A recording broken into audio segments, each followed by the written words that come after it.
What's going on, guys? Welcome back to the stream. Oh yeah, hello guys, what'd you think of the video today? Dude, I spent my whole weekend and like all of Monday like working on that video. Dude, I tell myself every time, like when I work on a big video like that, I'm like, oh, that was so much work, never again. And then you get like a, I don't know, half a year cooldown, and then you're like, you know what, let's do another one. Oh boy. Yeah, it's a long video. It's like an hour long. What's going on? DVs, what's up? Expert 4, what's up? Jujan. Nautical Menace, what's up, dude? What's going on? Pearlescent Coles. Bobus, what's up, dude? What's going on? Oh, I just noticed I have the wrong, what is it called? Shift account connected. Yeah. So, yeah, I'll fix that later. What's going on? Account more. What's going on, Davies? What's going on, Mr. Spacchio? What's up, Diamond Pup? Hope you're well. Princess Lucy. Hello. What's up, Doll Web? Vamps, how you doing? What's up, Fetch?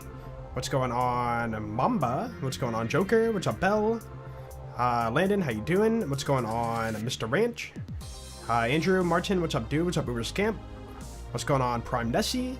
Kale B-Day, what's up, dude? What's going on, Sirius? What's up, Lyle Barlow? Super Cubic, what's up, man? What's going on, Spartan? Spartany Co? I said it right, KO? Lumix, how you doing? What's going on, Frankie? What's up, Alex? Hope you're well today, too. What's going on, Angry Scotsman? What's going on, Interesting King? King Kite, what's up, dude? What's up, Doopy? What's up, Rip Legs? What's going on, Backstowen? Stevie, what's up, dude? What's up, Young Big Newton? Fetch Mercy, hello. What's up, Vamps? Expert 4, what's up, dude? Yo, what up, Chad? How you guys doing today? Alright, let's jump into it, dude. So, yeah, we're still farming the 94 Sham. We're burning time until cash comes out, so let's get back to it. Again, dude, we've been farming it for, like, all last week. We're 348 runs in. You had 0 with Boar? You had 0 with Boar. I would hope so. It's a good skill. What's a Sham? A Sham is a absorb shield that's legendary in this game. Really high percentage, and somehow for some reason it became the iconic farm in Borderlands 2 due to the fact that I think the reason why is because why is this map so loud? I think the reason why is because, like, you know, even if you don't know shield parts, you can look at the shield and see 94 on it and know, like, that's the one. And it became, like, iconic off of that. Like, a lot of items in this game, you know, let's say you farm a, like, B shield at level 25. Or you farm a B shield at level 48. It's like, you can't tell the exact amp damage for the perfect roll, right? But yeah, 94 Sham just kind of became iconic due to the fact that you look at one stat and you're like, yeah, that's the one, you know? And super chill farm, everybody, it's casual friendly, you know, with 4 on 0. Everybody can do it, no trouble. Yo! Hold on 1 second. No first run today? So sad. Elk Ronzos, thank you so much for the 10 months. Welcome back, dude. Yo, thank you.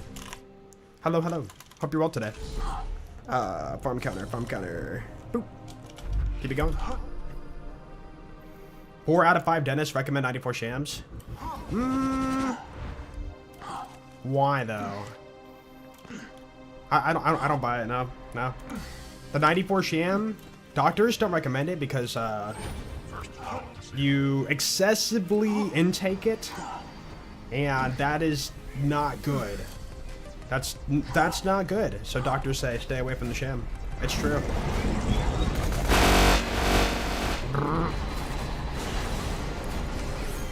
Finished the One Life Salvador video. Yeah, appreciate that, man. What'd you think? Makes you want to try it run yourself. Hey, I mean, if you want to use it as a, like, template for, like, what to do, it does help a lot. You don't got to do exactly the route I did, but, like, you know, it is a nice, efficient route. For the most part, there's some stuff I did that we definitely didn't need to do, you know.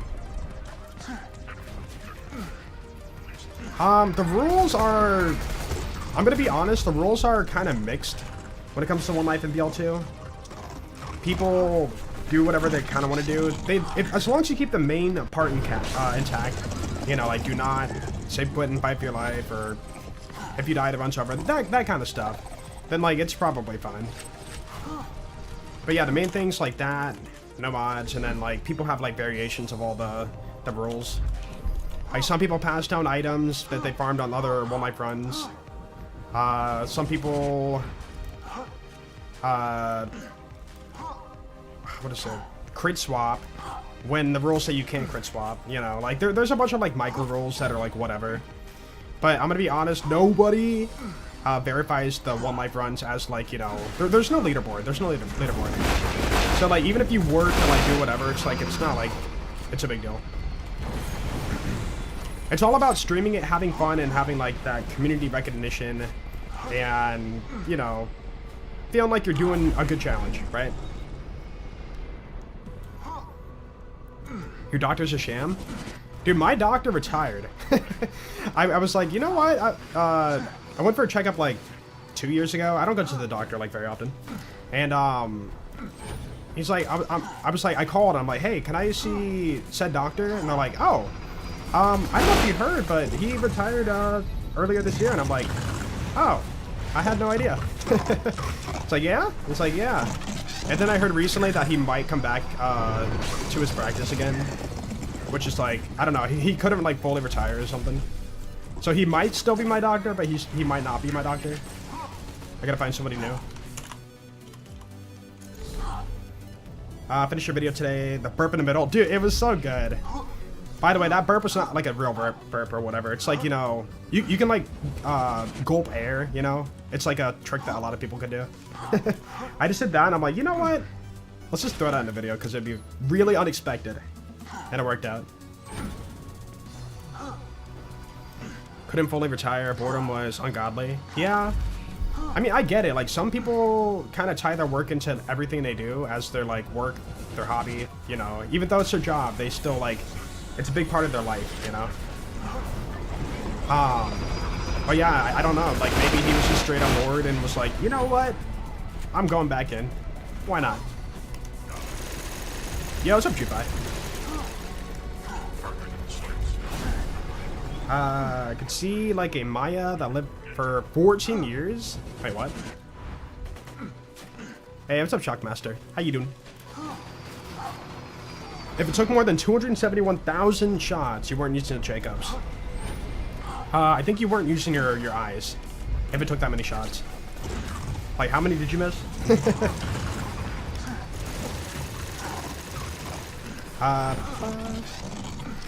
It's a great video, but sad you lost it on OP9. I know, yeah. For next time though, like again, we learn from like previous runs for what to do for next time. And next time, we know that Dr. Mercy is more of a threat than we imagined. But dude, notice in the video, you know, I said like, hey, Oni, he killed one of my One Life runs in the past. And so you saw like in that video, like how cautiously I took it when I fought Oni, I was like very, very cautious basically. And it paid off. But yeah, for next time, I might just like sit back and snipe him off. The foreshadowing. Dude, I had to do something. And I didn't want to make it like too obvious. I mean, it was still pretty obvious. But like, I didn't want to make it too obvious like I did for the last One Life. Although, I guess last One Life, it was more subtle. I said like, you know, watch out for these beacons, you know, or the mortars. They will mess you up. And then in TVHM, it's like, yeah, these beacons, again, you got to be very careful. I think some people caught on to that, but then this time around, you know, Doc Mercy, name calling, I maybe overdid it a little bit to make it obvious it was going to happen. What's up, Nipton? What did you say in my chat? Blah. What's up, Bisacherry? How were the dinosaurs? Wait, what? I'm missing something in chat. Boom! Give me a sham. You owe me, bro. You owe me. For my birthday was 2 weeks ago on March 9th, and you're 32. Yo, happy birthday, Micah. Hope you had a great birthday. Sorry your birthday landed on a Monday, but, you know, hope you made the most of it. Dude, it always sucks when your birthday is on a Monday. I think that last year, my birthday fell on Saturday for the first time in, like, forever. And I was like, oh, this is so nice. But then, you know, a few years later, it's going to be another Monday birthday. Yo, what's up, other Lucy? Hello. Got 160 bucks. Nice. You could buy one video game nowadays with that. Everything's going up in price. Everything. You excited for DLC 1? I'm looking forward to it. I think it's going to be fun.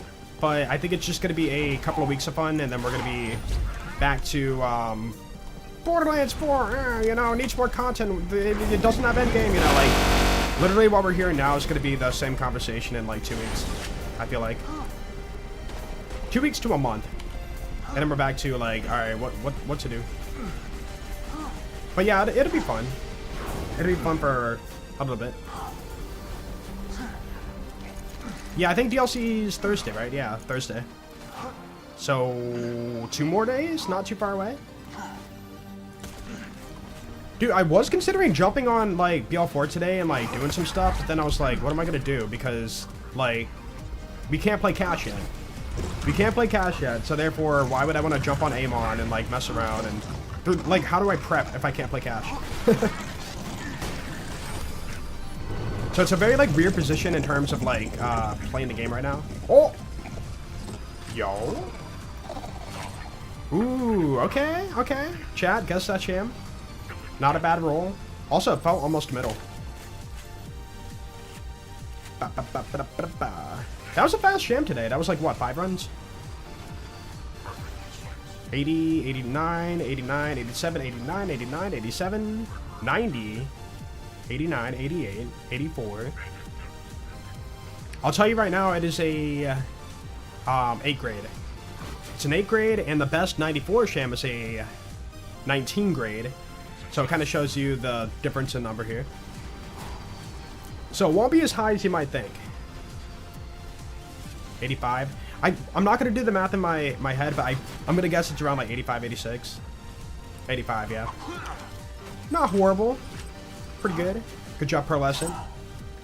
Good job, Daniel. And... is that everybody? Only 2 people got it? I thought it would have been like a little bit more obvious. Although, I guess like I said good Sham, and so people took it as like, dude, that must be like really high. My bad.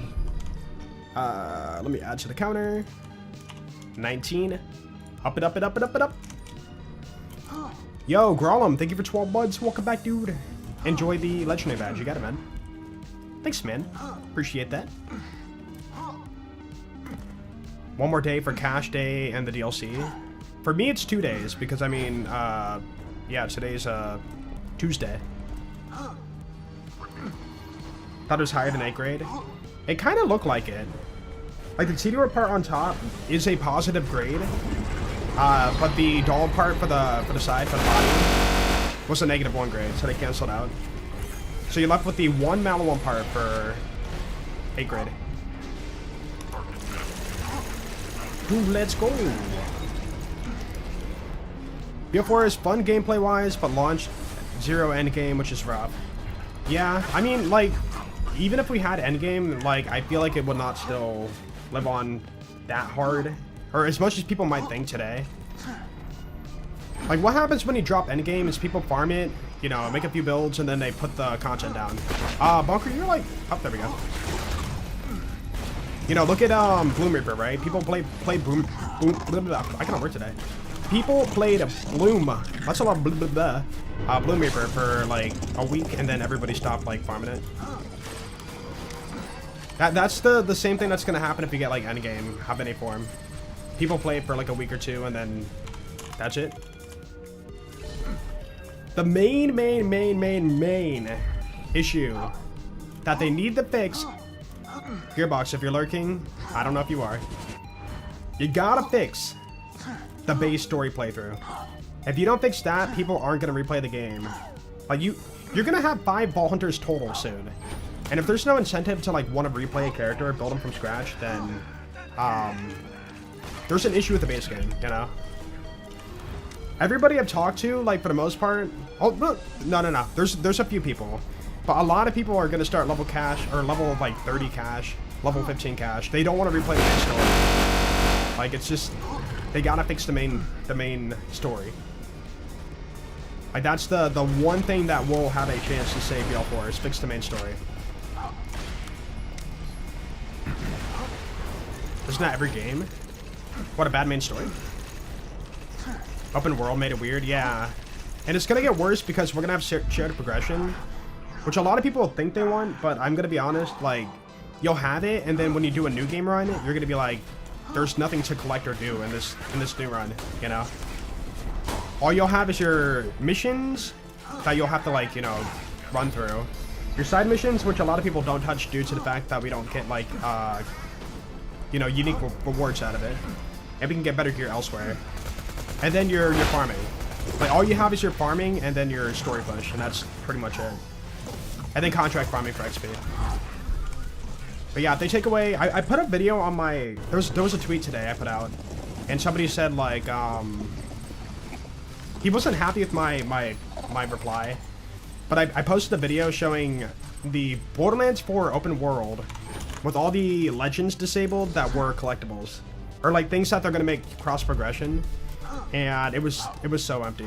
Hold on, I'm gonna pull the video up. I disabled everything that's going to be cross progression collected in this reply. Where is it? Oh, there it is. Okay.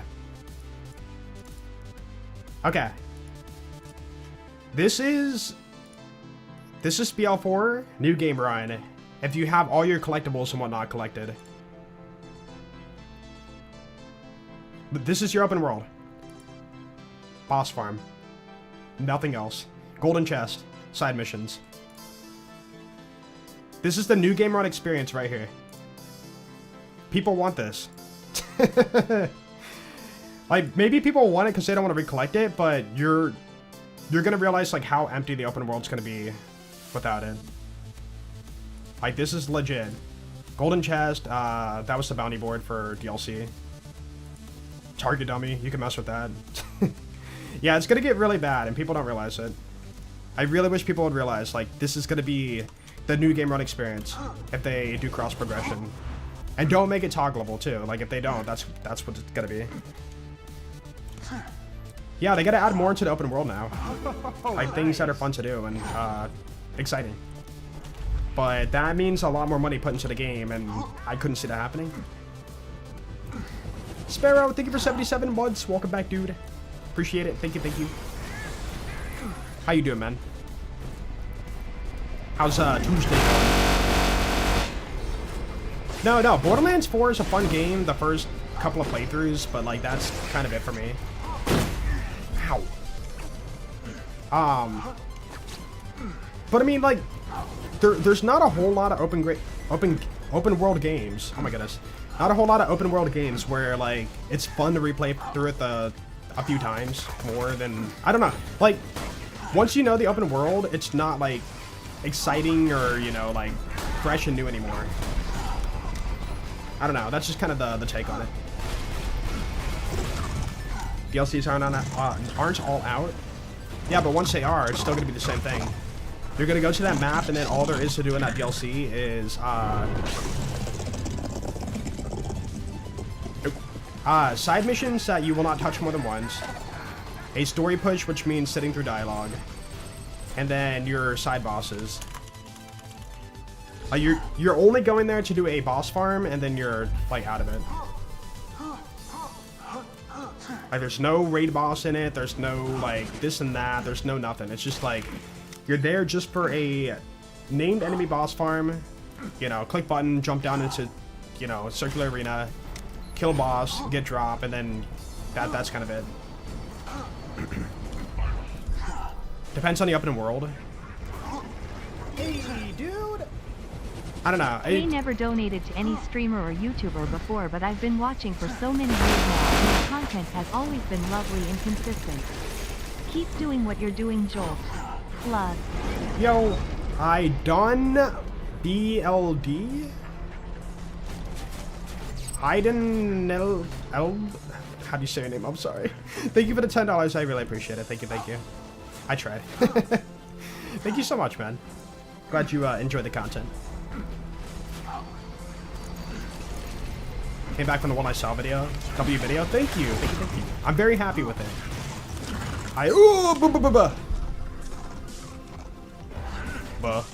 I'm not safe quitting. We will do the fight again. The problem is the enemies don't feel that unique and know rare weapons to farm. Well, we have pearls now.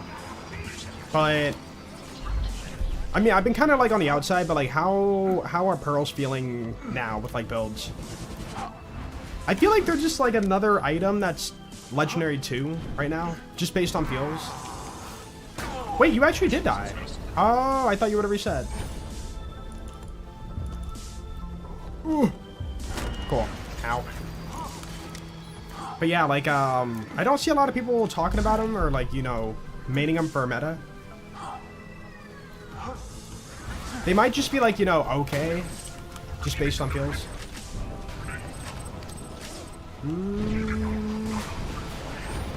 I think the main issue is if you don't get like Jacob's Ricochet and like, you know, what is it, like Torg Impact or whatever, then it just doesn't feel worth it. And so you're farming a rare item for a rare chance on top of that to get a, you know, one that feels really good.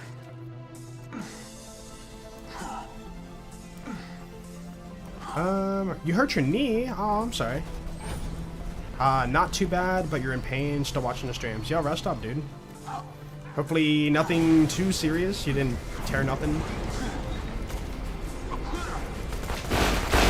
What?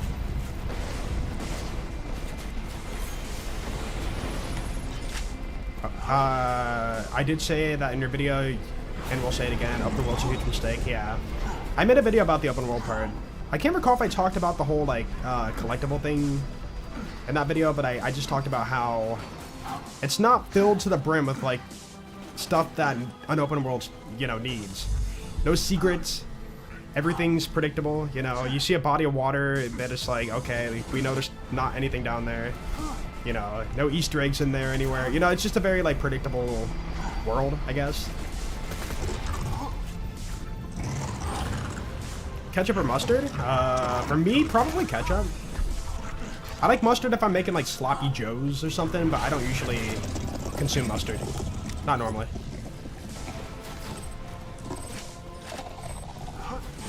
Dude, let's go.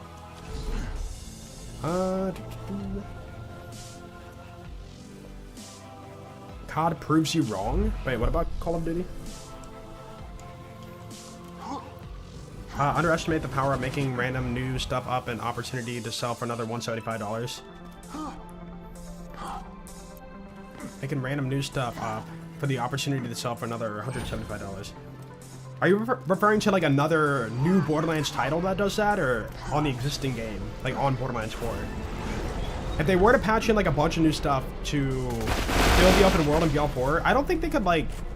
Is that even legal to like up the price again on the game? I haven't seen that. Oh, in BL5, yeah. I was about to say, like, wait, I've never heard of a game adding stuff in the base game and then re-upping their price back to a higher amount. But yeah, for BL5, I feel like they probably learned the open world wasn't worth it. Like, they'll never directly say it, but like, just based on feels, this is not factual, but just based on feels, they talked about double the budget of BL3. And we're seeing, like, not the quality, you know? So it's got me thinking, like, a lot of money was spent on, like, the open world for BL4. Yeah, for BL4. And it feels like an expensive mistake. You know? Plus, I mean, okay, I'm not a level designer, but, like, I can imagine, like, if you're working on a map, you know, non-open world map, you know, like, maps like this, it feels like you have a lot more creative freedom to like make something beautiful. But then when you bloat it up into an open world style, like it's really hard to fill every bit of the map with like a theme that you envision, you know? I don't know. I'd even spend a ton of money on an open world. Open world, you have to like... It costs more money to make an open world than a non-open world game. That's just like the reality of it. It's much more space, much more things that need to be done to fill the world. Yeah, but it's just a lot more, you know, work. And in order to fill that open world, you have to spend even more money to try to achieve that. An invader next? I don't know. We'll see. Not gonna say no. BL2 remake would be way better. I'm sure a lot of people would enjoy that, but you know, I'm sure there are people out there that don't care about BL2 and only want to move forward. You know, it's like, forget BL2 remake. They should put all, you know, hands on deck for working on BL5, you know? Dude, I think the same thing happened for, yeah, when BL3 was out, we had this conversation. We were like, yo, what if they made a BL2, like, remake, remaster? And then people were like, no, no, no, we don't want that. They should put all their team to work on BL4. Before BL4 came out, right? Like, everybody should be working on BL4. They shouldn't, you know, allocate resources to work on a remaster remake. But yeah, I mean, my bias brain, I'm gonna be like, yes, I would love a BL2 remake. Wow. Remake. Remaster. But like, you know, it's not up to me. No, remaster is the lazier of the two. You know, you're just copy and pasting the game, and then like sprinkling in a few couple quality of life things. Like, it's almost like running, like selling BL2 again, but like, you know, there's 3 quality of life mods enabled. Like, it won't feel that fresh and new if you do a remaster. But remake, though, that's where, like, you know, you have a lot more creative freedom.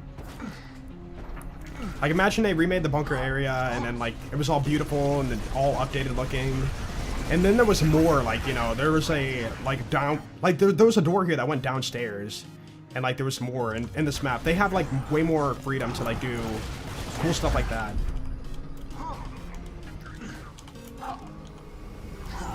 Rebalance, too. Yeah, but, like, no offense, they have never nailed balance in any game that's came out. Any of the games in the franchise, none of them have had, like, good balance at release. It is a fine-tune over time type of situation.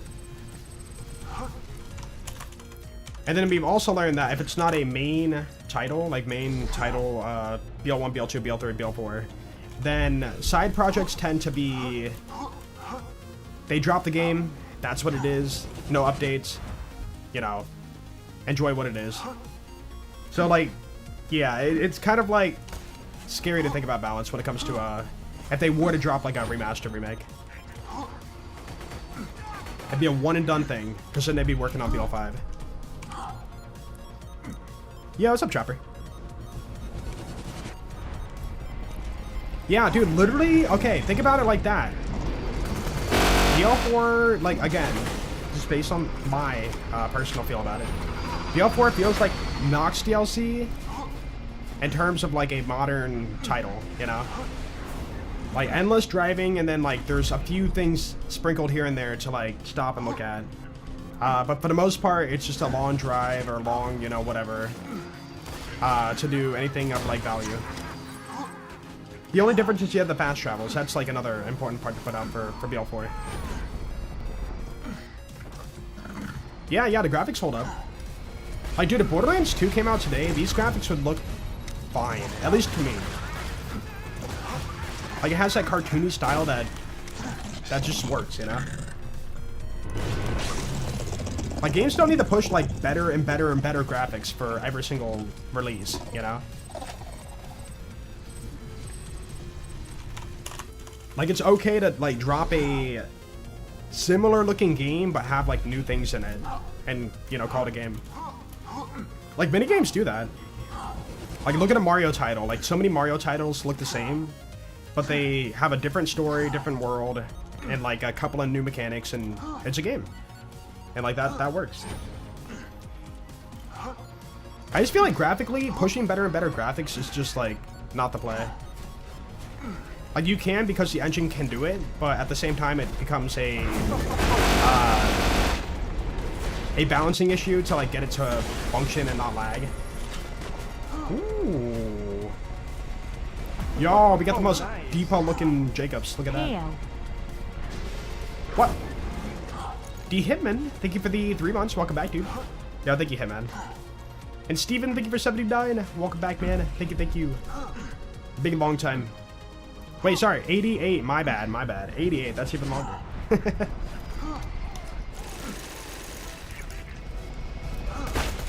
Just because you can doesn't mean you should. Yeah.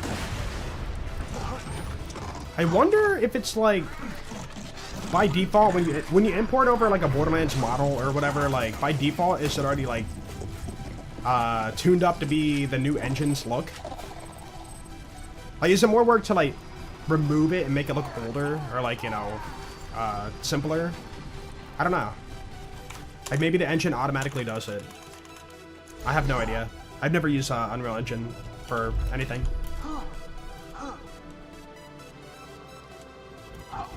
UE5 doesn't make BL4 beautiful. It's a shame Gearbox devs didn't optimize the game. I mean, they tried to optimize it the best they could.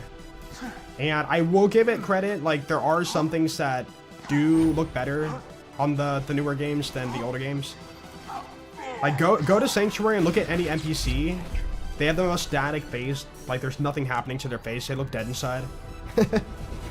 And then BL3 and beyond, they had, like, the whole, like, moving eyeballs, twitchy cheeks, you know, and the shading looks a little bit better. The hair looks a little bit like better, not like a chunk of Play-Doh. Like there are some things that you can give them credit to when it comes to the newer engine. But like, you know, not everything needs to look like crazy. We don't need like realistic shading on these boxes. For me, this looks fine. But yeah. Or like the plants, you know, the plants in this game are like static. Oh, it's moving a little bit, look at that. But yeah, like they're fine, you know? But like, yeah, they do a few things here and there that make it look a little bit better. Boop. Yo, one guy, thank you for 34 months. Welcome back, dude. Thank you. Thank you, thank you. Yeah, it's all based on personal preference. You know, some people are okay with, like, you know, NPCs that look dead inside.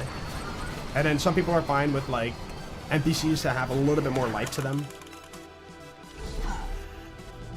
Or, I mean, dude, again, like, this is another one that nobody talks about in BL2. The gun sounds are kind of bad. Like, BL3 and beyond, the gun sounds are so good. So good. Like, every SMG sounds like an SMG like this. Not much different. Every E-Tech shot sounds the same, you know. The fastball impact sound, this sound? Sorry. That sound? It's the same as a Jacob shotgun. The exact same sound.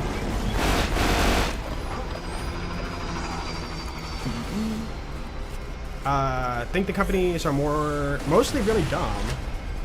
Like, if I want to go, oh, hey, nice graphics, I go on vacation with a pretty landscape. I play games for the gameplay, not the graphics. Yeah, it depends on the person. Like, again, like, that's a personal preference. Some people like the realistic look. Some people don't care for it. For me, I'm more of a gameplay guy. I don't care about, like, you know, super realistic graphics, but I can't acknowledge, you know, things look better here and there with better graphics. And then some things I don't care about, you know. I don't care about, you know, 15 different shades of, like, light fading happening on a jagged rock or something. I don't care, you know. I don't look at it and be like, oh my goodness, that doesn't look real enough or whatever. Ooh. Witty. What? Okay, so one chant today so far? Yeah, that's it. Okay. Fair enough. Yeah, only one cham. That's okay. All good. To me, it's always gameplay first, and then if you want the game, and if the game looks pretty, it's a bonus. Yeah. I feel that way with it too. I guess for me, one thing that, you know, I can't relate to is I have a really good PC, and I've heard a lot of people saying, like, BL4 runs like trash or whatever, it's so bad. But for me, I haven't had that issue, fortunately. But yeah, like, that's definitely something that hopefully should be tuned up and feel better for other people. I always do wonder though, like when people say, I'm not defending it by the way, but when people say like this game runs like trash, it makes me always wonder like what kind of like specs they have. Because I mean, if you're running under the minimum specs on like what Steam says, then it's on you, you know? Because they told you before release, like you need this minimum, this recommended. And if you know, are mad the game runs bad, it could be on your half, you know? It's always a weird like argument to take a grasp of, you know? No. You meant the playable characters in BL4 right now, they all follow the same formula. It's all shoot and your action skill, mostly meant for buffing your shooting. I'd like a little variation. Arguably, the build variation's better than what we have in Borderlands 2. The augment play is, you know, the main focus, I feel like. But yeah, I think it does suck that every character's, you know, the What's for Dinner shield, triple amp roll, you know, the same, like, firmware for the most part. 2 on high caliber, 3 on, depending on your build, but like, the skill craft or whatever, right? It really depends. But yeah, it seems like the variation's not very variable. And then every gun is Jacob's Ricochet and Torg Impact or Daedalus Shotgun. Dude, I've never seen anybody run anything except for Daedalus Shotgun. Okay, hold on. The bod, Daedalus SMG. But like outside of that, yeah, nothing's been ran for like other Daedalus firing modes that are worth it.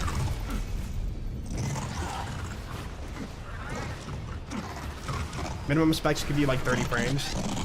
Yeah, that's one thing I do wish they would be like transparent on for Steam. Is when you give us the recommended and the minimum, what like frame rate are you talking about with that, you know? They don't give you frame rate, they just give you, hey, this is what we think is enough. Or this is what we think is the bare minimum. But what does that mean? What is bare minimum? Is that 30 FPS with hitches? Like, is that your okay enough?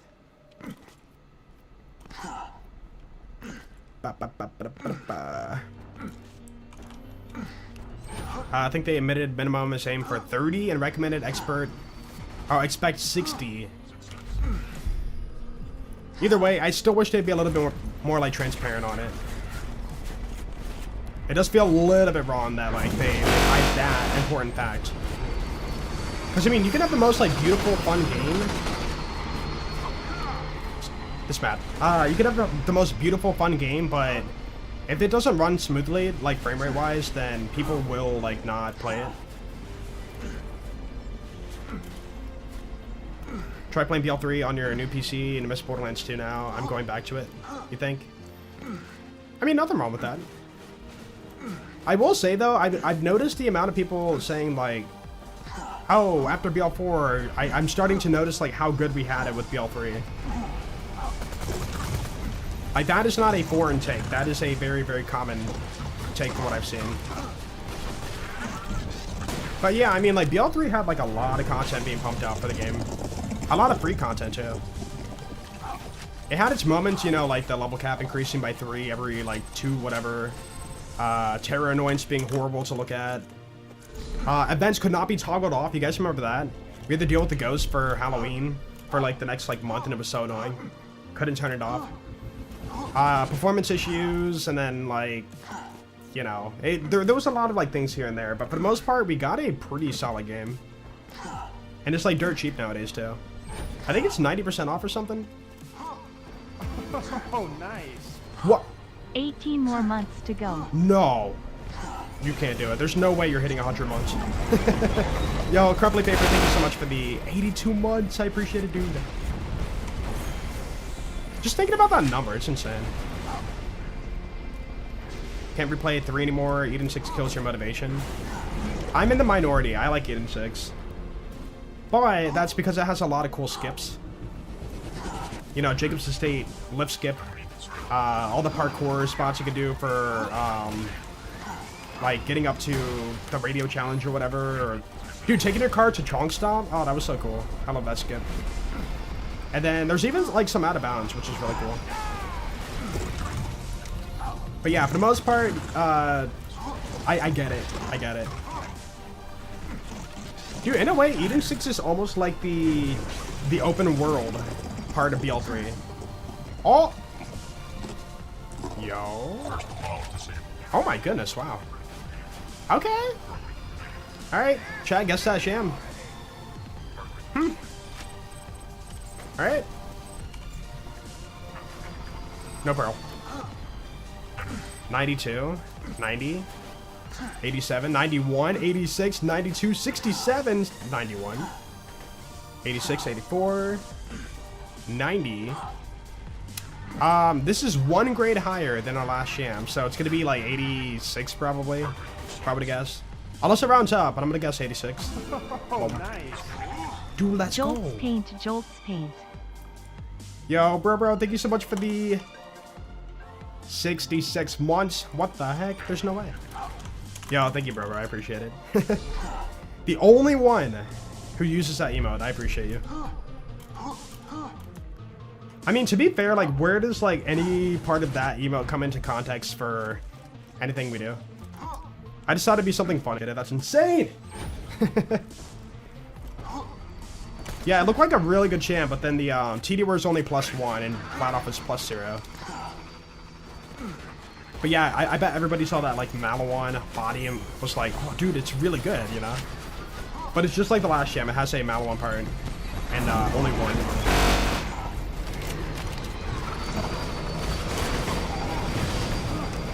Wop, wop, wop, wop, wop, wop, wop, wop, wop. Stream lagging? 2 people said it? Wait, what? I'm not dropping any frames. Chat, we stable over on YouTube? And Twitch? We're lagging? Wait, what? Why? I'm looking at it right now. I've dropped 0 frames. It's fine now. Stable on Twitch. And now it's stable on YouTube? That's so weird. I have no idea. I'm running the game buttery smooth. And then my OBS says nothing's happened. I wonder if multi-streaming has a weird something to it. What's that? Nope. Yeah, strange. I don't know. Maybe there was a like hiccup on YouTube's half. Like the stream had to catch up or something. Okay, be honest though. Be honest. Was it like a little tiny hitch of a lag, or was it like unbearable, unwatchable lag? Because I feel like when we have like tiny lags, like it's not that big of a deal to bring up. Now on Twitch? I don't know about that. Only one person said it. And first time chatter. Oh, nice. You switch to oh, wait, you switch to Twitch. Fine for you.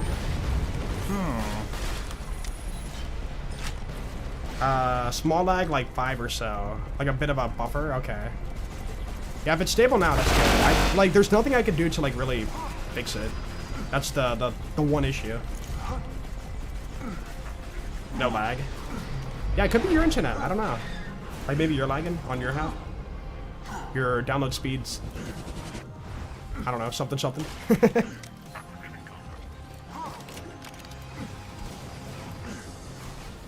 A tiny hitch, but that was it? Okay. I don't know. I hope that's not like that for when Cash comes out, because that would be very unfortunate. Yo, Ice Wolf, thank you so much for the membership, dude. I appreciate it. Thank you. What's up, Ice Wolf? How you doing? Hope you're doing great today. Dude, gotta say, though, 2 Shams. Only Shams today. Only Shams. Only Shams. Yo, did you guys hear that the OnlyFans, like, CEO or something died? Oop. You saw that? Yeah, it was, like, kind of surprising. How did he pass? He wasn't, yeah, he was, like, kind of young. What was the reason he passed away? I just saw on my newsfeed, I was like, it's like OnlyFans, like, person died, and I was like, wait, what? Oh, nice. Cancer? Aw, too young, man. That's not good. Dang, dude. Bro, thank you for 33 months over on YouTube, too. I appreciate it. Thank you, thank you. Bro, you are, like, for real. We appreciate you. Like, not just here, we see you everywhere in the community, and, like, you are a very awesome supporter of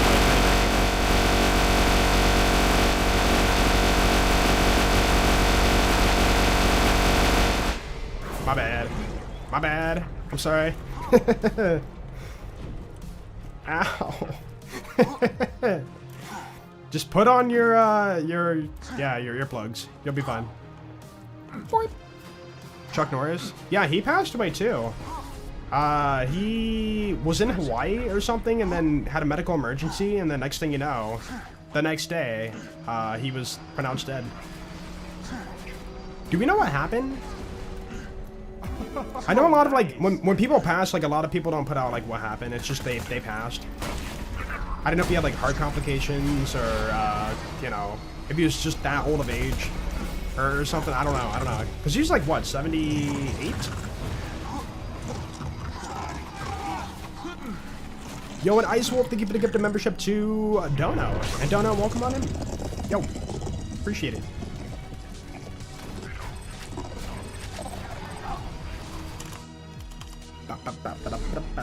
Over 80? I thought he was 78. What am I thinking of then? Okay, he was pretty old then. Okay, 84. Okay, yeah, maybe he was just like of age. It just kind of sucks because like every picture you see of Chuck Norris, it's always like the younger pics. And then I saw like the one pic where he's like current age, and like how sadly like how frail he looks now. You know, like it just sucks to see that. But every time I think of him, I think about younger Chuck Norris, not, you know, like his final, like, older look. Dude, I will say though, I love how like everybody on the internet said like, oh, Death didn't get Chuck. Chuck chose to leave, you know, leave this planet, and it was just like, you know, the Chuck Norris jokes or whatever. And I was like, that's so good. Ooh, let's skip, dude. 86, wow. That's a good long life, I feel like. He beat life, yeah, he literally beat the final challenge of life and said, I'm done, I'm out. Dude, it's so great that, like, that humor is, still, like, present today. And he was able to establish that, like, so early on in his career. Like, there's a video where he's like, when I do push-ups, or somebody's like, when you do push-ups, do you push the planet down and back up? And then he says, yes. And then, like, ever since then, he's had that, like, humor to his, like, you know, his person, and I love it. Dude, that was a perfect boost, yeah. Imagine a, like, tools-assisted speedrun where, like, people were using exploders to grenade jump. Chuck Norris one life challenge over. Yeah, he beat the whole run, dude. Took down all the raid bosses and was like, you know what? Challenge complete. I'm out. He embraced it. Yeah. His fans created it, but he embraced it.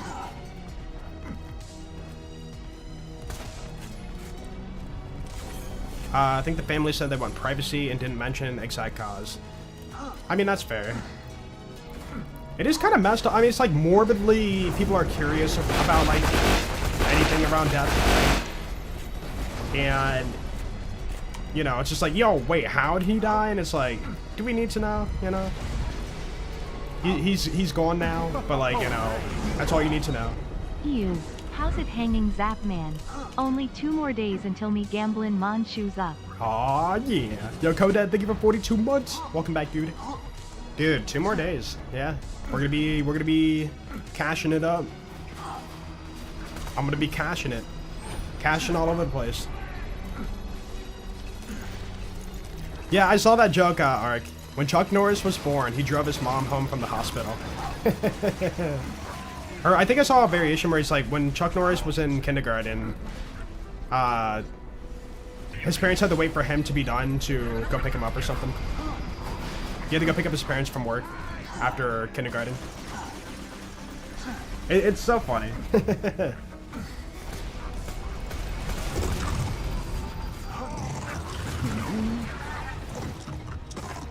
Wait, what happened? I just saw Adam's message get deleted.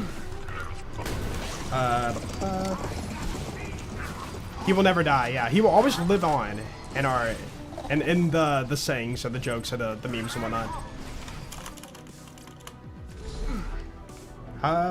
Finished watching the Salvador One Life recap. Yo, did you like it?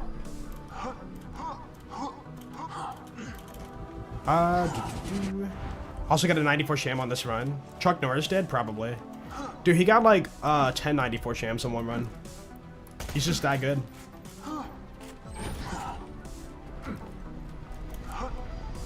Oh wait, did you not know? Yeah, Chuck Norris passed away. Like 3 days ago? I want to say. Wasn't it Friday? I think it was Friday.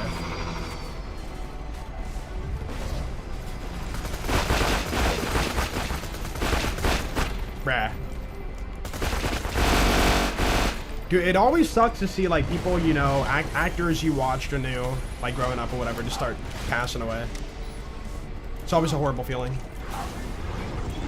Because like a lot of times when you think of an actor, you think of like, you know, how they look or how they are and like their like their favorite film or your favorite films of like what they do or whatever they do. And then like, yeah, it's like not the case. True, he got the 100% Sham. Just that good. Yeah, what's up, Scrum? Oh, he deleted his own message, gotcha. Wait, you can do that on YouTube? Hold on.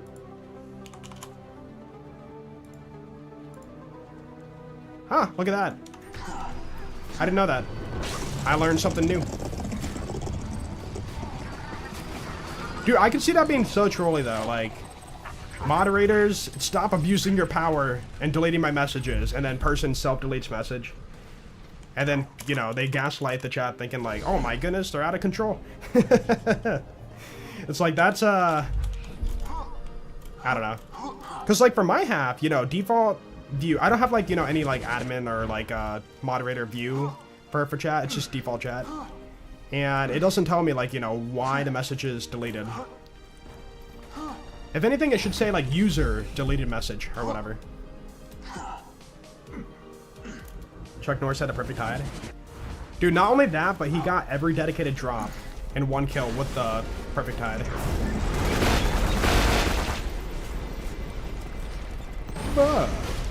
What's up, Hound?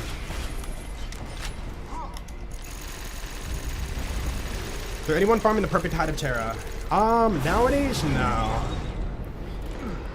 The extensive rare farm days are kind of dead now for BL2. Like, we'll do it off and on, but like, you know, it's not like the old days where you would log on to Twitch and then somebody's always farming Hyperius for an Orphlete or farming for the perfect hide, perfect sham. Dude, there was a time in which on YouTube, or not YouTube, on Twitch, you could always like open the Borderlands 2 directory and farm, or like see like at least 3 people farming 94 shams. But yeah, it's kind of like, you know, it's the ancient days now. They have passed.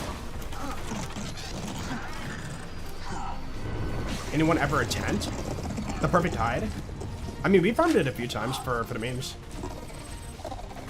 Like, you're never gonna get it, that's the thing. But it's something to do for fun, because why not?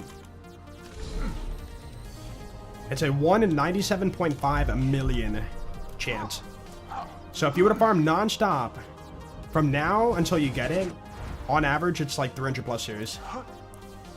Like non-stop, no sleep, no eating, no breaks. Like, non-stop. And because of that, people don't farm it.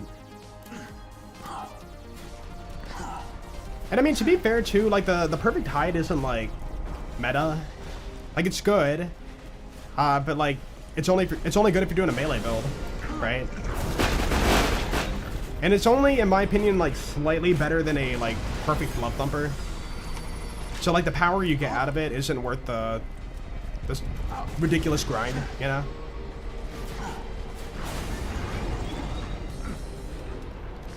Personally, have only seen one hide in your playthroughs. Really? Dude, back in the hunt... 2016? I think before playthrough videos, or was it during playthrough videos? 2016 or 2017. I got on the Borderlands forums, the Gearbox forums, because I rolled a double hide drop. 2 hides and 1 kill from Terramorphous. And it was highlighted as, like, you know, one of the crazy moments for the hunt. And I was so proud to see my name on the forum. It's like, Jolt's dude got a double hide and 1 kill, and I'm like, oh my goodness, dude, I'm on the page. Wow. But unfortunately, the Gearbox forums are wiped now. They're gone. So it's now ancient history. Love the new video. Yo, thank you, Flat Mars Society. I'm really happy with it. I don't do videos like that very often. They are so much work. 36 hours to record. Probably 10 or so hours of editing. I post commentary, slicing up, having all the pop-ups and whatnot. Yeah, it's pretty miserable to edit, but you know, made a good video. You missed the forums, everything's a subreddit now? Yeah. I wonder if Reddit will be the end-all be-all for the forums type of posting. Or if there's going to be like another website in the future that will overtake it. Nope. Like, some things are the prominent platform and then they get, you know, outdated fast and something else comes along. You know, MySpace to Facebook, right? And then some things are so dominating that, like, they live to even today, like YouTube, right? Established in, like, 2000 whatever, and then now it's still, like, the most popular platform for video posting. 4chan, didn't they shut down? Blue Sky? Blue Sky, okay, I know people like it, but, like, Blue Sky was I didn't hear about it until people were, like, saying... You know, Twitter is full of Nazis and this and that, and it's like, everybody, we should go to Blue Sky. And then everybody, you know, made their Blue Sky account, and then next thing you know, they're still on Twitter today. Dude, the amount of people that I've heard say, like, I'm done with Twitter, I'm not using Twitter anymore, this place sucks. Oh, nice. It's full of a P word, you know, like, it's just like, okay. And then, like, the next day, it's like they're back on the platform like nothing happened.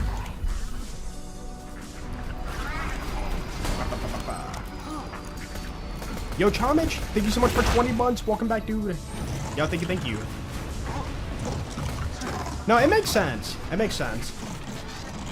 The main thing is, like, if you're gonna make a big movement like that, a lot of people, and I mean a lot of people, have to, like, follow through and, like, do it. I feel like that when that happened, that was more of a, like, loud minority that did it. And then, like, it never caught on. Or, dude, the amount of people that, like, you know, tank stocks by, like, doing silly moves, right? It's like, we hurt that company, and the next thing you know, the company, like, a month later is back on track with what they had before. It's like, I get it. You know, people want to make change, and that's fair. But, like, it never usually works out, unfortunately. You just need, like, massive numbers to pull off, like, a big move like that.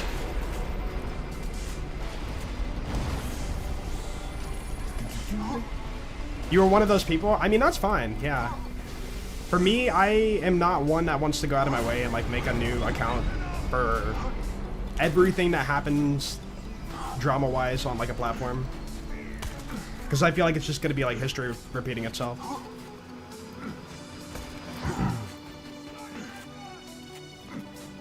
Your mouse say G502. It is, yeah.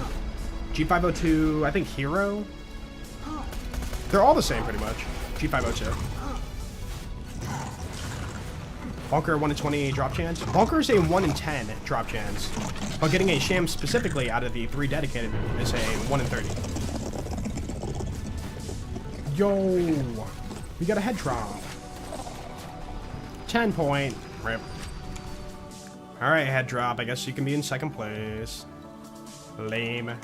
Oh wait, you were already in second place. That's cool. Some of the prominent people that I followed on Twitter made a jump to butterfly app. To Blue Sky? Yeah. Wait, is it called butterflies or is that another one?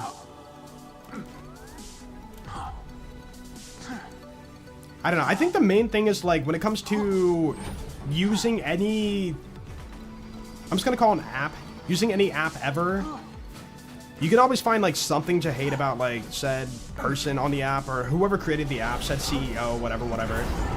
And you can use that as a way to say like, I don't support this guy or this person, so therefore I'm out, you know. But you can't do that for every app ever. Like every single person has like skeletons in their closets, right? So like, if you want to be truly safe and not support like person that you don't like due to specific reasons, then you can't really like be on any app. Oh, it's a nickname for Blue Sky. Oh, I didn't know that. Butterfly.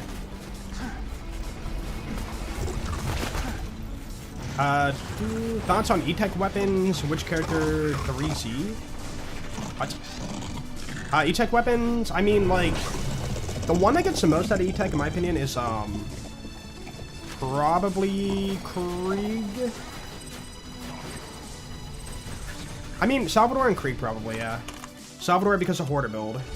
You know, spam Moloko, spam Topnia Hoarder build, you know, it's ridiculous. Krieg because, like, E-Techs are high damage, and they consume a lot of ammo per shot, like, double the ammo per shot, right? But, like, Krieg has, ginormous mags, and mains a lot of, like, stockpile relics for his gameplay. And you can activate, you know, Bloodbath through that, and then spam high fire rate, just dumping mags on, like, anything, and they just, like, melt.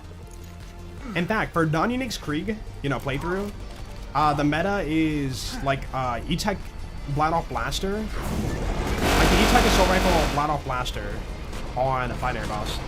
Like, it's that good, you know? Because you can't do, like, flanker strats, because that's, you know, not... That's a unique, actually, right? 100% Sham real? No, we're memeing. We're memeing. Even if you could somehow roll a triple Malawan, it's still not 100. It's 98%. Like, the 100% Sham cannot even, like, exist.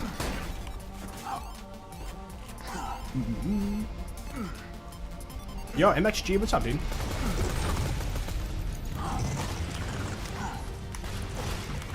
What is the skeleton in your closet called? Joltstude 138. The original. Yep. I took over. I don't know. Wait a minute. Yeah, the other 137, they were also in the closet. Skeleton in the closet. We're now on iteration 139. The best YouTuber? I don't know, man. What if Joltstude 140 is like even better? When the original be 0?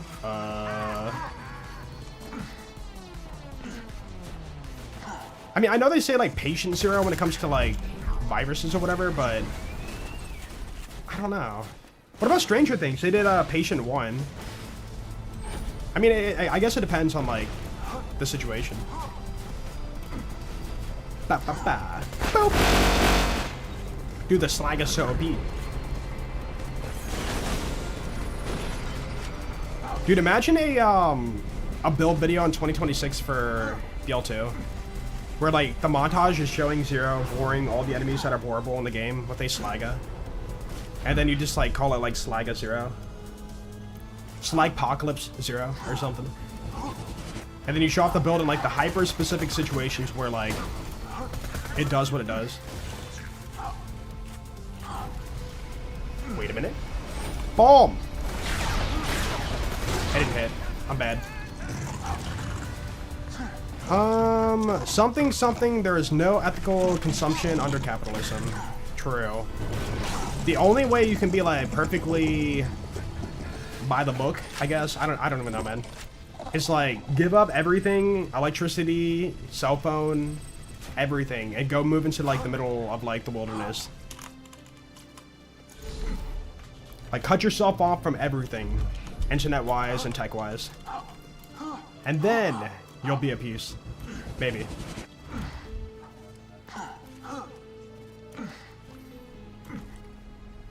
You must be Jolt 140. 139 would never miss the fastball. That is true. That is very true. Ooh! I just like this run so much, you know?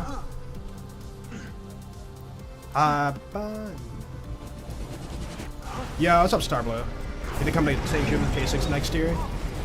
I got the invite, but like, I don't know.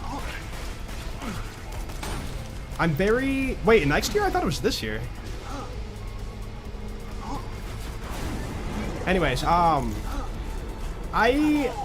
don't know. Like, I understand going to, like, the charity stuff, but, like, for me, I'm more of a person that likes to race for charity more, like, anonymously. Like, I don't want to have people be like, oh, good for you for doing this and that for charity. It's like, I don't want that, like, recognition at all.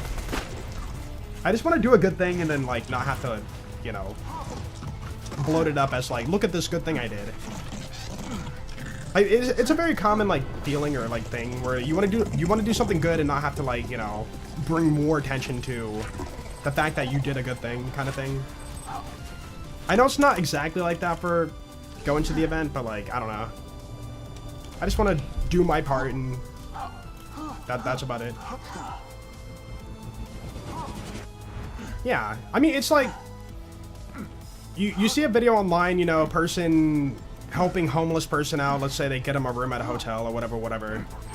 And then in the comments you see like, oh, you know, you had to put a phone in their face so they just felt like that's the reason why, you know, like, you know, you can't just do it off camera, you have to like profit off of it online, you know, this and that. And it's like, it's okay to do a good thing and then, you know, leave it at that. Whoa.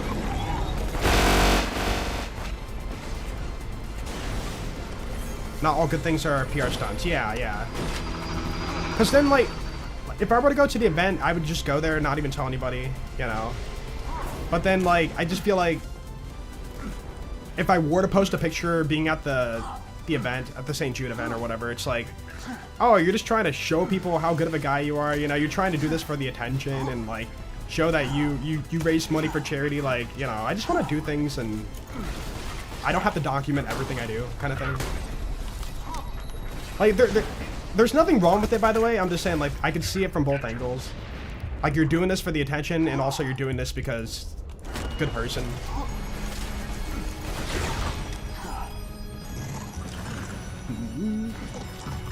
Takeaways from it, a little, like, I don't want you to talk about me doing it. I want you to talk about the people it helped. Yeah.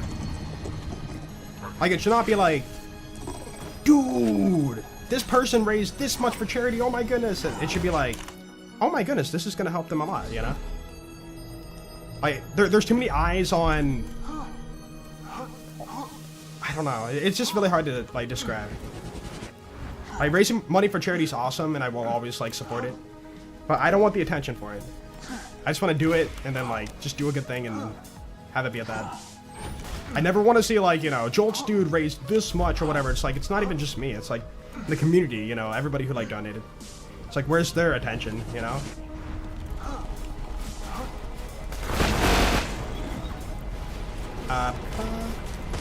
Say put a Sham? I didn't say Sham. It would be the final thing he drops, and I watched the way he drops his items to see if he dropped one. People judge too much? Yeah, it's an impossible situation. Either you post about something for charity and, like, people think you're doing it for attention, or you don't post about it and people think, like, you don't care, you know? You're a bad person. There's no winning, I guess. That's the unfortunate part.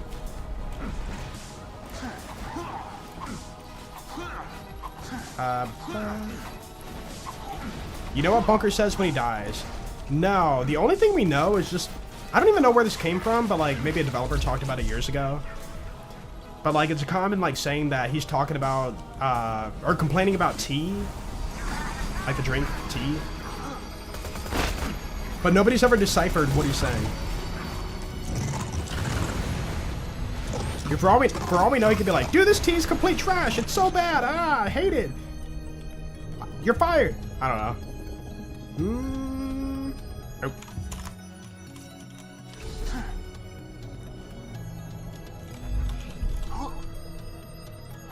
Yeah, that is true. Posting a picture about you being at the event would raise attention for the event to raise more. It can go both ways. That is very true. Yo, what's up, Arcanus? How you doing?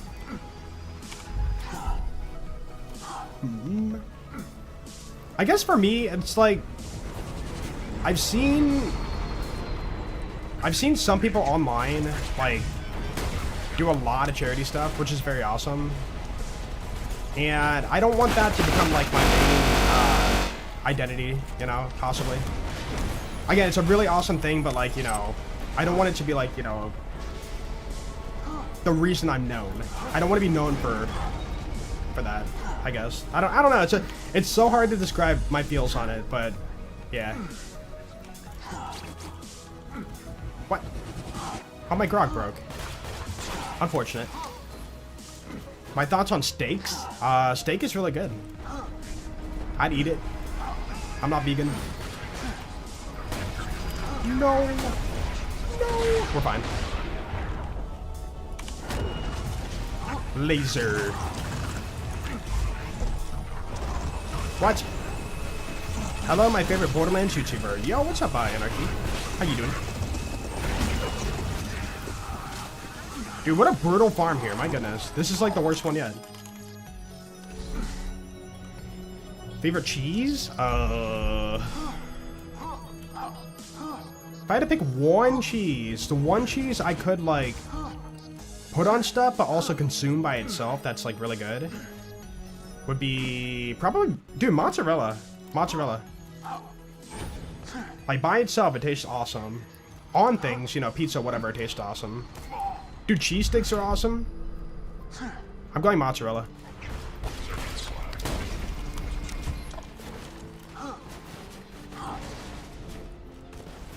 Steak is the easiest to mess up. Yeah, I've learned from that. I've ordered a steak before, and it was a pretty thick cut. And I'm like, you know what? I've watched many videos on like how to do this. I'm gonna do it, and it's gonna be awesome. You know, you tilt the pan over, you pour the butter on it, you know, flip it carefully, all that kind of stuff. I cook it, and the whole center's raw. And I'm like, oh, yep, I messed this up. So then for the future, I ordered that like same cut again, but I cut it down the middle to like make it a little bit thinner. And then I could cook it, like, okay. I don't see how people cook like a very thick steak without burning the outside. Like even putting down the heat, like turning down the heat still, like, I'll still burn it. The Jolt's die in one life. Yo, go watch the new video today. I posted a video. Big video. Yeah, low and slow, right. But I've tried that too, and I still messed it up. With a thick cut. Again, I can do thin cuts, but not thick cuts. For, like, cooking it.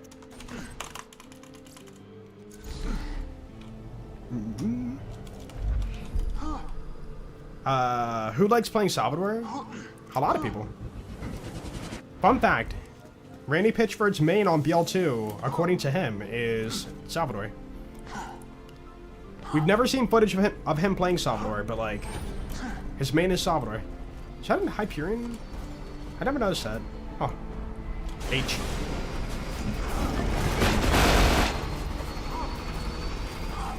Yeah, Sal's the most fun for me.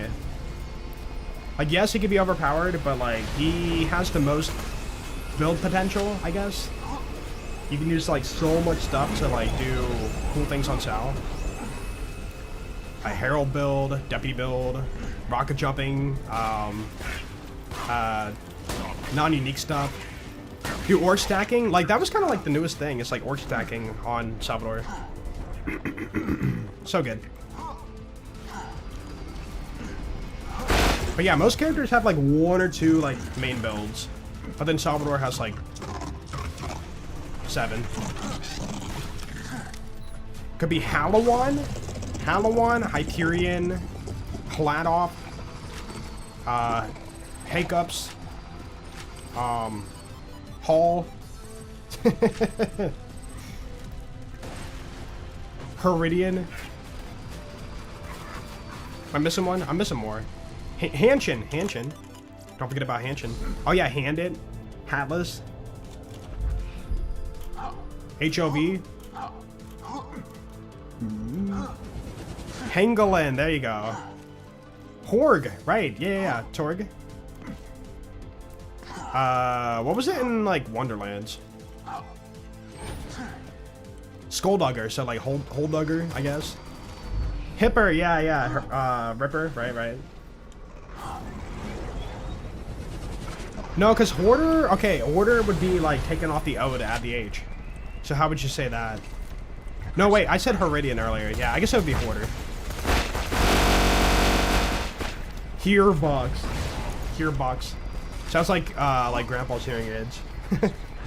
Hearbox. Dude, H&S. Wait, you're right. Oh my goodness. The connection. Halak Powder. Oh yeah, Jacob's replacement for Wonderlands.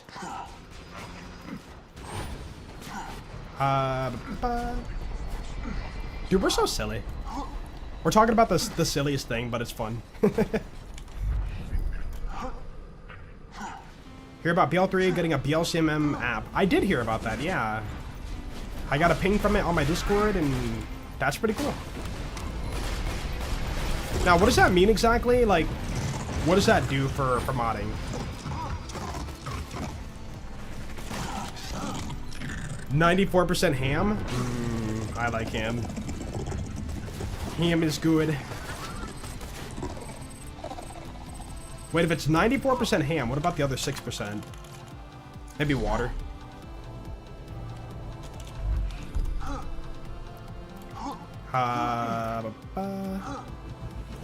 You can do it starting with a cold pan and cold steak. Crust takes longer to develop and it allows more time for the inside to cook. Okay. Yeah, for me, I usually like preheat and stuff. Yeah, that does make sense. I don't do like steaks very often, but yeah.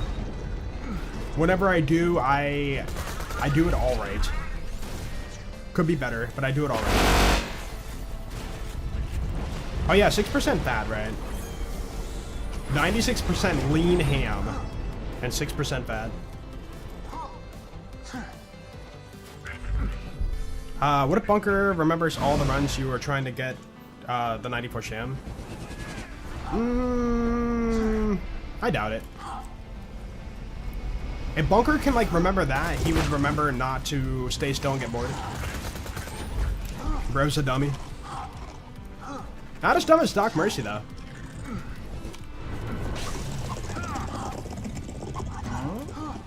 Oh. Could definitely be wrong, but you think you saw a pearl under the bunker. He drops a lot of greens and blues. You might have saw an overlap. Not impossible, but yeah, I've stopped waiting for the nozzle.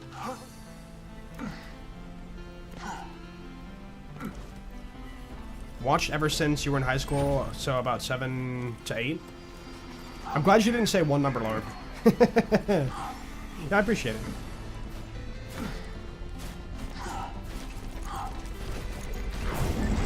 Dude, let's go!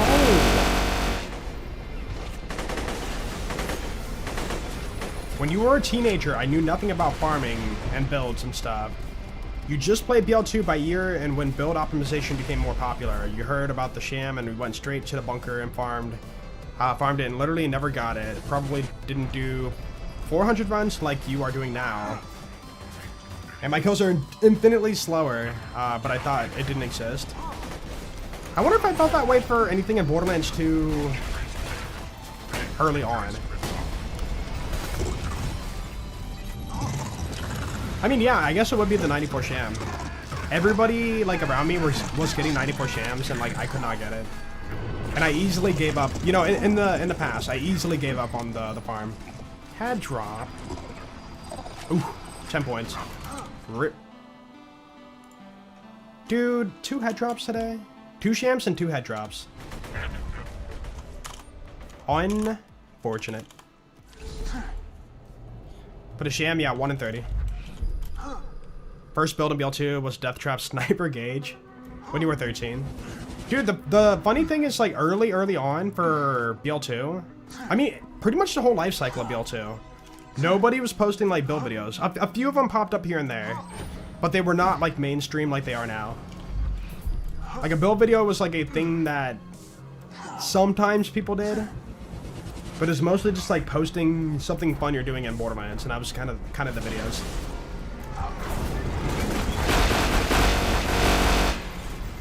But yeah, in the landscape nowadays, I always complain about it, but the landscape nowadays for anything Borderlands is like, you gotta put best, insane, crazy, you know, build, whatever in your titles, and that's kind of like the way you get views in Borderlands nowadays.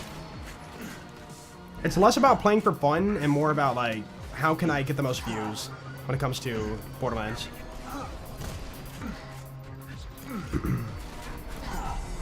Which is unfortunate. But I mean, that's the landscape for most games, not even just like Borderlands. Remember the whole thing when people were arguing about if Bull actually dropped the fastball? With it being bugged? Yeah, I remember hearing somebody say, if you kill Bull with damage over time, he won't drop it. And then sure enough, I did a damage over time kill, and he dropped it. Dude, somebody said, I know who it was too, I'm not gonna say, but somebody said, if you kill not Saturn with the world burn, you have a higher chance to get the electric chair drop. If you kill not Saturn with the world burn, you get an electric chair drop more commonly. Yep. Good old superstition. Or the person who got the Infinity in normal mode and made an item guide, but the Infinity could not drop in normal mode at that time. It was bugged. It couldn't drop at that time. So like people would watch the video and then go farm it and realize they can't get it until like they patch it later on. Social media in general, yeah. It always annoys me when I see like, you know, a post on Twitter about like something I like, the exact same wording, the exact same picture, the exact same like everything. And then it was like, dude, I saw this tweet like a month ago, what the heck? And it was reposted the exact same thing again on that day. And like it's still getting the same like view, traction and stuff, and it's like, it's just an algorithmic game. No soul put into it. No, I'm not saying names. I'm just saying like I remember this very clearly. Person fake drop to make video, but drop was not legitimate.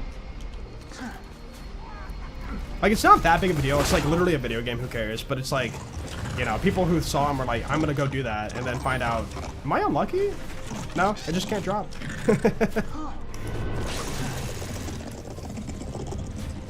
No back to back.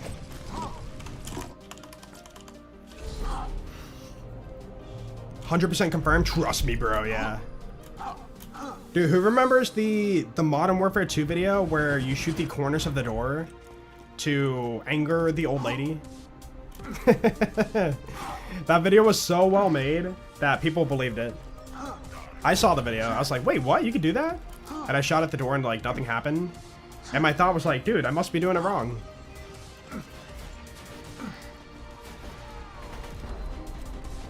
You're a victim of farming the Infinity in normal. I think when I eventually did farm it, it was already patched in. Like, I don't recall farming the Infinity like super early on, so I think I farmed it when it was like fixed. What wall? Remember item cards you could not get in real life loot chest with codes.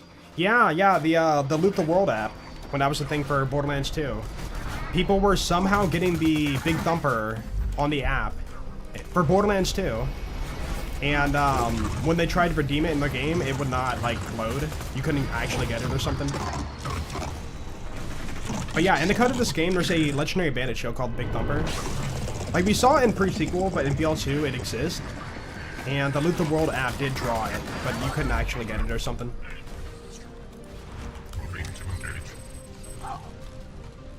Oop. Getting the ray gun in multiplayer? I can believe that. Like they did silly things, you know, go over here, pay for this door, walk around this area 3 times, and like, you get a guaranteed railgun. Or ray gun. I guaranteed ray gun every time. It works, bro, trust me. Dude, who remembers using strength on the truck to find Mew?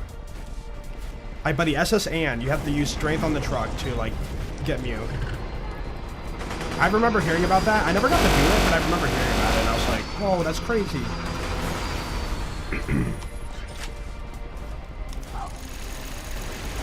Hellfire and Infinity was what made you get back into BL2. Oh, really? It's unfortunate those guns are kind of not worth it nowadays. Like in BL3, nobody cared about the Hellfire or Infinity.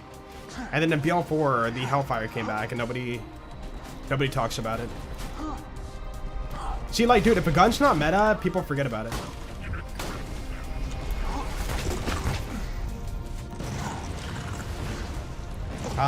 Gonna throw a 94 Sham off a cliff. I don't know. We'll see when we get it. Hey, if you think about it, technically by statistics, we are like just past 1/10 there in our farming. So, not too bad. Pretty good. What's up, Silent Ninja? Yo, what's up, Wobble? Wobble, wobble.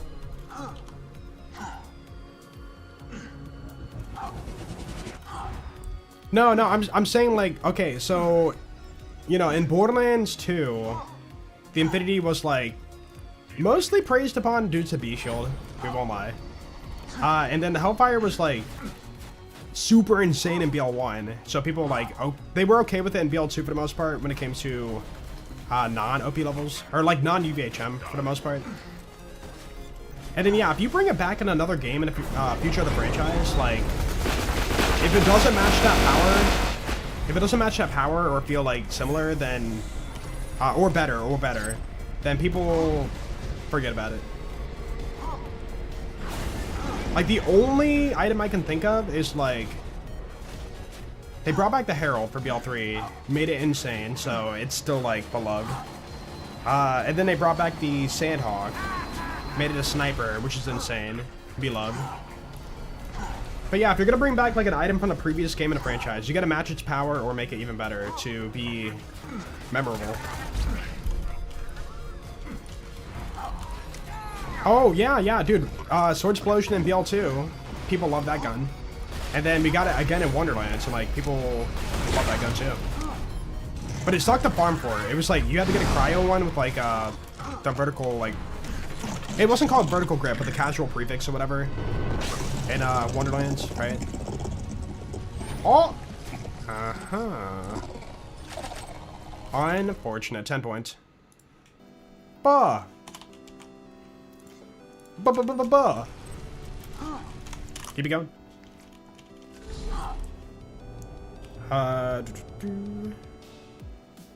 Try to give me 1 second here.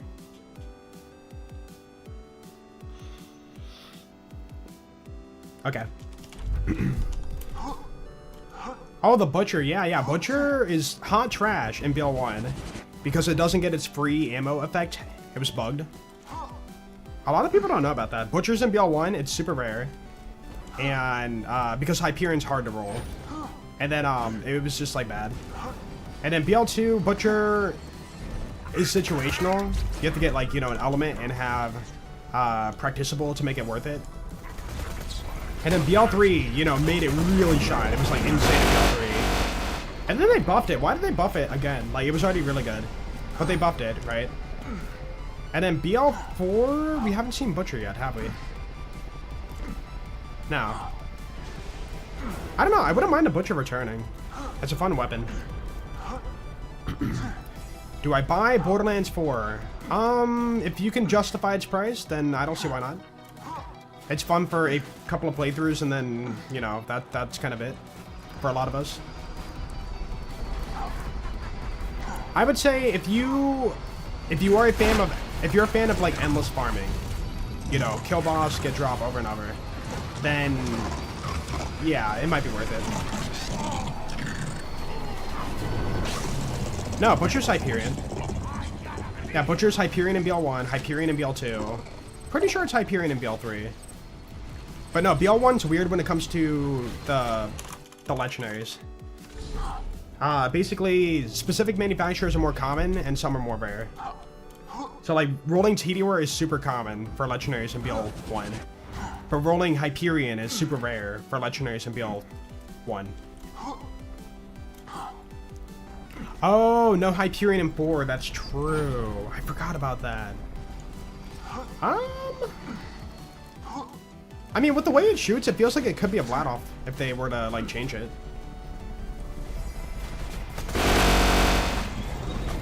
It's a fun gun, yeah. People like the spam. And the free shots.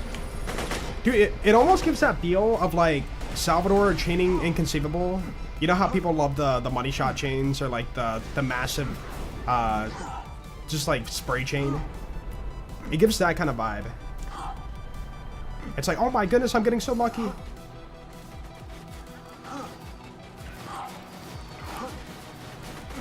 And BL3 is like an infinity? Yeah, yeah.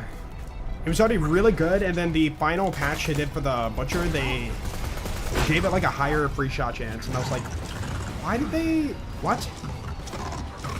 Like, no joke, they legit made an infinity out of it, in a way. It's like near infinite. Nope. 5 shots or 6? Dude, what if they bring back the... hold on. What if they make a Borderlands 2 remake, remaster, and they call that skill 6 shots or 7? We'll never see it the same. Like, they give you a little bit more free shot chance to, like, balance it or something. Dude, we were 1 number off, though. Think about it. We were 1 number off for that joke in Borderlands 2. Just saying.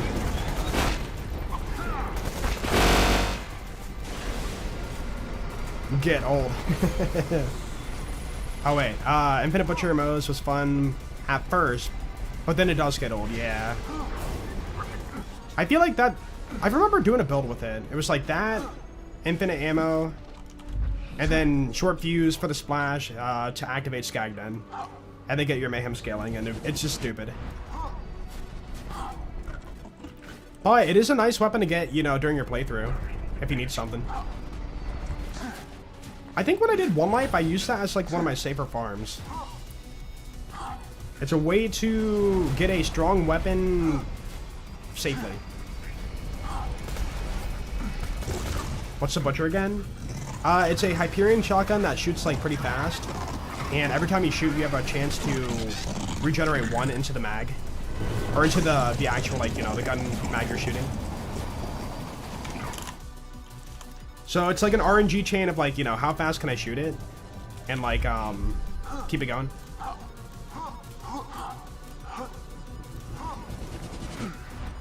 Ever since Control Core Angel Q few streams ago.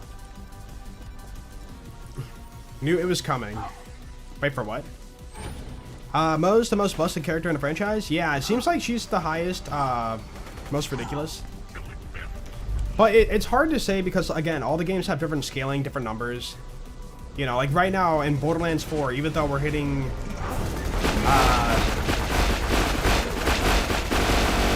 okay. Even though we're hitting millions of damage on Vex, right? That's nothing in terms of, like, billions of damage in BL3. Oh, you can hit 1 billion in BL3 with the build. So, like, it's hard to say, like, you know, strongest when it's just, like, the highest numbers we've had for the franchise. Or you could even say, you know, like, Krieg, theoretically, what if you get a, like, 15 blood explosion chain for a quadrillion damage? Is Krieg now the most overpowered? Situationally, right?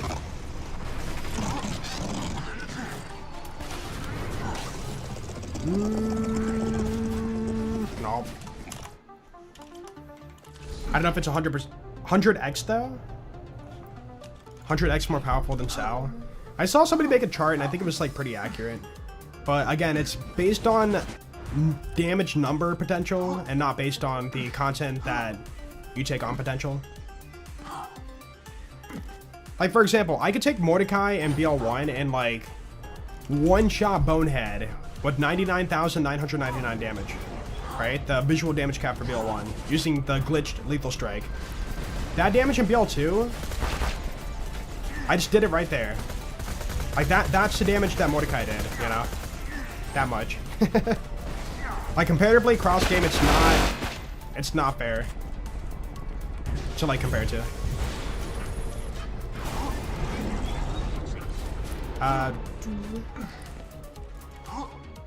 Bloodsplode, Voracitus on OP10, yeah. Technically, he can do it. It just sucks to do. It's like not easily replicatable. I think that's another factor. It's like how easy can I achieve this damage? Doesn't Billion one-tap everything in BL3? I think so, yeah. Although, what about Sponge Boss? Dude, stop it! Stop it, game. Man, our last 3 drops have been heads. Head drop. Dude, it's trying to catch up to the Shams, bro. We can't have that. No. Stop it. How many points? 10. 10-point head drop. Keep in mind, during the 94 Sham farming we did for, like, the last time we got 94 Sham, I think we only had 1 or 2 of the head drops drop in the middle. Like the 100-point head drop. It's very uncommon. No wonder BL1 characters suck in BL2. I mean, that's what I'm saying. Like, you know, if you were to somehow, like, not tinker any numbers, but, like, you know, bring the pre-sequel characters into, like, BL2. Like, everybody wants that, right? They would suck. They would suck when you get to the OP levels. They would be horrible. Like, you have to balance the characters around the game to make them, like, good. Hello. 100-point head drop before 94 Sham? I mean, yeah. We had 2 of them, I think, before we got 94 Sham, so it would likely happen again, maybe. See, the issue is, I don't know if frame rate will, like, change my trajectory. Because when I farmed 94 Sham, that was on my older PC. And now I'm running the game at 180 FPS. And I don't know if that changes the throw. It might. Since I am making the open BL3 CMM, I can say without a doubt, BL3 hotfixes are weird, so I have to learn everything so that I can simplify it and make shortcuts for everything. Oh, wait, you're the creator of it? Yo, what's up, Chaigun? Thank you for the 100 bits. Yeah, that would be nice. I remember the older days of doing it. We had to, like, was it, like, go to a website and, like, import hotfix in, export hotfix out, or whatever. You're just doing, like, a more clean version of it, I guess. That's cool. So, I'm guessing it's a way to turn on and off the hotfixing, like, more easily. Because as far as I know, for BL3, the hotfixes are, if it's in the folder, it's gonna run it. If it's outside of the folder, it will not run it.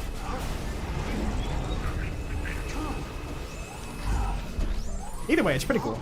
I love to see, you know, progressions through modding for the franchise. Love the videos. Yo, thank you, Dexter. You got 2 days ago a 94 Sham, but only level 70. What level were you when you were farming it?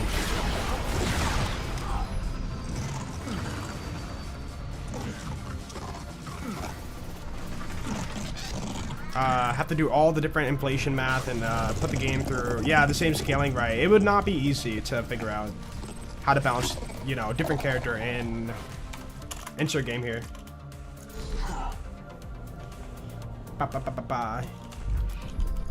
What I'm making is a creation editing tool, not an injection tool. Oh, gotcha. I see. So like dummies like me could like understand how to create a hotfix.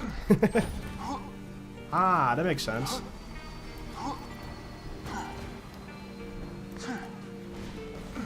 Borderlands 1 feels so archaic compared to 2. The game's a lot more simple, but people like that simplicity.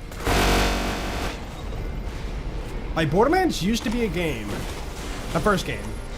It used to be a game where your build was whatever, people don't care. You run around and you just, like, shoot things for fun and you open things for fun and, like, whatever you get, whatever, you know? Like, nobody had a care in the world for, like,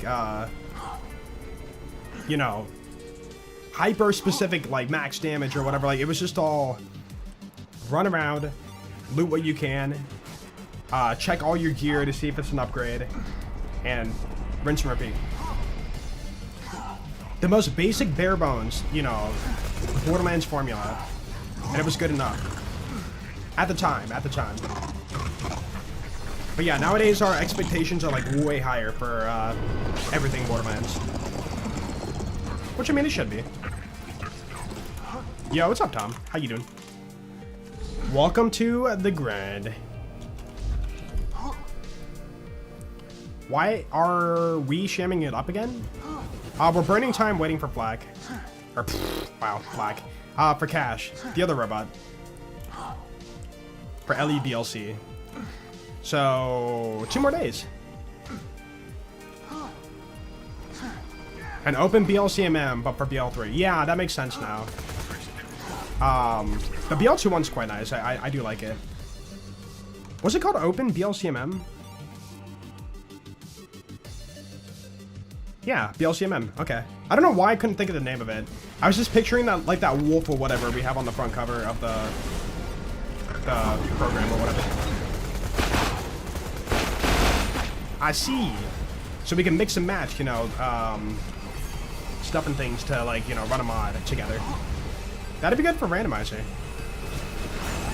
And then, yeah, at the same time, you can use it as a search function for looking for whatever data you want to find, which is quite nice. Dude, from what I heard, that was a lot of work on BL2. And you're doing that for BL3. That's insane. Yo, what's up, doggo? Hello.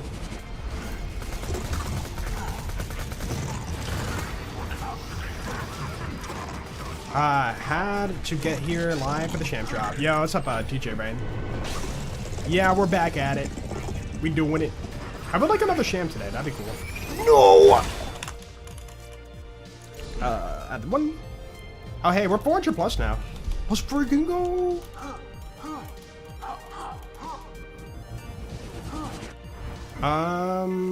Busy with college. Used to watch your videos like BL1. Do you recommend me to buy BL4? BL4 is actually on sale right now, so if there was a time, it'd be now. And for me and for many others within our community, I'm trying to be fair about it, like not just be like me only, but like it was a game you play twice and then you put it down until like more content. So if you feel like it's worth it for see, I'm an exception because I make YouTube videos and excessively farm, but if you think 100 hours, 200 hours of entertainment is worth it for the price, then yeah.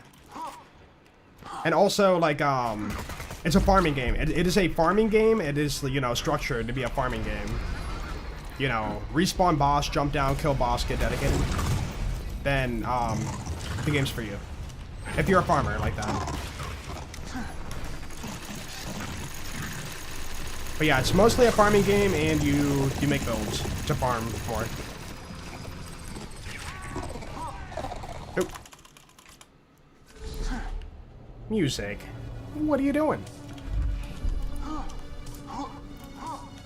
To be honest, the hardest thing about making it is being creative. Oh, you want to make it like real fancy, huh? I mean, as long as it looks good, you know. I will say one thing I do wish that BLCMM did more of, which I know why they don't, but like, you know, is, I don't even know if it's possible, but like double spacing to separate different sections of the code. It sounds like a headache to figure out, but yeah. Like you search up something, you just get a wall of like, you know, unspaced text. And it's like, I would like a little bit more like separation to understand what I'm looking at. But to be fair, I use it for very, very, very simple terms in BL2. Like just for looking at drop rates. I don't use it for much more.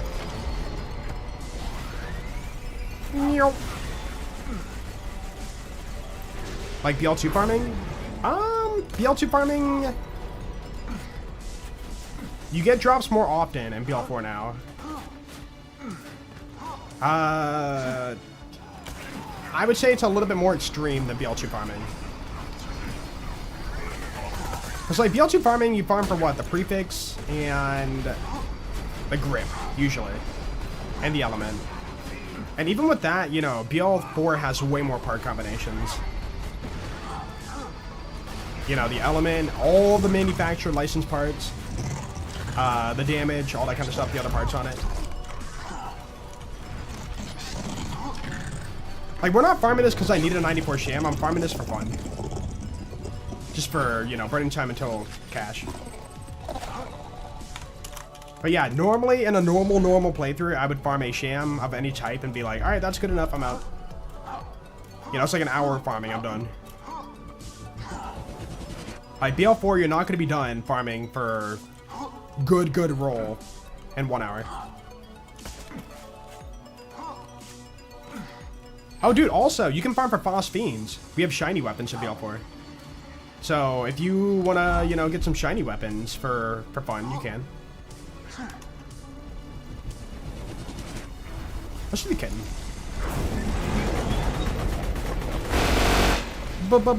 Board. Even the worst Sham is still great. Yeah. The worst Sham is still better than the best purple absorb shield. By a mile.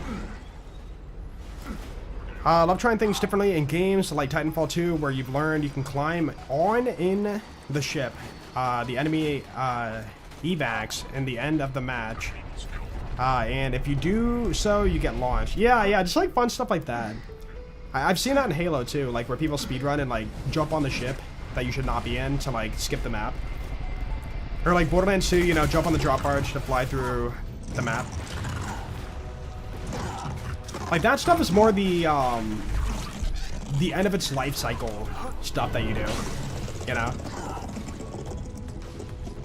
Like different ways to play differently for fun. You know, like in my videos I've shown like, hey guys, let's go to the Snowman DLC, and even though we're level 7, we're gonna stay here until we're level 18. And so we're gonna skyrocket everything while we're like severely underleveled. And it's like, is that the most efficient? No. But it's a different way to level grind early on. Like we can skip the, you know, the boom boom farm and stuff, which is quite nice. Pretty fun. We can skip pretty much all the way to like bat them all by doing that. Most efficient? Nah. Fun? Yeah. See, I guess that's one thing I kind of want for BL4 is like more different paths for XP farming. Not just farming contracts or whatever. Bounties. But dude, we won't get that unless they bring boss XP back. They need to bring that back so bad. Skyrim dying to a giant and flying. Is that a thing? Huh. I haven't seen that. I've seen the, is it the Breath of the Wild? There's a thing where, like, you know, Link can do a weird bomb placement and, like, hurt himself to, like, launch himself really far in the map. That's kind of cool. Hey, it's movement tech. That's cool, dude. Get pummeled by a giant and go to the heavens. That's fun. I got your 94 Sham on a playthrough in a red chest after meeting Moxie and Pete Spar. Really? Wow. Dude, so many people have found 94 Shams in Pete's Bar. Like from Pete or I guess, yeah, the chest. Yeah, more variety, right. Because eventually, when you play a game to death, you're going to do everything in it. So if you find any different way to do anything, you're going to want to do it. Especially if you're a content creator. To, like, you know, make it different for the video. Dude, I think in one of my playthrough series, I showed off, like, the Jock's XP farm. Where you, like, destroy the head. Or no, destroy the body, but not the head. And, like, leave the arena and come back or whatever. I only did that, like, for one series, and, like, I never showed it off ever again.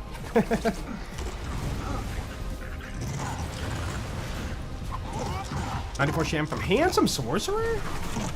Really? Highest Sham you ever got was 92. That's not too bad. That'd be Malawan Bladoff for the Pirates.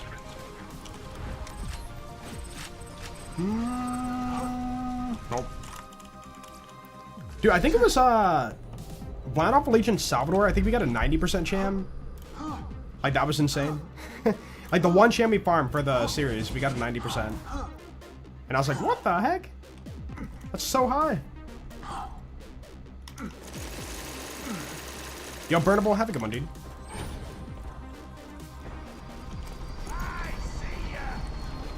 And Doomantor, what's up, man?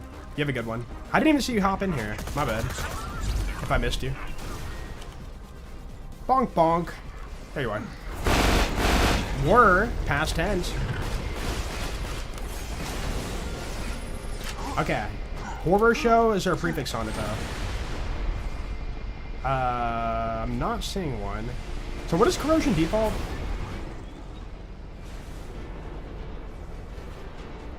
I can't think of it. Splodge? Yeah, I forgot about that prefix.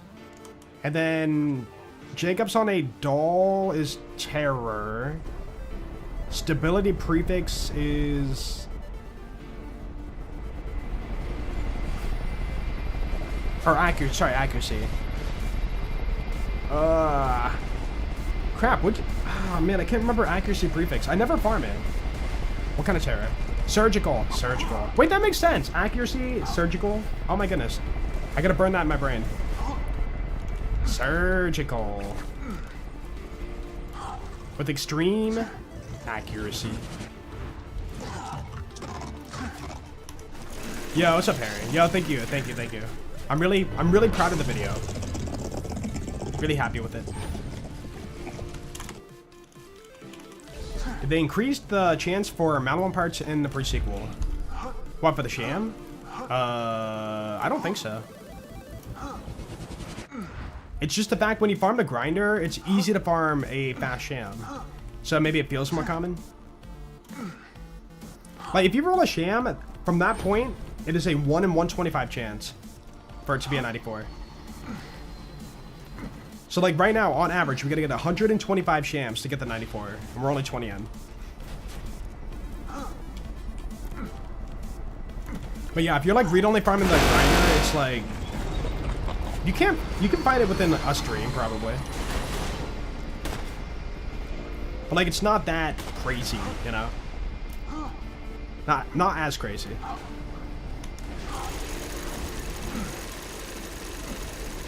Yeah, because I remember, I don't know if it was community patch or not, but we got a perfect bulwark from the grinder, too. And that didn't feel very, like, rare. You know, I wonder if the bulwark, like, can roll Malawan differently or something? I don't know. Oh, wait, no. It should be noted. Malawan parts on the Sham and the Rough Rider are weighted equally with the other parts on the shield. Except for Tidor. Other shields in the game, Malawan's, like, really rare to roll. Like on the D-shield, for example. But yeah. And I'm pretty sure it's the same with Bulwark. They probably copied and pasted the Sham to code it. Still farming the 150% amp what's for dinner. You know what's funny? When we had Big Encore, we farmed Origo for that. And the only one we found for that whole stream was a triple turtle. And then as soon as I modded it into the Maurice Fender, It did take a while to get, but we did get out of that. Dude, guys, I don't know if you heard. The read-only farming on Maurice Fender, they patched it. I did it the other day to, like, you know, test the Stone Demon drops or whatever. And sure enough, they made it to where if you jump into the vendor and your save cannot save, you get kicked out of it. So yeah, they fixed read-only farming on the Maurice Fender. You can no longer do it in Borderlands 4. But I mean, it doesn't really matter anymore. We have a save editor. So it is kind of funny though, like literally the 0.01% of us like doing that, they patched it. Like it was never a widespread thing where like everybody was doing it. It was just like, you know, a few of us. But I mean, they saw it and they patched it. Dude, it was a stealth patch too. They never listed it in the patch notes. But yeah, I was testing out the other day and I'm like, why is my Maurice Fender kicking me out? What the heck? So I reloaded again, I turned off read only, and then sure enough, it opened. But like what gave it away was as soon as I got kicked out, it said failed to overwrite save in the corner, like right when I got kicked out. So I was like, ah, that's clever. Clever, clever.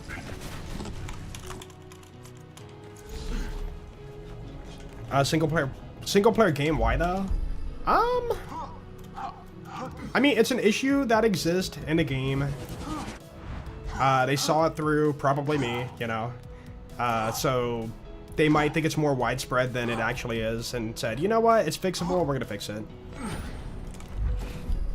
I mean, at the end of the day, if developer makes a game and they see somebody do something that's not intended, even if only one person's doing it, and they can fix it, they will, you know.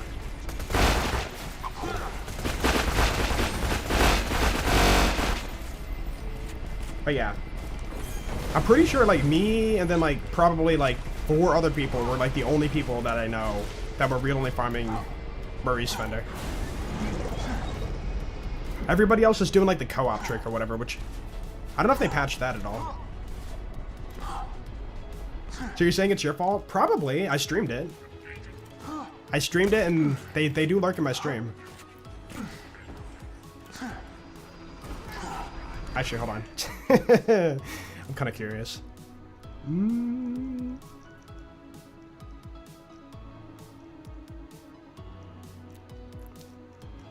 Okay, upon doing a quick scan of my users in chat, nothing stood out, but they do lurk in the stream.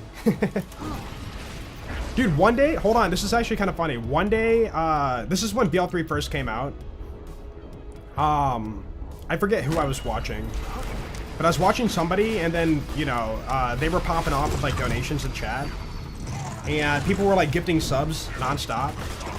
And, sure enough, in the subs, one of them that popped up was Duval Magic. And if you don't know, that's Randy's, Twitch account. And then I was like, wait, what? It might have been K6. I don't know, because I was a moderator and I checked in the user thing and it was like Duval Magic is lurking, and I'm like, oh, interesting. So then I went to Twitter and I'm like, hey, Duval Magic, you know, Randy, you know you can hide yourself on Twitch by using the what was it called? Better Twitch TV extension. Oh, you can hide yourself or whatever. And he's like, oh, thanks, man. But it was so funny. I'm like, wait a minute. Randy's lurking?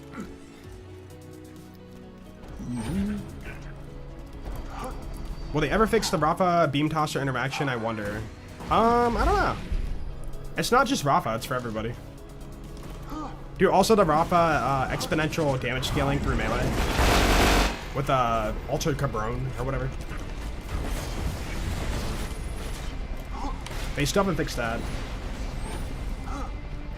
But I mean, to be fair, some of the charm for Borderlands is like using some of the fun wacky glitches for whatever. But like we live in a time now where they can document and fix things while the game's life cycle is happening, you know? Like back in BL1 and BL2, we were so fortunate to not have like, you know, an active team fixing and patching all the exploits in the game. Like, dude, imagine if Borderlands 1 came out today. They would fix Armory Glitch, You know? Might be able to fix read-only farming. Walker, you are sideways? What? Sideways drop? Yo? Dude, no element, that's weird. We've been finding so many elemental. Yo, double digits for all the dedicated. Look at that. Boom. Dude, Borderlands 2, if it came out today, just imagine them fixing like amp damage stacking, offhanding. No good news. My bike got stolen, D. What? Thankfully insurance kicks in for replacement. Oh. Still so annoying that it did sad face. Yo, Nicias, I'm sorry about that. Yo, thank you for the 58 months. I appreciate it, dude. Dude, I remember, you know, even with like a replacement bike, it's not the same. But as a kid, we were going on a camping trip. And so my dad mounted the bikes to the back of the camper, right? You know, you do that with a camper or the back of your car, whatever, right? And sure enough, we were driving to the campsite, and somebody flagged my dad down on the road. And they were like, hey, I've been trying to, you know, get your attention or whatever. It's like, about a mile back, one of your bikes fell off the back of the camper. I'm like, what? And then my dad, like, I didn't even know what was going on, you know. He was just talking to the guy. I was in the backseat probably playing my Game Boy, whatever, right? My dad comes back in the car and he's like, you know, hey, son, your bike, it fell off. And I was like, what? No, my bike. And then he went back and like found it on the road and like tumbled to the side of the road. And it was all mangled and like destroyed. And I'm like, my bike. And I remember being so sad. I like drew a picture of it on a piece of paper on the way to the campsite. But then when we got home, my dad was awesome and bought a new bike. And you know, it wasn't the same, but it was my bike. So sad. Dude, I was so connected to that bike too. The bike was a week old? Oh, wow. Okay. Wait, did you have like a warranty on it in case something happened? Or you actually had insurance on your... Wait, crap. Are you talking about a motorcycle bike? Or are you talking about like a bicycle bike? Because I didn't know people got insurance on a regular bicycle.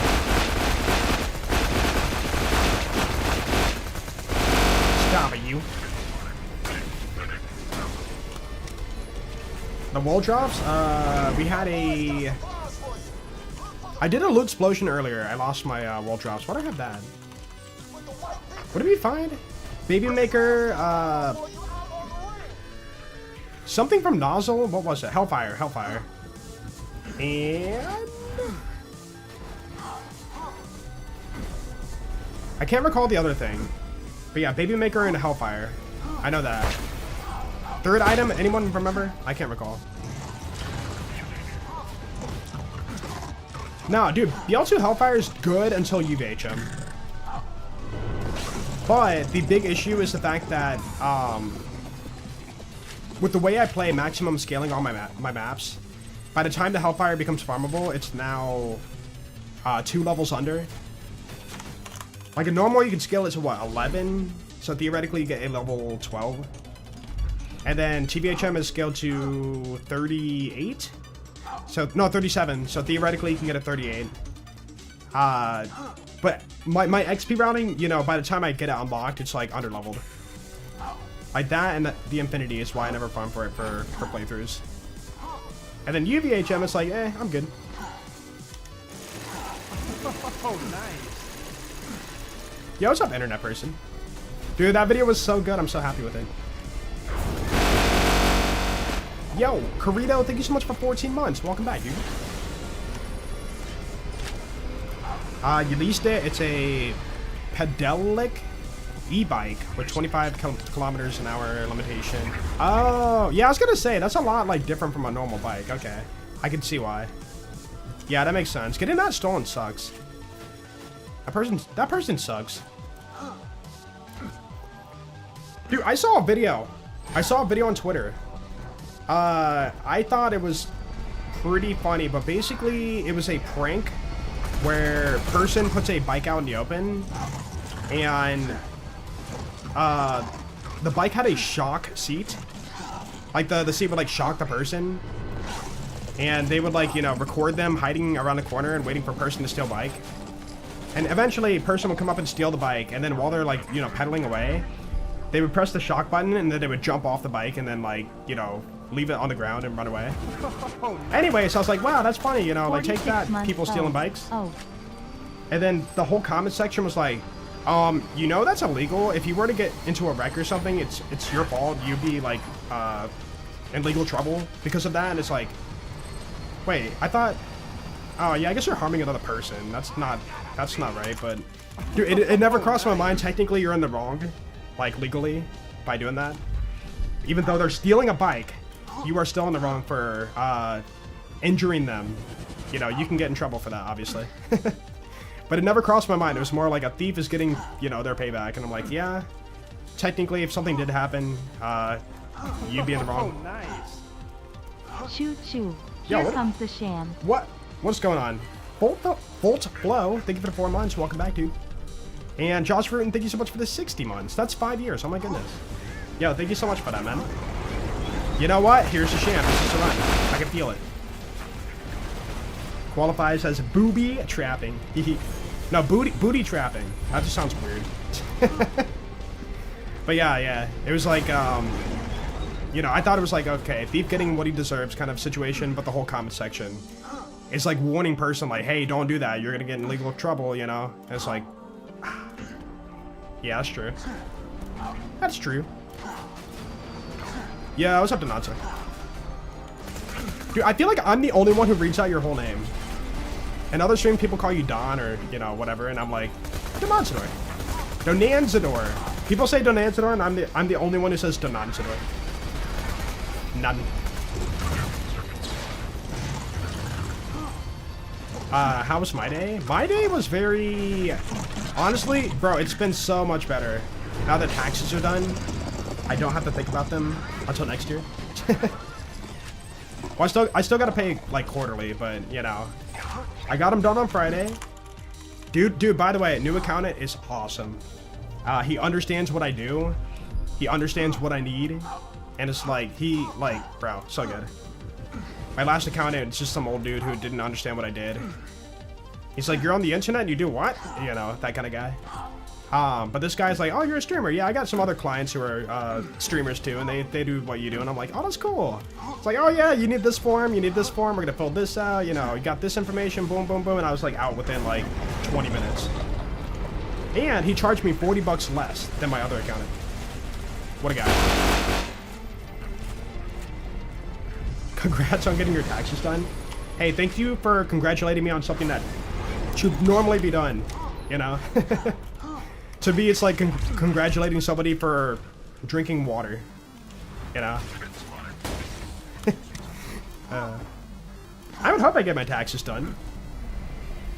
Why be farming it again? We're burning time until cash. The new DLC. Dude, I was gonna jump on BL4 today, but then I was thinking I can't do anything on BL4 because cash isn't out yet, so I went back to BL2. And here we are.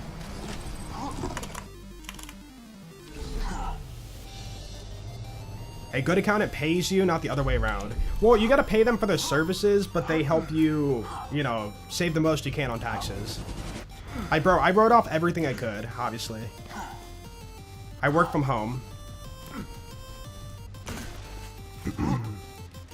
When's cash coming out? Thursday. 2 more days. And not only that, we get Tina DLC too. Or, Ellie. Wow, I said Tina DLC.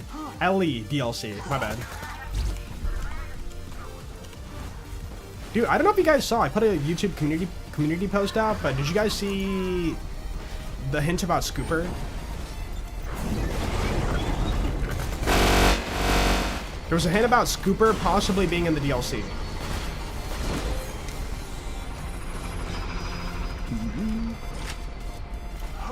48-hour sham farm until then? Nah. I'm gonna relax and, you know, get my beauty sleep and stuff. I've never actually done a subathon before, but if I were to, this would be a really good way to, like, burn a lot of time. Rip Scooter, yeah. See, I feel like the issue with this is nobody knows who Scooper is. You only know if you were really paying attention during BL3's like initial release. Scooter and Ellie's kid? I mean, hey, you know, brother and sister, I don't know, man. I don't know. You think he's inbred? I don't feel like that Gearbox would do that for like a story. It seems too harsh on a child's life for them to put it into like canon story. I'm guessing Scooter found some other like actual somebody. Hot tub shenanigans. You know what? It's documented. It's happened. But yeah, if you don't know, Scooper is Scooter's son, and all we have about Scooper is a basically before release, or was it before release or after? You know how in the corner for BL3, we had that box for like, you know, hot fixes, the events or whatever, like it says, hey, cartel event is active, or, you know, now it's, you know, this and that, like the news box, right? At one point, there was a picture of all the like NPCs in BL3, and one of them was a like little kid with like Scooter's hat on, and people were like, yo, who's this NPC? Like, we don't know who this is. And somebody from like Gearbox or whatever said like, oh, this is Scooper, you know, it was Scooter's son or whatever, but he never made it into the game or whatever, so they like removed it. But yeah, in the Ellie DLC trailer, apparently, Scooper is in a scene. You know, I never actually went back and looked for it. Anybody have the timestamp for that? In the BL4 Ellie DLC trailer, where is Scooper in the timestamp? I want to see it for myself. I have not seen it for myself. It must be like a really fast scene, because I didn't like spot it at all. Oh! Wait! Dude! Chat, guess that Sham. Guess that Sham. Guess that Sham. Dude, I got super excited for a second.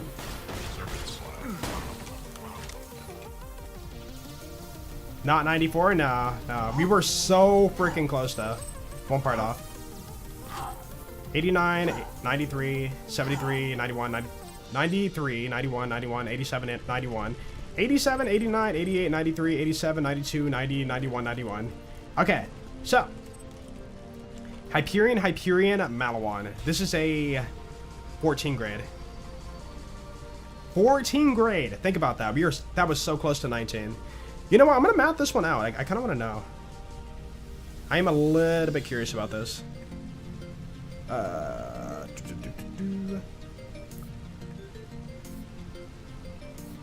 Wait, what? Hold on, I just got an email? Oh, it's a scam. Yeah. Geek Squad, you know, thank you for processing this order. Yeah, it's fake. Alright. Block. Alright, anyways, let me do calculations.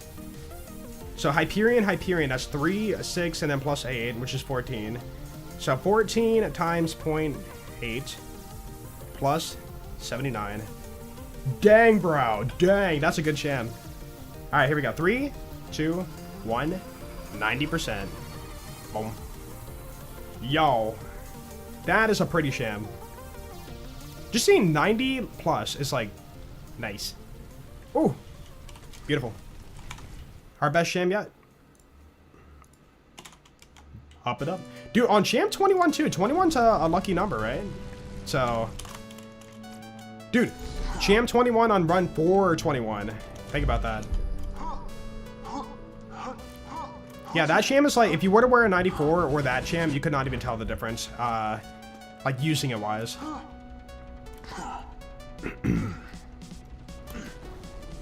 Okay. We're gonna take a small detour because I wanna, this is bugging me, I need to know. I wanna know what the Scooper scene was. Cause dude, nobody said where it was at. Was it the Cash trailer? I gotta mute it though, hold on. It might have been this trailer, hold on. Share my screen.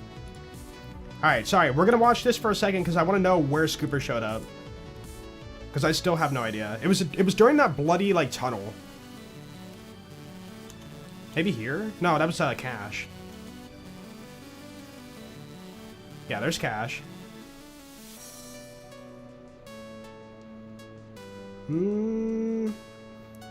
Still kind of sad that, like, action skills not using weapons at all.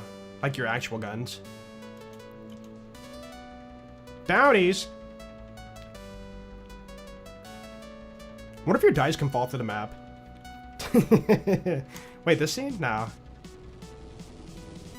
Is it not this trailer? Also, I wonder if this is like that rift thing they've been talking about. Wait, this scene, maybe. No, it can't be this scene. Dude, where the frick is Scooper?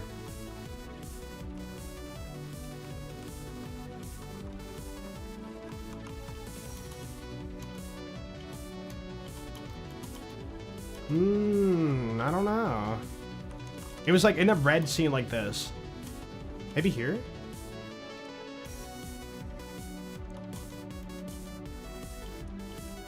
Nope. Excited for dual wielding? I think it's gonna be fun, but it kind of sucks that you're dual wielding only 2 action skill damage guns. It seems like it's gonna be like an action skill damage gun thing. Like, it'll be fun, but like, I don't know. Action skill damage. Unless it benefits from gun damage. Was it not this trailer? What trailer was it? Oh, was it the dev cast? I don't want to skim through that. Reveal trailer, maybe? Wait, it was like this scene, maybe. Hold on.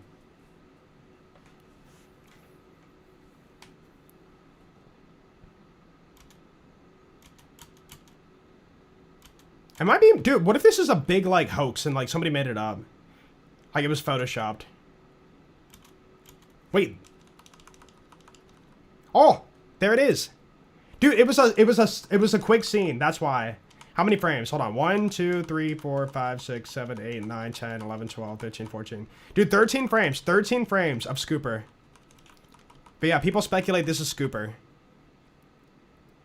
Because, same, like, hat, same, like, hair sticking out at the top. I don't know if you guys can see that. But yeah, the same look as Scooper concept art we've seen for BL3. That Pickle? No, Pickle's in a different, like, look. Hold on, we'll find Pickle. Pickle's, like, taller. That's Pickle, see? He does not have a, like, you know, jacket on like the other guy. Dude, I don't know, man. I mean, think about it. Like, if Moxie and Ellie are in this DLC, then it kind of makes sense that, like, Scooper could be, like, connected. Like, the closer family, possibly. Where do you find the capsules to open the doors in Stun Demon? I can't really word it out. But that first room is, like, the lower left corner. Second room was, like, right behind you. So the third one, I can't recall. I don't know, am I the only one fascinated that Scooper's coming back? I feel like I'm the only one. I think it's cool. I think it's cool. Everybody loves Scooter, and now they're maybe bringing him back in, like, the form of his son. His son will, like, you know, maybe continue his legacy. More excited for Pickle? Dude, I could care less about Pickle. Like, I don't mind a meme character, but, like, a meme character getting a whole entire, like, introduction and story could be dangerous. Like, to me, Pickle's like base McShooty, you know? It's fun, but, like, you don't need backstory and stuff to your person. You can just exist. Depends on how they do it, yeah. Because Ellie is technically car person, right? Catch a ride guy. Girl, sorry, girl. And Scooter was catch a ride guy. So what would Scooper do? I don't know. He's just a kid, but like, I don't know. What would he do? Dude, wait, hold on. In the lore, Scooter died, right? Scooter died in Tales from the Borderlands. What year was that in like Borderlands? Like, how long has it been since that game of Scooter dying and now Borderlands 4? Because 2 to 3 was a 7-year gap, right?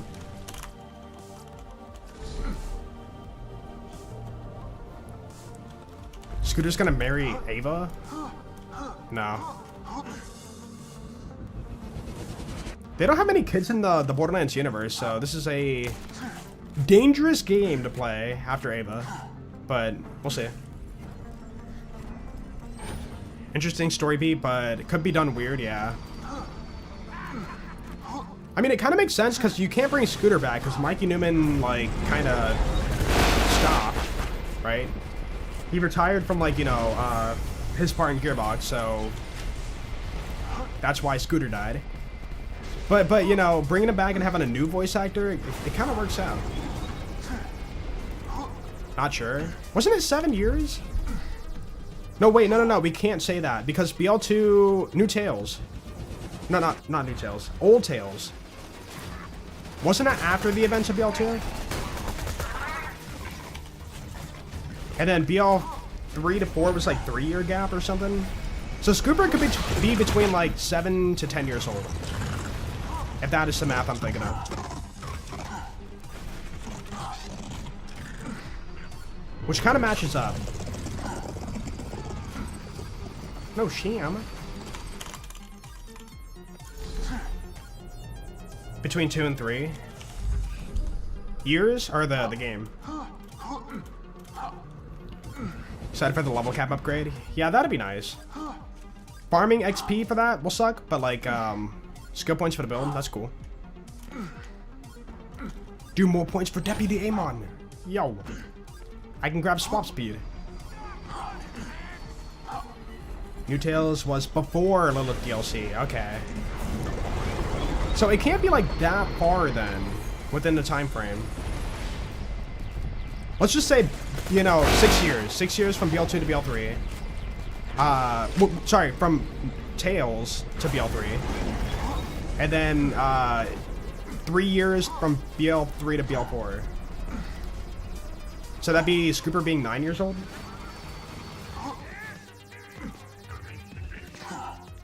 Yeah, Old Tales being before, yeah, before Little DLC. I knew what you meant. I don't know why I didn't connect the, yeah, you said New Tales, but yeah. So that means that Scooper has to be between like 7 to 9 years old. It's based on like guesstimation of a time frame. If that is Scooper, it's possible that it's not Scooper. We don't know. Like, what if it's a brand new dude and it's like, oh, we just, you know, rehashed his design to make a new NPC.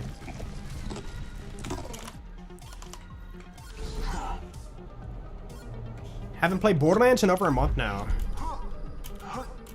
Dude, I haven't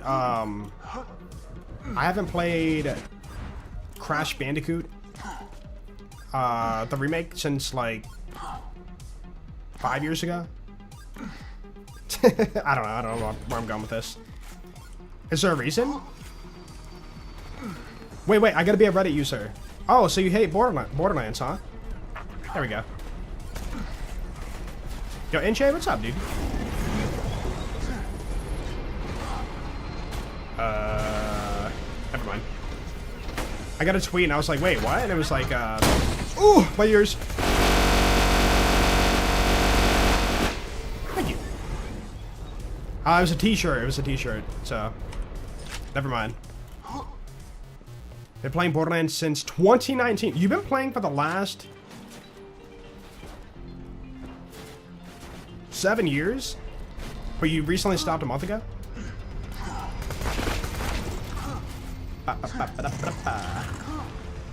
Holy fastball? Dude, I know, yeah, the sound glitches out on this map. Pretty bad. No. 2 to 3 is 7 years. 3 to 4 is 6 years? Really? I thought it was 3. Okay. So 2 to 3 is 7 years, but if it happened after the events... See, the thing is, we don't know when... how far after the main story... Like, okay, from the beginning of BL2, the main story, to the end of BL2, taking on the warrior. How long is that time frame wise in the franchise? I would assume not long. So it might be safe to assume that it would still be 7 years from Old Tales to BL3. And then if 3 to 4 is 6 years... Dude, is Scooper really gonna be 13 years old? He looks younger based on like his height and stuff in the trailer. I mean, maybe. It's not impossible. Like, all I'm saying is Scooter, if he were to have a kid, it would have to have happened right before he dies in Old Tales. Logically.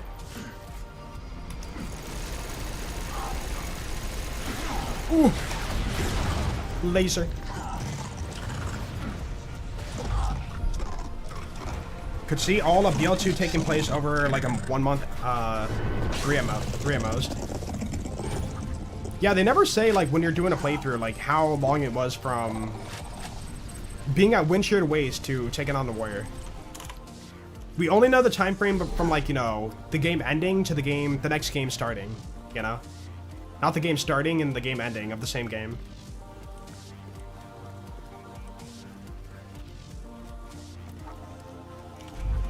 Could see all of BL2 taking place over... I already read that. Just Marcus yapping about his... Salvia trip? Wait, what?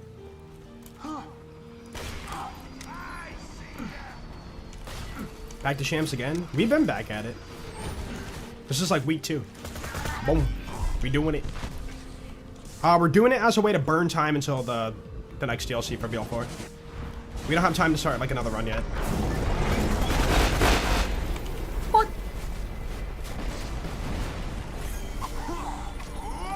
You know, Michael Legendary's in the back chest. We had like a bunch at the start, and now it's been kind of dry. What happened? Chat, you stole the luck. Give it back. How could you? Don't remember exactly when I played Borderlands 2 on the 360 for the first time when it came out. Got so addicted. Got every character to level 50, and like this on summer vacation. Wow, you had to grind. And especially back then when you didn't have like the best XP farms or like the knowledge or you know, whatever. You just kind of played the game naturally to get max level. Really cool. Dude, what's funny is when Borderlands 2 first came out, I did a 0 run. My first character was 0. I did 0, and then immediately after, I played Salvador. And I only played Sal. Did not play Maya, did not play Axton, did not play Gage or anybody. Only played Salvador for the next 2 years. We had access to 3 other characters. I guess Krieg would have came out too, right? 4 other characters, and I only played Salvador. If you go to all my older videos, like my super old videos for BL2, all of it's Salvador. All of it.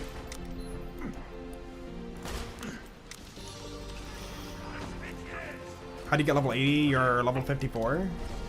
Well, you need to own the DLC to get level 80. And to grind to level 80, that depends on your character. Who you playing as? Ooh, hiccup. Sal is great. Dude, Sal is so good. I think he becomes really fun when you know all the silliness he can like do. Like back then I was just doing, for the most part, I was just rocket jumping and shooting like Norfleets. That was my whole entire build for all the years. And then eventually I learned about deputy build and you know, how money shot functions and like how offhand works, you know, and stuff. And it was like, holy crap, this is crazy.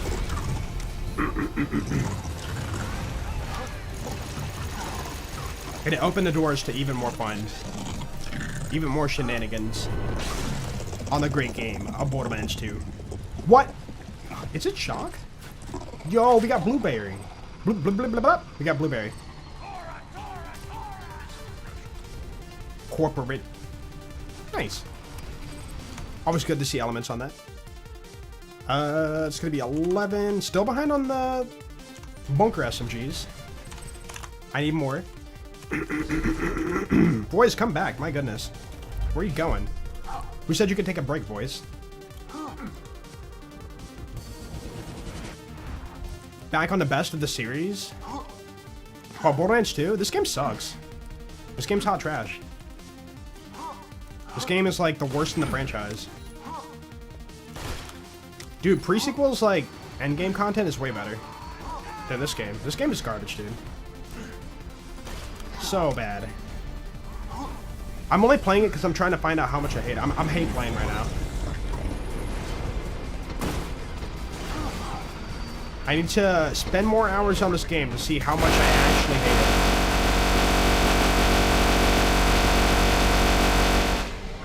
Yup.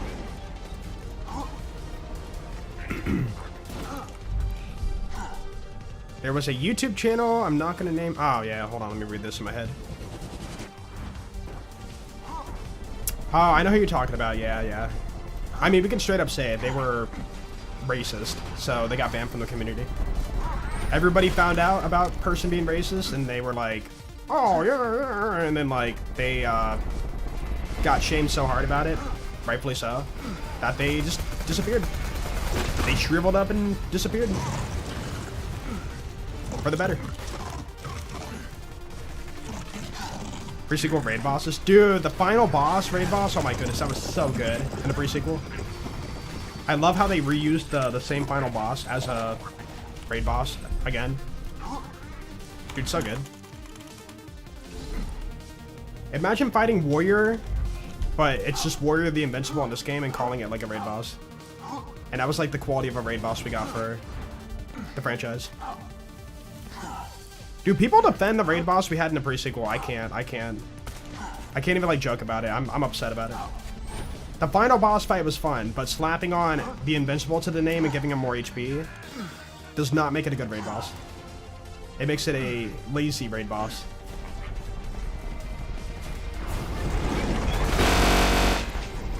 And you know what's funny? They did the same thing for Pyro Pete. And in the code, they were planning, it never happened, but they were planning to make Motor Mama a raid boss too. The whole add the Invincible and call it a raid boss. So bad. I'm glad that never caught on. Long term. Instead we got a terrible big fireworm thresher. Wait, trash raid boss. Big fireworm. Wait, who are you talking about? Who's the fireworm?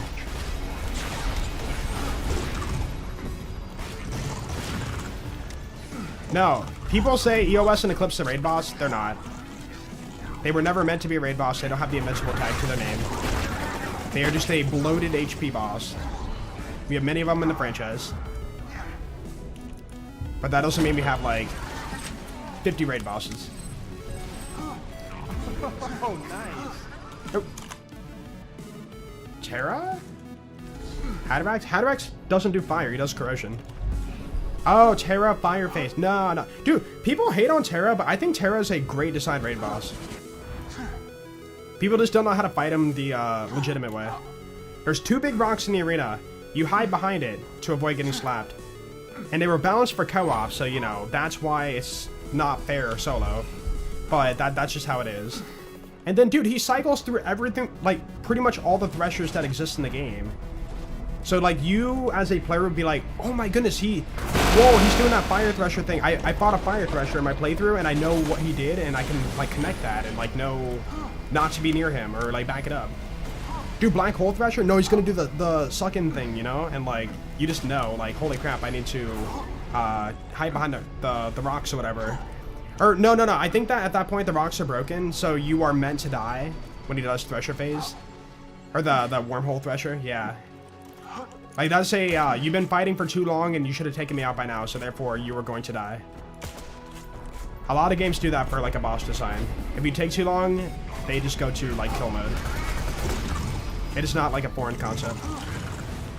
Yo, Wansis, thank you for 3 months. Welcome back, dude. Hemoboris. He's not fire, is he? Hemovorous, in my opinion, is a bad raid boss. It's cool, you know, to have a standalone raid boss, but fight-wise, he's not dodgeable. He's just, oh my goodness, I'm spamming so many attacks at once, and you have to, you know... There's no skillful way to dodge these attacks. You just have to get hit and then heal up. Yeah, the wipe mechanic. Yeah. It's almost like... Okay, I'm gonna relate it to Mugenics again. But like Mugenics, if you're fighting a boss and like you're not doing enough damage, you eventually get to round 10 on the boss fight. And when you get to round 10 in any like fight, you get exhaustion. Like the game slaps on exhaustion. Your heals go down. You take damage every turn. That gets more and more like punishing. And eventually, you know, once you get far enough, you just get wiped out due to being exhausted. Like, even though it's like, oh my goodness, that's not fair. It's like, hey, you didn't play good enough and your run's over now. Do better next time. But yeah, exhaustion in like turn-based is like, in my opinion, extremely clever. I understand why people hate it, but it makes sense, you know. If you're not playing good enough for too long, your run's gonna get punishing, and your run's just gonna get like hit with the you need to finish this, wrap it up fast, otherwise it runs over. Yeah. Oop. Yeah, like OP0, in my opinion, OP0 with game knowledge on raid bosses is actually really fun. OP10 and stuff is like where it becomes like, you need like a meta setup and stupid RNG for a lot of the kills. But dude, like OP0 Krieg is such a vibe on Terra. It's so much fun. Like I pretty much have the consistency of like killing him every kill on Krieg at OP0. Like it's not that hard with the right gear.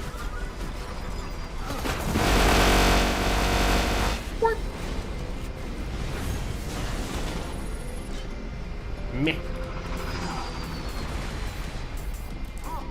Yeah, but people don't connect it.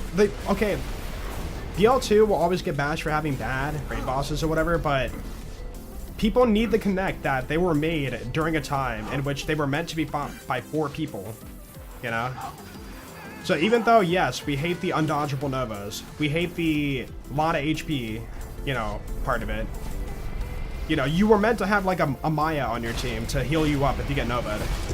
Or have a, like, you know, support character or whatever. Like, that's just how it was for BL2.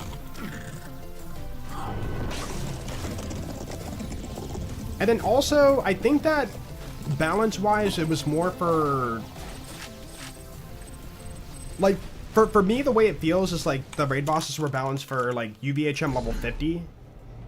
And then beyond that point, where, like, you know, things got really messed up and unfair. But like UVHM level 50 with a team, raid bossing's pretty chill, you know. In fact, we did a like base lock only kill on Hyperius with a 14. That was fun. Dude, who remembers the video where we had 4 Axtons and we turret trapped Veracitus with 8 turrets? We had 4 Axtons with Gemini, right? We trapped Veracitus in a circle of turrets, and then we sprayed him down with a Salvador. My bro could not move. He was just stuck in the ball of fire. It was so good. It's an old video. I don't know if I can find it. Hold on, we're chilling today. Where... I made playlists for all my speed kills. I wonder if I can find it. Hold on. Give me 1 second here. Channel. Playlist. Okay. We're gonna find it. We're gonna find it. Dude, so many playlists. Every playthrough ever. Dude, when I wasn't lazy and archived my live streams. Dude, it would have been so long ago. Wait, Malawatamara got to 6 videos? I thought we stopped after like 3. A DLC came out, so we stopped playing that.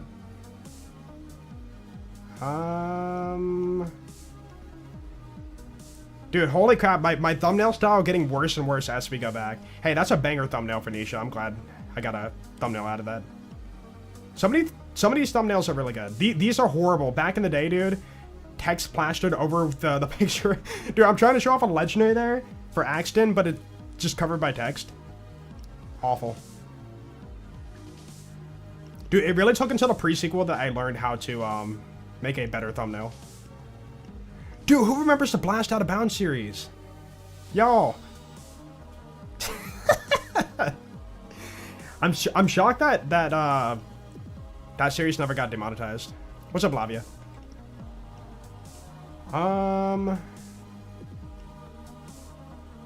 Dude, Fallout 4 videos?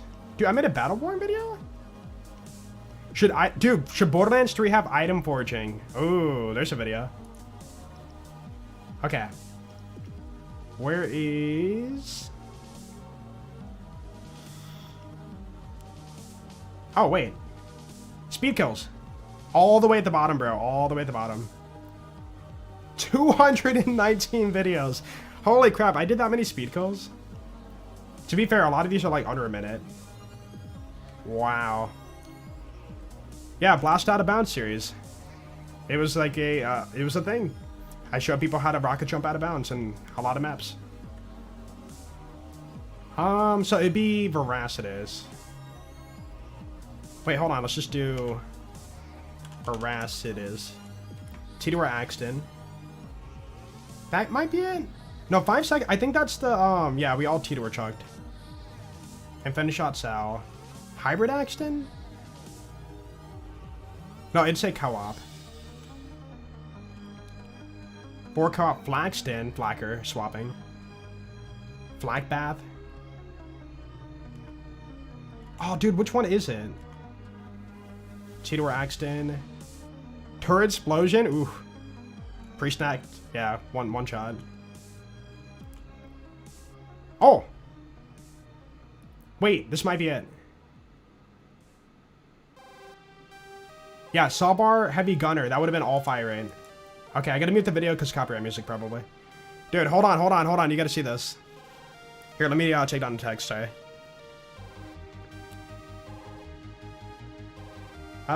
Is there 4 of us? I hope there is. Yeah, okay, alright. Dude, Demon Eye was in my lobby. Shadow Evil. Look at that.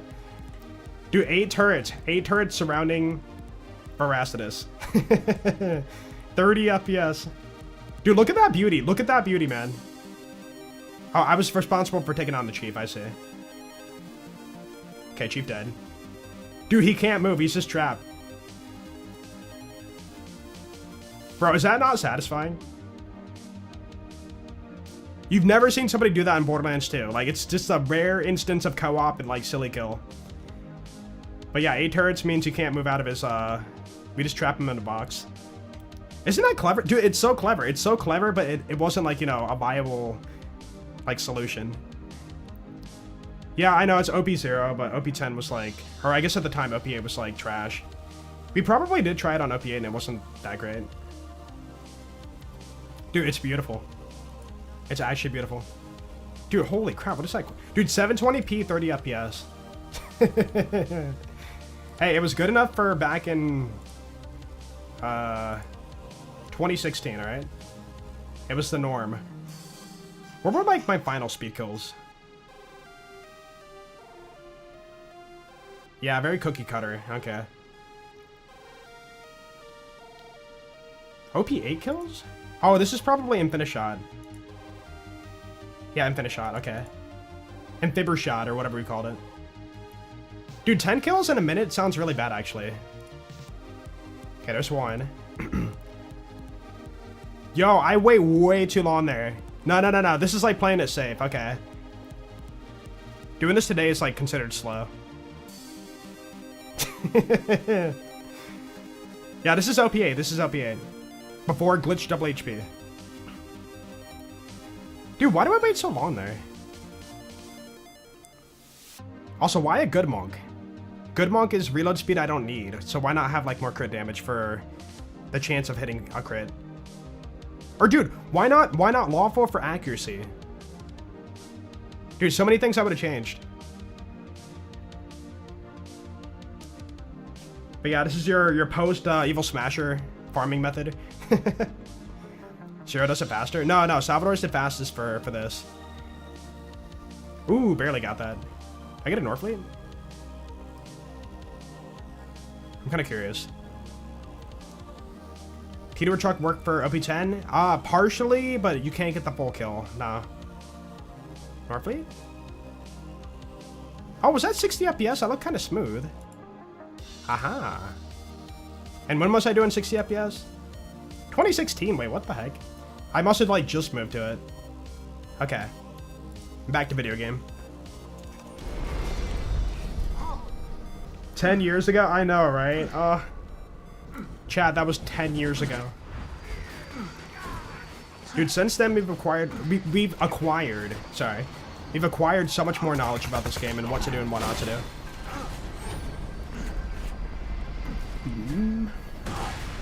Beautiful. You were so mad, Wait, you were so mad. Battleborn.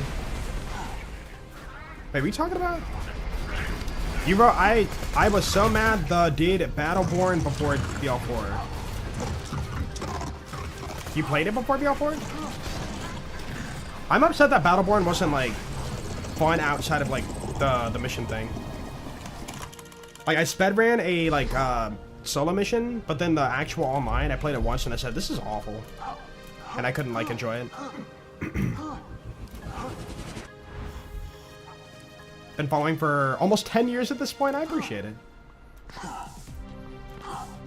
I mean, back then I was posting a random video every day. Like every day, dude, sometimes twice a day I'd post a video. But it wasn't like a high quality video. It was just like a speed kill or like doing something silly in the game. You know, less than a minute long video kind of thing. And then eventually our flow, the main growth of my channel was like, you know, to play the videos. Dude, I was on a grind back then.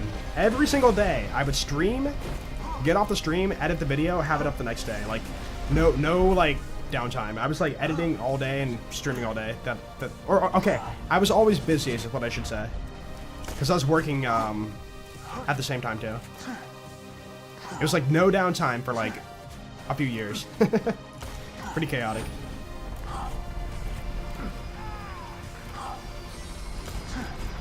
Yeah, I mean, almost 10k hours is a lot. Over a year, an actual like year of playtime. But you gotta keep in mind, this is my job too. I'm not just like, you know, throwing hours. Oh man. Ooh, bad. Bad. 4 heads. Did we have had 4 heads today? 4 head drop. Ooh, they got 4 head drops. Yeah, there was a time in which I was doing school, work, streaming part-time, and like editing and getting videos up part-time too. Well, it was more of a hobby. It wasn't like a job at the time. But dude, school, work, and making streaming and YouTube content. Yeah, school, work, streaming on Twitch, and then making videos for YouTube. It was so chaotic.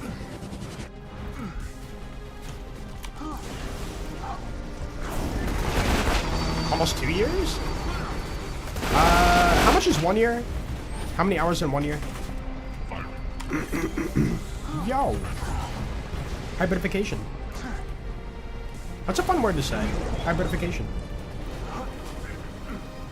How many wall drops? 3. And a corner. From bunker, not from the back chest. From bunker. Better than 4? Yeah. Hey, if you're farming King Long, we can make that joke. 8760. Okay, so yeah, we've crossed that mark by quite a bit now. But yeah, we're not like 17,000 hours in. That's like, you know, 2 years worth. I know Mopey was over 10k. He might be like 12k now or something. I think Mopey has the most hours in the community. From the one person I know in the community for BL2. Drink some water. I really should. It's like that little bit of like, you know, mucus in the back that won't go away. Calculator typoed. Technically you made the typo on the calculator, but yeah. We blame the app. Beautiful. Rain coming down hard in the UK? Oh no. Wait, hold on. When is it not like rainy and gloomy in the UK? I swear every like video, every like scene, every like picture I've seen, even in like movies and whatnot, they portray the UK as like always like gloomy and overcast and rainy. When's the last time you seen the sun? That's the real question.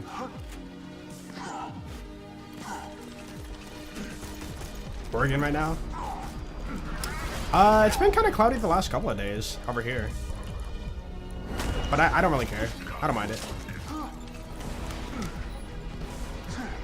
UK sees nothing but rain, yeah. I mean, I want to visit the UK someday. I don't know what for, but just for... I don't know, I'll see Big Ben or something, right? Could be cool. Go to London. Dude, look at London Bridge. Oh my goodness. No. Get like 3 days of summer here a year. You get 3 days of summer a year. When you say summer, you're saying like seeing the sun. What is your average temperature? I know you guys do Celsius, but like, yeah, what is that? Any Jolts dude lore for the class today?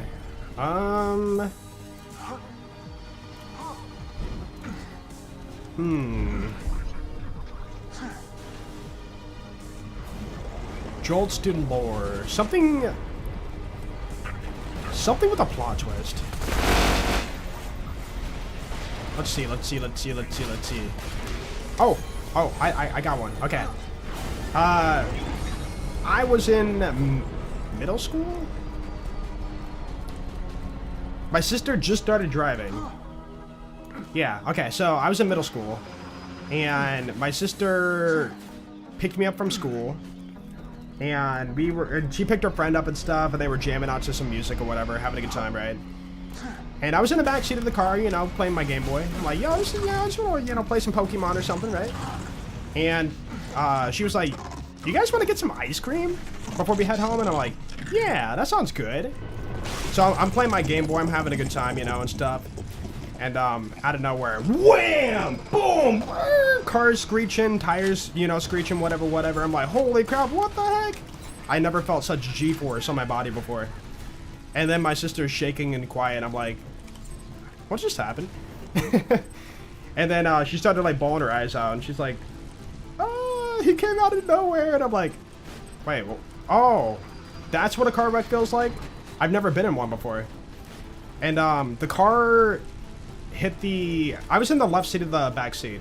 The left back seat of the car.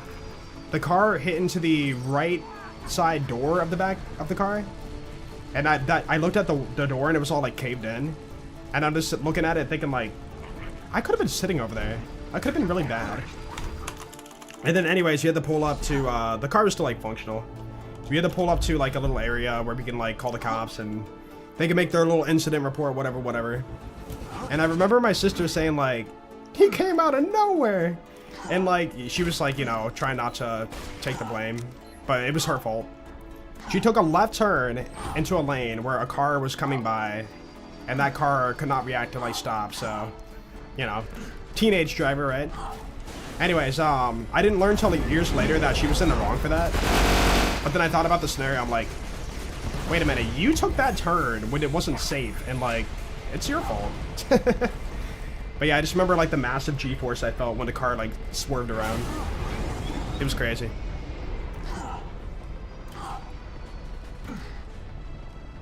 But yeah, that's the story. There's your lore.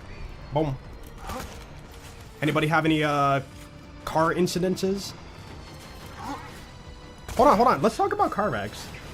How many of you guys have had a like actual car wreck? Hopefully not too bad, but like, you know, just you bumped your car, you crashed your car, whatever. Yeah, I remember my mom was really upset Because, like, she found out, like, how close it was from, like, the back seat hitting me. If you would have been in the other seat, you could have had, like, a broken leg. I'm like, that would have been bad. Remember my older brother having a T-bone accident at 55 miles an hour? That's so fast. It was crazy that the engine block compressed down to 4 inches? Whoa. He walked away with bruises from seatbelt, but his car was totaled. Holy crap, man. Just thinking about that, like, the impact had to have been massive to crush that down to 4 inches, your engine block. Holy crap. And to only have bruises, too, that's lucky. T-bone junction, yeah. Ow. Turkey Nose Potato said, had one terrible wreck while you were taking your DMV test? Oh, no. I bet your driving instructor was, like, not happy.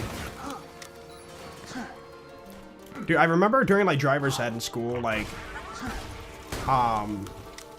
just the, like, sheer stress on my driving instructor's face. My driving instructor was my PE teacher. So, just the sheer, like, you know, stress on his face, having to, like, do that. It seemed like some way probably for him to, like, make some extra money, you know, but, you know, it's something you don't want to do, but, you know, maybe he was in a position where he had to do it. Yeah, it's just, I would not want to be a driving instructor, ever. That sounds awful. Went through the exact same scenario as you, but, it was at work, and our driver was driving... Wait, was in the wrong, but the driver caved in the door on the back right side of anywhere on the left. Jeez. Glad you're okay. Dude, I do wonder, okay, I know we're talking about, like, self-driving cars and people are very AI, you know? But, like, I wonder if we'll ever reach a point where, like, it gets good enough to where the road's extremely safe. Like, more safe than, you know, human drivers having self-driving happening everywhere.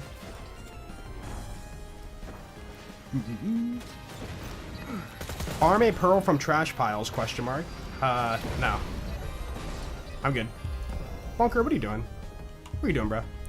Oh, you might take a little bit too long. Wait. Dude, he took way too long. Oh my goodness. Fine. Fine. Been sideswiped on your motorbike by a drunk driver? Dude, drunk drivers are the worst, man.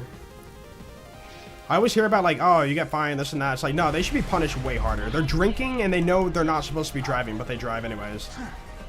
Like, they get the most, like, carefree, like, charges when it comes to doing that. They only get charged bad when they, like, you know, take a life when they're drunk driving. But yeah, just being on the road and nobody got seriously hurt, it's like, I wish they would get punished harder. He was still there, wow. Car total, the other driver had missing stop sign. Had missed a stop sign and rammed into your car. I'm always cautious with stop signs. I'm always like, alright, I know you were, like, here after me by a slight amount, but you can go first. I'll, like, wave my hand in the windshield, like, hey, yeah, you can go. Not gonna risk it. Remember seeing a car rear end... Wait, remember seeing a car rear end stop traffic and the left lane of a interstate. Ooh, impacted probably at 65 into a stop car. Oh my goodness. Fortunately, the lady only had a nosebleed and was in shock. Jeez. Oh! Yo! We got a Sham. Hold on. It's pretty bad. 81. Alright. Add that to the counter. And we'll read some more stories. Me and my mate, his car got rear-ended by a 18-wheeler? What? Car was totaled. We got lucky and got out with only minor injuries. Oh my goodness, man. I'm thinking like Final Destination, like decapitation by like how high the car is from your like lower car, and it's so scary. Wasn't a wreck, but your dad forgot it wasn't in the car, and he started to lead me, and I had to run him and jump into the back seat. Oh my goodness. Hey, we all make mistakes, right? Stream lagged out? Oh, we lagged a tiny bit on OBS, so yeah, that makes sense. We dropped 72 frames. Like 1 second.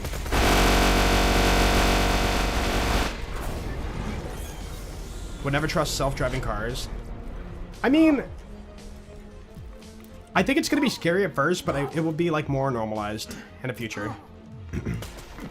Dude, you fly a plane, right? And then it's like, you know, they put the plane on autopilot, you know?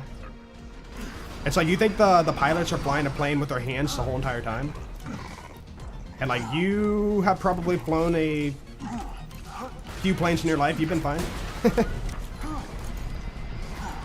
But yeah, it's more along the fact of like, you know, we might have, let's just say 20% of cars on the road are self-driving.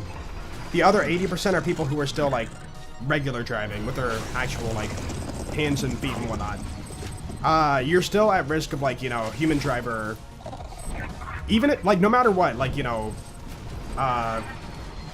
self-driving will do the best it can, but a human driver coming out of nowhere, like 50 miles an hour, you can't react to that. So like human drivers will still probably cause like a lot of accidents, even with self-driving. It won't be until the future of like all cars are self-driving that it could become ever like fully safe. Autopilot doesn't work on a plane, it maintains altitude and takes minor adjustments. That's still like self-driving. Like you're still like, you know, it's like self-driving cars today. Like you're still gonna be in the seat watching, making sure everything's fine. And if you have to take over, you can. But in the sky, it's like, you know, they don't have to worry about too much other stuff compared to like on the road. Why not just very good public transportation? I think it's more about being able to jump in a car and go where you want to go when you want to go. Like public transportation, you gotta wait for the bus, gotta wait for the train, you know. There's no waiting, you know. You just jump in a car, it's like, hey, I want to go to Las Vegas. You know, punch it in, go. And then, you know, in a perfect scenario, you're in the back seat playing your Nintendo Switch, take a nap, wake up, you're there, you know. Like that kind of world is what I'm talking about. Just being able to go where you want to go, when you want to go. That's like the... Oh! Ooh! No, it's... so close. 25 points. I thought we had a 20 or a 50-point head drop right there. Too bad. 5 heads. Gross. Always getting brake checked when... Wait, always getting brake checked in your work truck. It's astonishing how many people don't realize that the company vehicle has dash cams. Like, really? Yeah. I've always thought about getting one. Like, what if there's a scenario where something happens and, like, I could have that for my protection?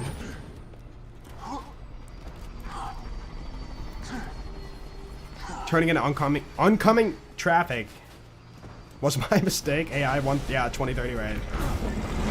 I mean, it's more about the collective data. I think about it like, you know, when AI first started, it was like really, really bad. You could tell it was like fake and, you know. But like when it collects a lot of data from a lot of people, like that's pretty much what like Waymos are doing right now. They're still like humans in the car, like monitoring the car and making sure everything's fine. But it's about like many, many data points in collection to make it even more and more safe. Like when you're on the road, there's a billion scenarios that could happen. You know, what if, you know, you need that data for that time a tree falls over when you're driving and you have to like take a quick stop, you know? Like a very rare scenario. Like there's so many rare scenarios in driving that could happen. And like over time, it will get better and better, is what I'm saying. If you watch Canada, Britain's Worst Drivers, you'll want self-driving ASAP. I have not seen that, but I could believe it. Look, all I'm saying is human drivers are the worst. The biggest factor to why crashes happen so often on the road. And I even though it would be scary, I think that, you know, self-driving is more of a better future. if it ever gets good enough to cut down accidents on the road. Now, that being said, you know, there's probably still going to be the rare occasional, like, you know, accident here and there. Just like, you know, you buy a new phone and then you see a video on the internet, you know, the newest phone's exploding, and then, like, there's one or two, like, instances where somebody's phone exploded. But, like, you know, the average doesn't. But yeah, you know, it's just, like, probably not in our future, but, like, future, if everything gets, like, self-driving, that'd be interesting.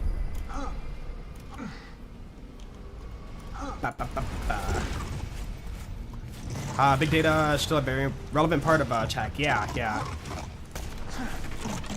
And I think that's why, like, you know, it's so... That's why, like, tech evolves, you know. It's all because, like, people said new tech, make sure it's good in the masses, and then they take those data points and make changes, adjustments, and then it goes from there. And tech is a lot... Okay, I'm not going to get into, like, you know, the scary nitty-gritty of the situation, but, you know, like, vaccines, you know, it's like trial-wise, you have to put it in your body to make sure it works. And, you know, people fully support it, people are fully against it, you know, this and that. Like, trials that way are a lot more, like, difficult to get a lot of points in. But, like, I feel like tech's a lot more, like, easy to get, like, a lot of data points for making it better and better. You keep a dash cam in your car now because one morning you were heading into work and came up on a 5-lane intersection. A semi is in the far right turn lane.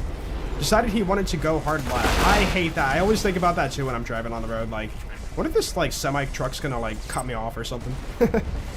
And you were coming up and you almost ended up going right under the belly of his trailer. Yeah, you're probably in his blind spot. He didn't see you. Dude, that's the thing too. It's like self-driving would not have blind spots. They would have, like, LiDAR or whatever they call it, like, looking in every direction to safely, like, make changes or whatever. Had to try a... Had to try it. Drifting your car. Ended up with a farmer pulling your car out of a ditch. Oh, you were drifting for fun? I've done that before. You know, like doing donuts in a parking lot during the wintertime. Always fun. An empty parking lot, by the way. No cars around, no people around. It's like, whee! It's like we're on ice, so therefore my tires are gonna be fine. After that, it was like, if I'm going to die, I'm gonna make sure people can know it wasn't my fault. Yeah. I mean, if your car was wedged under a semi, I'm pretty sure we can say. Actually, yeah. I guess it could be somebody's fault, and we wouldn't know. But yeah. Never mind.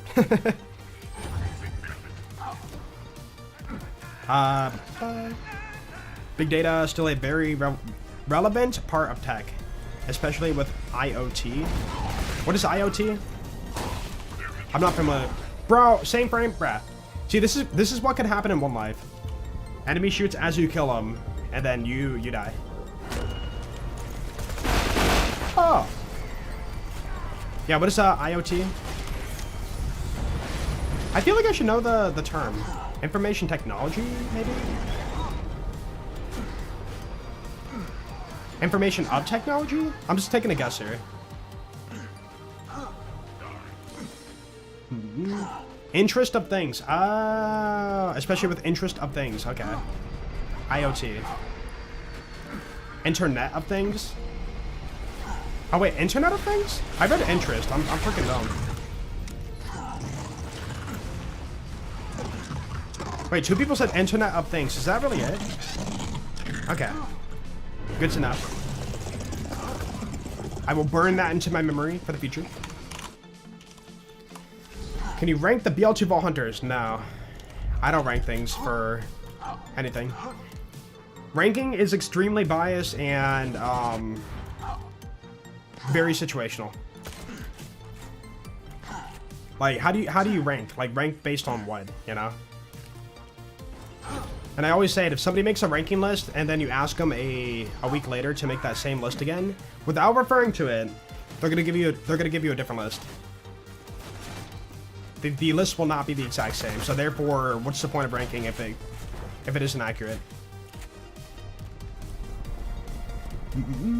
Like when there's one thing, you know, like, hey, what's your favorite food? It's like, oh yeah, I love pizza. That's it, or whatever. But then I ask you to rank your 10 favorite foods. You're gonna give me a different answer probably if I ask you again for next week.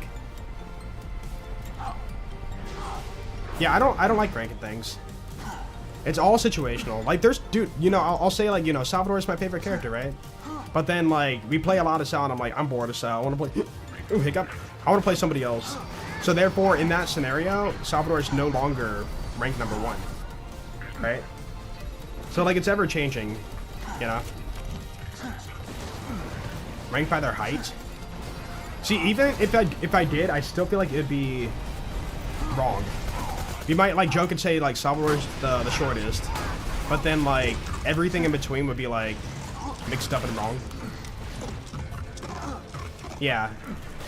Like that's why on my channel I don't like do tier list or ranking things, because like it's not accurate. It's not accurate at all. Oh. Pretty mid. 81. Boom. 23. Up and up. If it's not an exciting Sham, I'm just gonna look at it. Real rankings is who you'd want to crack open a cold one with. Yeah, your friends in real life. Hold on, you have your friends in real life, but how would you rank all your friends from best to worst? Dude, I just know somebody in chat's gonna be like, oh, that's easy. I don't have any friends, so it's... Or I only have one friend, so therefore it's just one rank.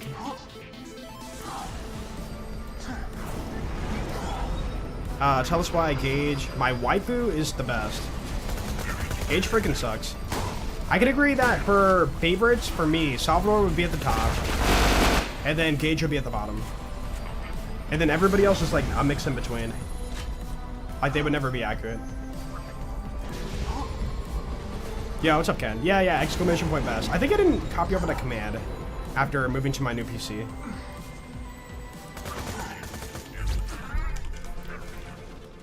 Poor guy. We gonna hit 500 today? No, not today. Dang. Maybe we could have if I didn't slow down.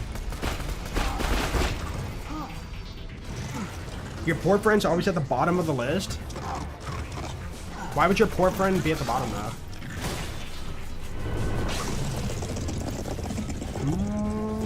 No back to back? So sad.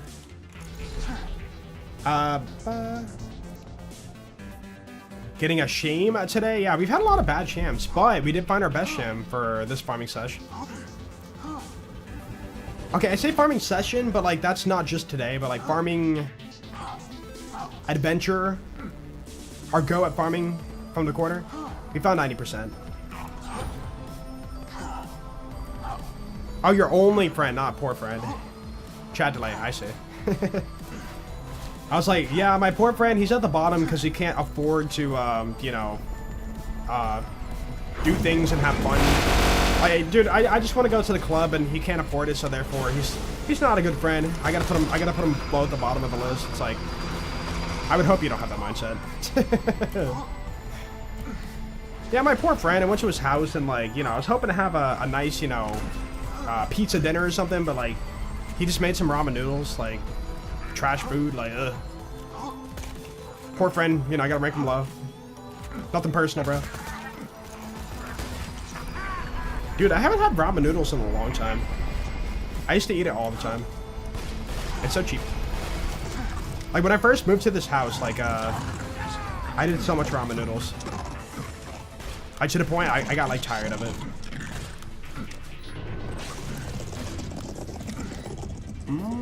Oh. Love how Gage feels in Recoded. Isn't it like the Necro Gage mod or whatever, where she summons a bunch of like death traps? It isn't like a new thing for Recoded. It was a different separate mod that was added into Recoded. I forget who made it. 2 tubbies in 1 run. Are you doing like the Spider-Man farm? Yeah, what's up, Starkblue?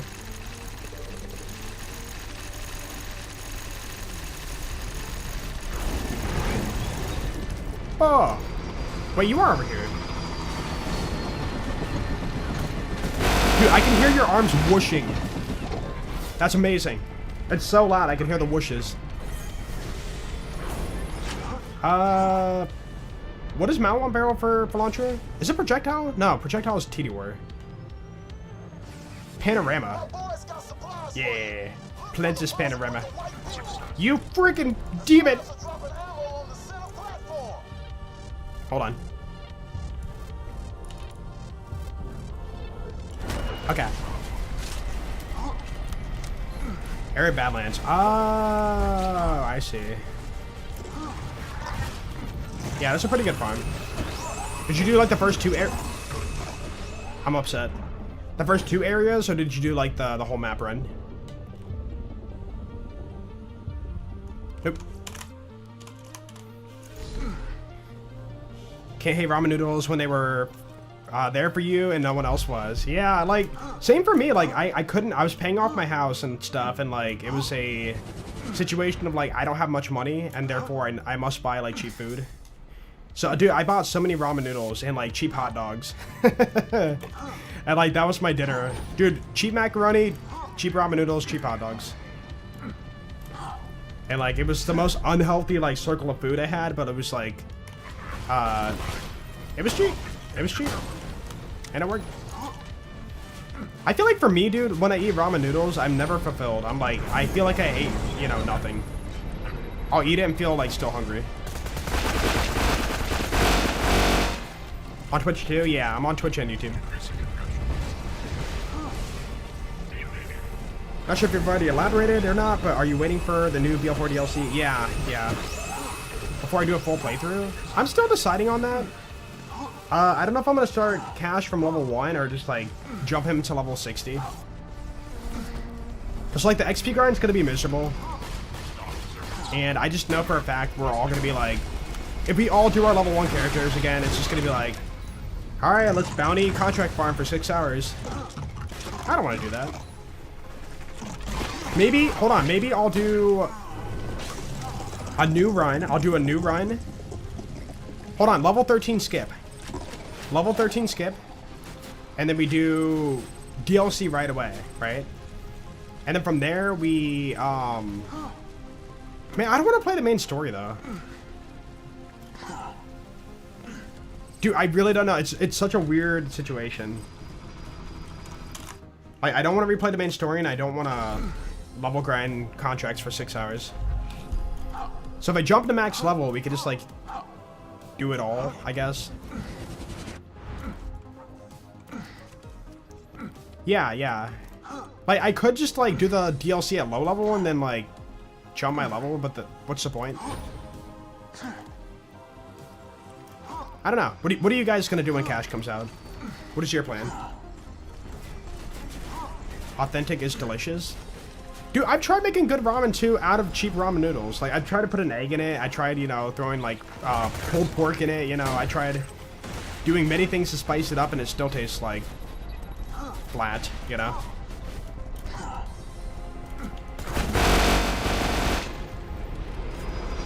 Probably won't even go back to BL4 for Cash.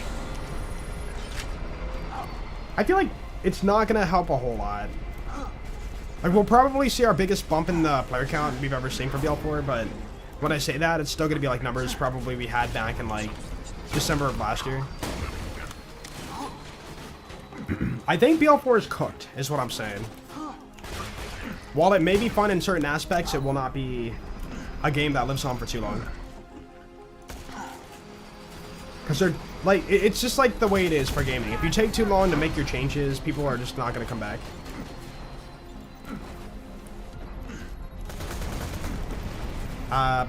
Gonna start LA DLC on current character, then do a fresh Cash playthrough. See, I guess I could. See, I just wonder if I were to do a Cash playthrough from level 1 and attempt to make that into content, would people watch it? I don't know. Because a lot of times I'll start a playthrough, and like if it doesn't do good, I'll like be demotivated to like push through and finish the playthrough. You'd watch it? I appreciate it.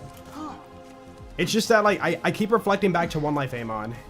Like, One Life Amon was, like, not that far after release, and it was, like, my worst performing series I've ever had on my channel. And I'm wondering if, like, Cash will be enough to, like, actually be interesting for a playthrough. So, in a way, like, it's like, okay, I won't lie, I thought about it in my brain when it happened, but dying on day 3, I did feel that wash of relief over me on One Life Amon, like, oh, I can end the series. Yes. I didn't throw on purpose though, I promise. But yeah, I was kind of like relieved, like, oh, it's over. What build are you running currently for this? A boar. The skill boar, that's it. No, I was still having fun on the One Life Amon. It was the fact that, like, on YouTube, it, like, I could tell, like, right away the interest was dying really hard for BL4. So I was like, I really don't want to push this for, like, too many episodes. But I promise I didn't throw on purpose.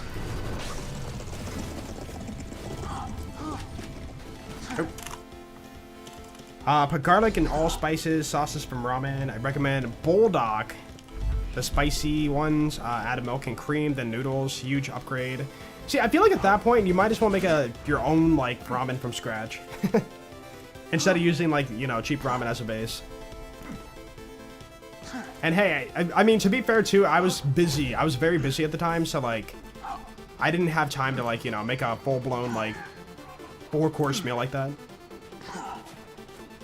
I was looking for, like, a fast, easy meal. Fast, easy, cheap meal.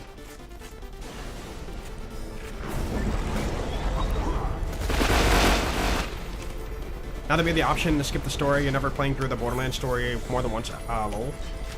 I mean, that's what I don't want, though. Like, not for you, but I'm saying, like, in general. I want the playthrough to be fun. Like what it is in BL2. And BL3 does have a okay flow, I feel like. But yeah, like, we don't really have that for BL4. Everything for BL4 is very linear for what you need to do. And that kind of sucks.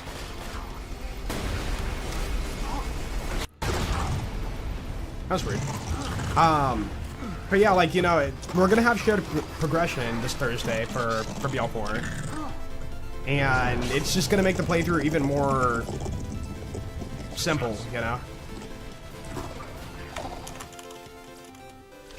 Like, dude, I routed a little bit of, like, Amon speedrun when the game first came out, because I was thinking, like, what if I speedrun the game, right? And it had a really interesting route of, like, okay, go over here, you know, kill Splash Zone. While you're heading over to the main hub, the faction town, you know, hit up this safe house. By doing this propane jump to get up there, to do a skip. And then, you know, along the way, you can do a parkour, grab this collectible, this and that. Grab that vault symbol there as you're, like, running over. Dude, that would be gone now. It'd be like, okay, I killed Splash Zone. Let's go straight to faction town. You know? It'd be very, very linear and very boring for every character. If they make a... If they make the collectibles like a permanent, non-toggleable thing. And I fear they're going to do that because they have not worded that it's going to be toggleable. And they've already shown that they want to do this from what they did with, like, Wonderlands, for example. Like, they thought it was a good idea in Wonderlands, and they did it, and everybody said, yo, I can't collect the loot dice anymore. That was kind of, you know, like, one thing for the playthrough. I would come over here and grab some gear out of it. But now that was just like an empty crater with nothing there anymore. Kill speedruns? I feel like for speedruns, it would technically save time, I feel like. Wouldn't speedrunners be happy about it? Like, not having to go do a, like, unlock for fast travel or whatever? Oh, nice. Yo, Oh. pingy, ping, ping. Yo, what's up, K6? Thank you for the 105 months. I appreciate it. Pingy, ping, ping. Yo, how you doing, man? Huh? Okay.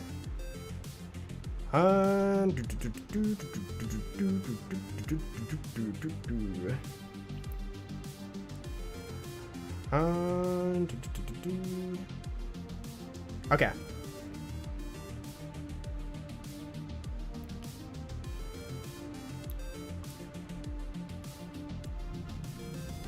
Alright. What is a Sham? The 94 Sham. That's what our Sham is. Dude, we did 90% Sham today, though. Actually pretty good. Yeah, thank you, K6. Appreciate that. You like the shared progression? Depends on how they implement it. Dude, like, it's just gonna empty the open world. Like, no matter what, I understand, like, you know, it gets annoying going to get the collectible. But my major complaint is the fact that, like, the open world is gonna be even more empty. Dude, again, I'm gonna show the video. I posted a video on Twitter today replying to somebody that was, like, kind of saying, like, oh, you're wrong. But, like, legit. I'm gonna show it one more time here. How do I... Boop. And... Boop. Okay. If all the collectibles in Borderlands 4 are collected on your new game runs, this is what is left in the open world. I'm not even joking. This is what's left in your open world, your new game run. This is it. Boss, golden chest. Side missions are completed, so they'll be sprinkled around. Boss, golden chest, bounty board. This is your new game run experience right here. This is all you can do in a new game run if they make all the collectibles permanently collected. It's empty, yeah, it's really, really empty. I'm not saying the collectibles were, like, you know, extremely fun to go do, but, like, it's gonna show...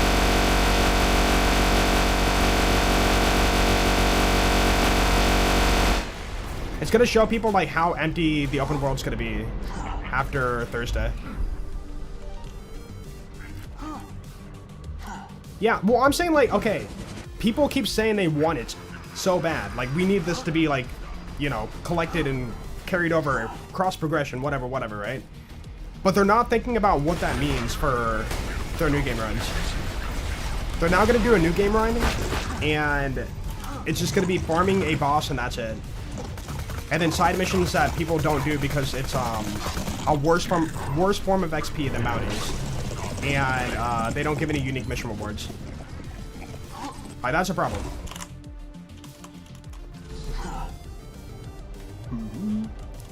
Yeah, that was a bore. I'm sorry. It's unpreventable, dude. Even if I turn down the sound, it still, like, gets really loud. The longest bore you've heard? That's about the longest you can get on Bunker before he flies off. Yeah, that's why I say it needs to be toggleable. But, like, they haven't said anything about, like, making it a toggle. That's why I put my tweet out, you know, before... when they tweeted about it today.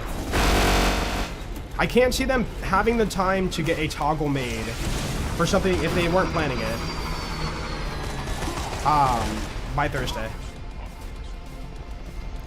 So I think what this is going to do is, like, people are going to be tweeting about how empty the open world is after they make this change. Just to kill the reputation of BL4 even further after Thursday. Like, no matter what, we're going to have that chunk of the community who, you know, is celebrating the downfall of BL4, right? They're never going to go away. But, like, yeah, like, they need to make it toggleable. And, dude, the ultimate solution, hear me out. When you collect the, collectible, whatever, for the first time, you get your SDU tokens. Alright? That is now permanently unlocked. Right? Permanently unlocked. So if you do another playthrough, that collectible is now, you know, you've already got the SDU tokens siphoned out of it. Right? But if you do a new game run, that collectible is still obtainable. You can walk up to it, you can grab it again. This time, though, you don't get SDU tokens. You get a chunk of XP.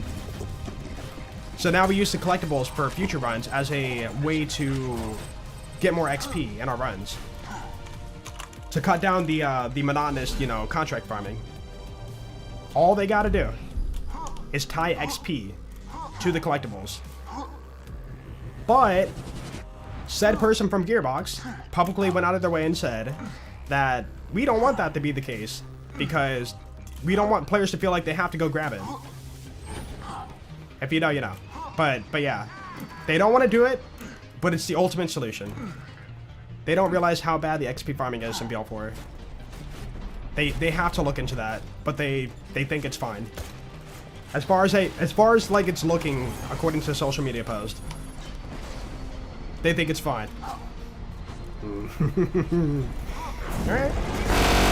Dude, Gearbox is listening to me right now. They're like, alright, Joel, let's take this. I mean, it's late. Yeah, it's horribly parted. Never mind. No. But dude, it's not... Okay, for real though. Is that not the ultimate solution? Literally, tie a chunk of XP to all your collectibles and make them, you know, a thing that refresh in your new game runs. So if you do a new game run, that collectible should be available again. But instead of SDU tokens, you get XP. Like, please. It's like the only way you can easily make a change that will work for the game. And like, it has to be significant. It cannot be like, you know, you get 100 XP like a bobblehead. If you do that, nobody's gonna care. If unlocking safe houses and silos gave XP, you wouldn't mind. Yeah. It would just be like something more to do. I was talking about like, earlier, K6, I was doing my aim on speedrun when the game first came out. And I was like, okay, I'm gonna go kill Splash Zone and then go over here, you know, do a little parkour thing to get to the silo, get that unlocked for later on. And then go over here, grab this vault symbol along the way, because why not? And I was like, dude, this is really cool, yeah? And then now, just imagine if it unlocked XP. So you can get, so you can get a way to get XP naturally and not like, have to grind out contracts. Dude, you're rewarding yourself for the exploration. The one thing they want in BL4. But the exploration part, people don't care about. So, like, give them a reason to care about it. XP. XP Iridium, you know? Just do both. I don't know. I think it's a very, very good solution, but they, you know, they don't want to do it. Where's the counter? Oh, crap. I've been adding to it. My bad. My bad, dude. I took it down because we were looking at Twitter.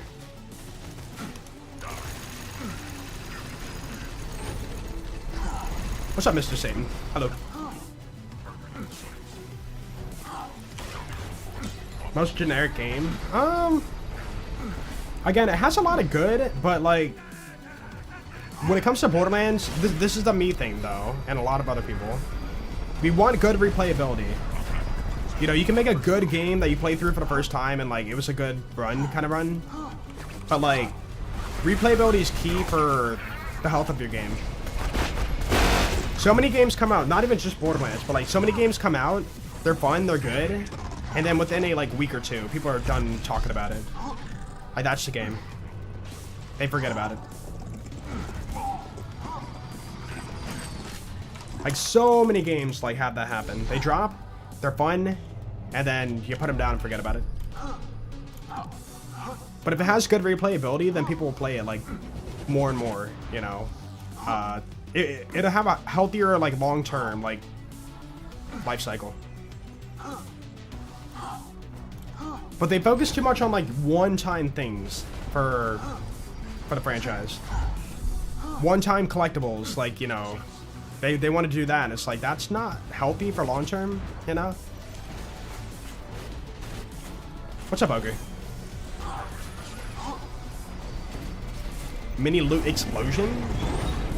For what, getting the collectible? No, because loot's very free in BL4.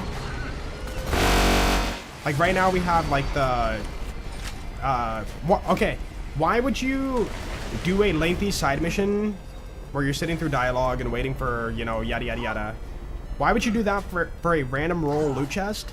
You know, like, when you complete it, you get, like, a loot chest in your inventory? Why would you farm for one loot chest when you could, like, kill Splash Zone, 20 times during that, like, actual playtime on a mission and get, like, 50 purples, you know?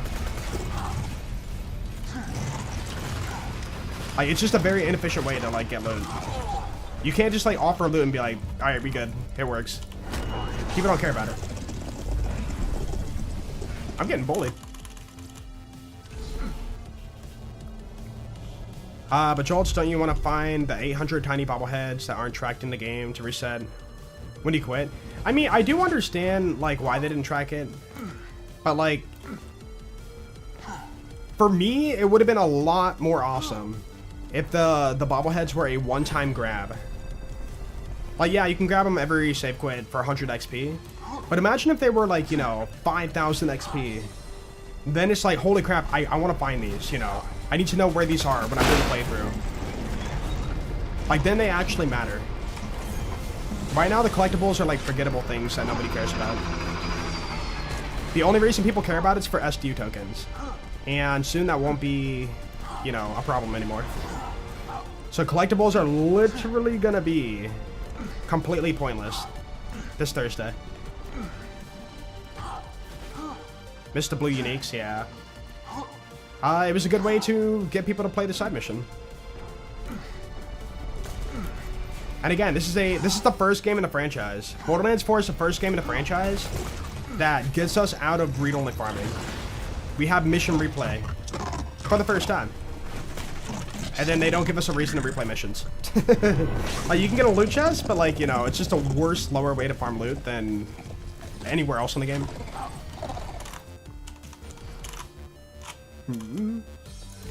And by the way, this comes from a place of love. Like, I just want the game to do better. That's all. I'm not saying this as in, like, you know, this is trash and it's never gonna work. It's like, I'm just trying to, like, open their eyes when it comes to long term. As a hardcore, you know, long-time fan, you know, this is not the solution. It might sound like a good solution, but it's not the solution.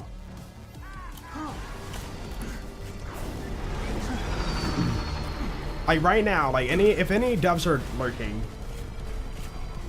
launch BL4, you know, have all your collectibles unlocked permanently with your cross progression thing, and run through the main story from level 1 and tell me, like, that's not more boring now.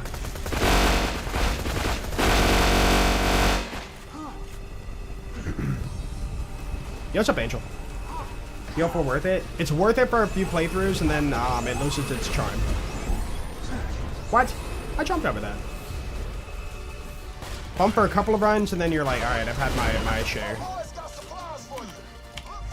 BL4 is a game where if you like excessive farming, then it's for you. Otherwise, it's for a lot of people a game where you're waiting for more content to come out. You know, you played it, you had your fun, and then you put the game down until something new and shiny comes along.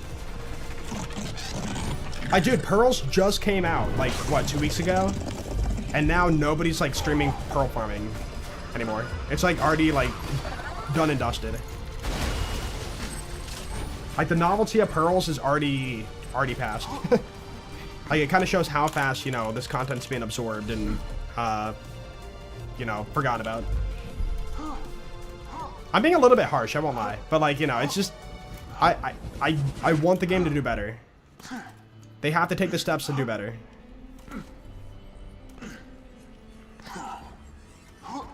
Do rare head drops in BL4 from bosses? No. Cosmetics are all unlockable. They're not, like, through, like, drop in the world cosmetics anymore. That's a good change.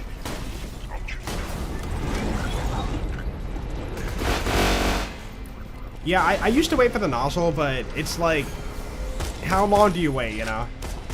About 10 items fall out of it, but if you sit there and wait for it, you have to, like, stand there for an extra 20 seconds per farm, I'm gonna say. And it's just a lot of time lost for more fun. It doesn't help that they used to be more common and now they're super rare.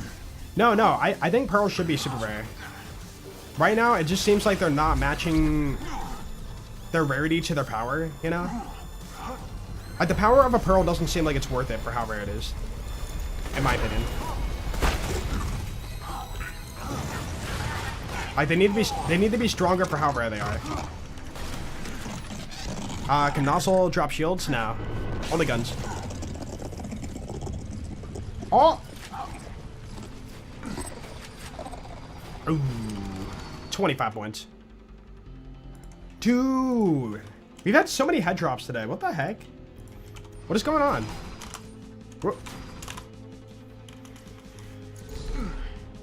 Not a fan of every Vault Hunter getting the same heads. Yeah, like, the one thing I was very hopeful for BL4 is new body types. Like, Borderlands, the franchise in general has been really lazy when it comes to cosmetics outside of the heads, you know? They're just a color splash on a, like, generic, like, overlay. Like, you have your same shirt design or whatever, and then they just, like, color splash it, you know? Like, for example, we just had the St. Patrick's Day, you know, like, shift code event, or whatever it was. It's like shift code for, like, St. Patrick's Day, heads and skins. Or skins, I think, and it was just, like, the same exact, you know, Vex jacket, but it's green. It's like, I don't care, you know? It's like there's no love put into, like, that. Like, we need body types. Body types, the heads are alright, but, like, you know, it is unfortunate they're shared across all the characters. But yeah, the body types need to be more. And, like, I know it's more expensive to make than a color splash, right? But you're making cosmetics that are very forgettable, and nobody cares about them. Oop. Okay, I shouldn't say nobody cares about them. I'm sure some people do, but they're very forgettable is what I'm saying.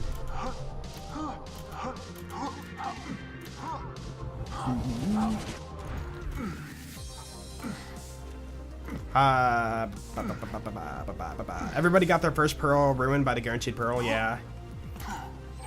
And, like, I get it, you know, you want to give people a taste of pearl. And I did see some comments about people who were saying, like, you know, as somebody who's busy and doesn't have time to farm, like, I'm glad I can get this and this and that. But I feel like it shouldn't be that way, you know? I get it, but at the same time, you now don't have a chase, you know? Like, I still remember, like, when I was doing, like, work and school full time, even at work and school, I was thinking in the back of my mind, like, oh my goodness, dude, like, you know, maybe I can get a 94 Sham when I get home, you know, or, like, you know, there was always, like, an urge, a chase. And now you're just, like, giving it for free. Like, if it's meant to be rare, then, like, let it be rare, you know? Like, there's nothing wrong with that. Give people something to chase for. And if that person complains about, like, oh, it's too rare and I'll never get it, like, that's just the mindset, you know? Like, don't reward somebody with something that's supposed to be rare.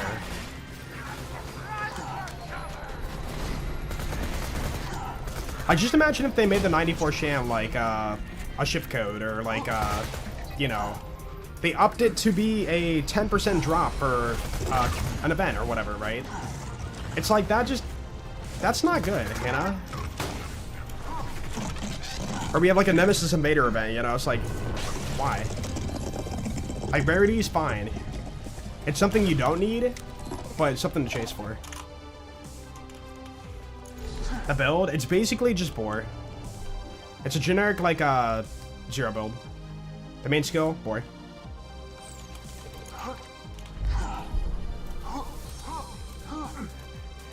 A 94 Sham a day keeps the doctor away.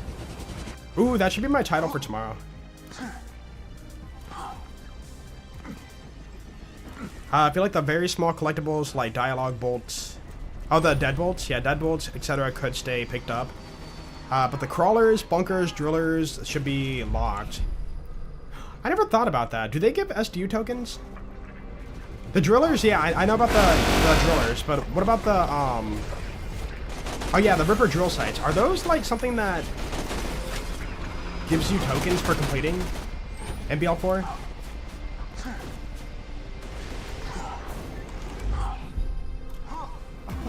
Oh, nice. Yo. Scraw. Thank you so much for the gift sub to Bryce. Is it Bryce? Yo, Bryce. Hey, welcome on in, dude. I appreciate it. Thank you, thank you. Thank you, Scraw. They do? Ooh. That's unfortunate. I mean, I guess it... Okay, one thing that's good about it is the fact that it will be painted on the map so you know where it's at. But... yeah, it's like less incentive to like go there. So now it's pretty much like if you don't care about the dedicated drop farm there, then like don't bother. I don't know, dude. BL4 is in a very like strange situation right now.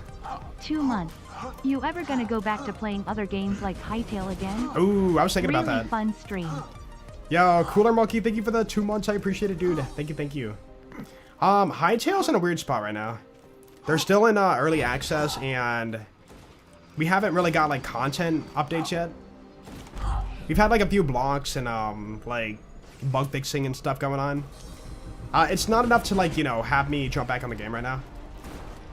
But I do want to play more of it, but there's no like, you know, new bosses or anything yet right now. I'm kind of waiting for that. Dude, just watched the One Life Salve. Wait, One Life video, heartbreaking? Yeah. I'm okay with it. It was a good run. I'm happy with it.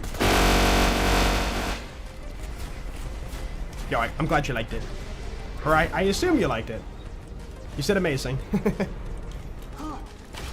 Ever play Calamity mod? Nah, I don't think so. I'm still too casual when it comes to Terraria. I'm not hardcore yet. You want to see me play Dark Souls? I mean, I do feel like I need to widen my palette of games for, you know, for the future. I can't just play Borderlands forever, right? Are you? I want to cry. Dude, today's head drop day? What happened? I think that, is that 7 head drops in one stream? It was 7 or 6. I gotta say it that way to be safe. 7 or 6. Some BL2 guns and Calamity. Yeah, but I don't play, like, I don't have that urge to play Terraria just for some items, you know?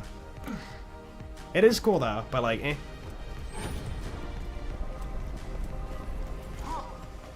Parker's getting ahead of himself. Haha, I see what you did there. Could they remaster BL2 and keep the franchise alive? Not long term though.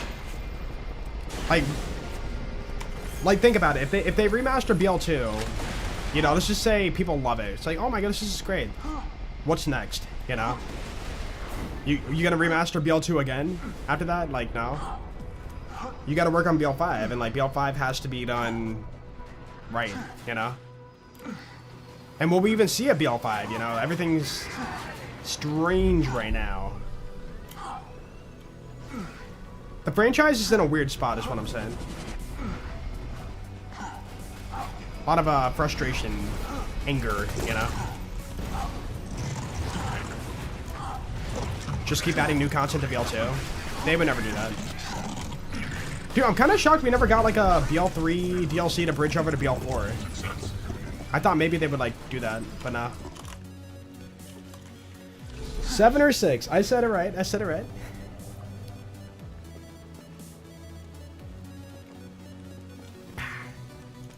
Wasn't BL4 sales good? I don't feel like they were.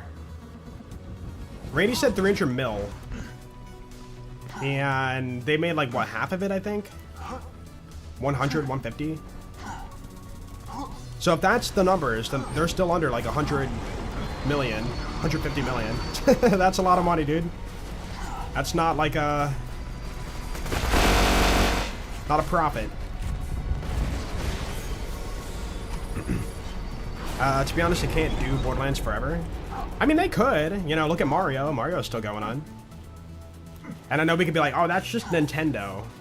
But like, you know, they're doing something with a video game to make it still playable today.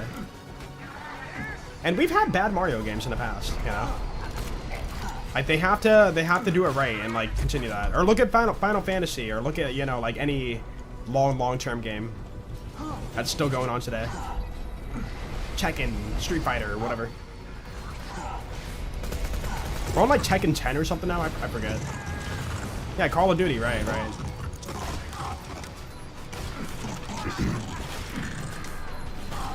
I just hope that Borderlands doesn't become a game community like Call of Duty, where like, you know, we rage and complain about every single game that comes out, but company still makes mad money off of like people. They still like buy the game basically.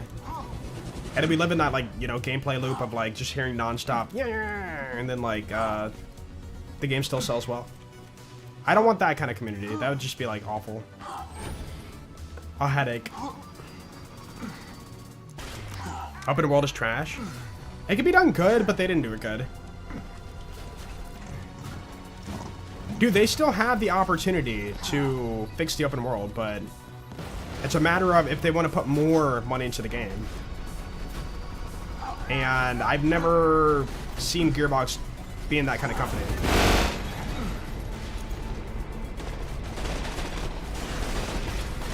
Like a lot of like what I've seen, history repeating itself is like they give you what it is and then they focus on next project. It happens a lot for the franchise. Like a lot. You know, why didn't they fix up Arms Race in BL3 after all the complaints? They were working on BL4. Why didn't they fix up Veracitus, glitch double HP and all this like bad scaling and all the pearls being bad and you know this and that? It's like they were working on BL3 at the time, you know, like they only move forward and they never look back. And that's only gonna get worse and worse. And yeah, it's not good. Like I get it from a company standpoint. You know, if you're like, okay, you got to think about it like this. If they were to fix it, you know, numbers-wise, it would satisfy the players still sticking around playing the game, which is a very small number, right? Compared to like, you know, release day numbers. So I get why they don't do it, but at the same time, it sucks for us, you know?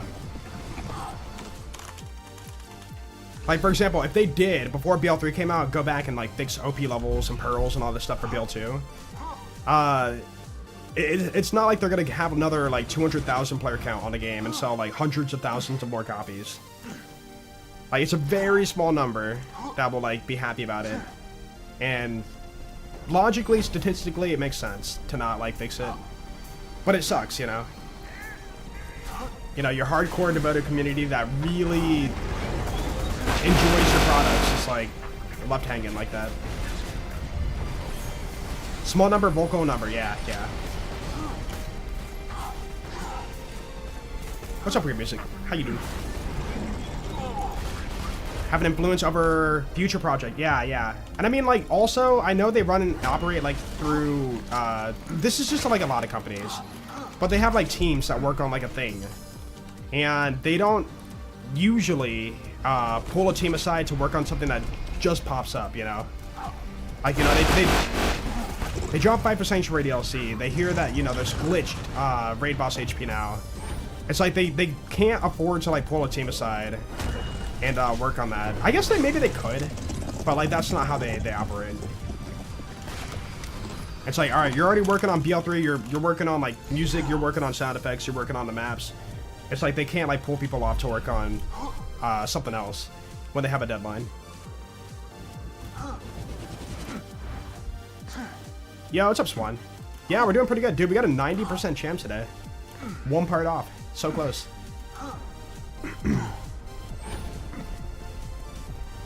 Can't wait to play Cash. Gonna be the best design character in a while. He looks very good, but like I don't know if it's gonna be like enough. I guess what I wonder is like how long is this DLC gonna be? Like you know, we know the feel of the Headhunter packs, right? Casually, we ran through that like in an hour, right? So how long is it gonna take to beat like the LA DLC? And will it be replayable? You know, will I want to play through it more than once?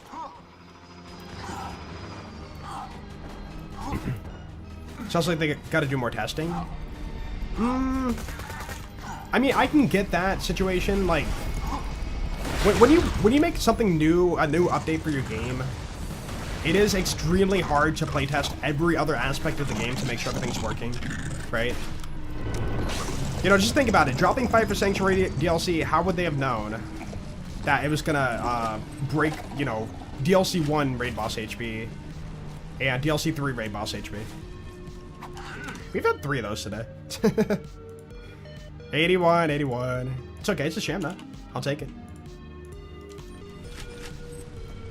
But yeah, logically, it doesn't make sense to update the game and then go through and play 100% the game every time an update goes through. Like, that's just not realistic for QA testing. I totally get, you know, the glitch double HP, but it's the fact that they know about it but didn't go back to fix it is what's like annoying. Or even like fixing pearls, you know? Like, through gaming, a lot of like problems are found by the community. You know, they do the best they can to like make the game, and then they launch it. And then the community finds all the very small like problems or big problems.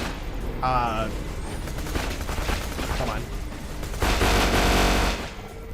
When the masses playtest, like, you know, that's where you find like many more problems. Like QA testing, they might have like 40 people on a team, let's just say. That's a very small data pool compared to, like, let's just say 200,000 on release day. No, BL4, like 300,000 release day. You're gonna find stuff that they never thought about happening.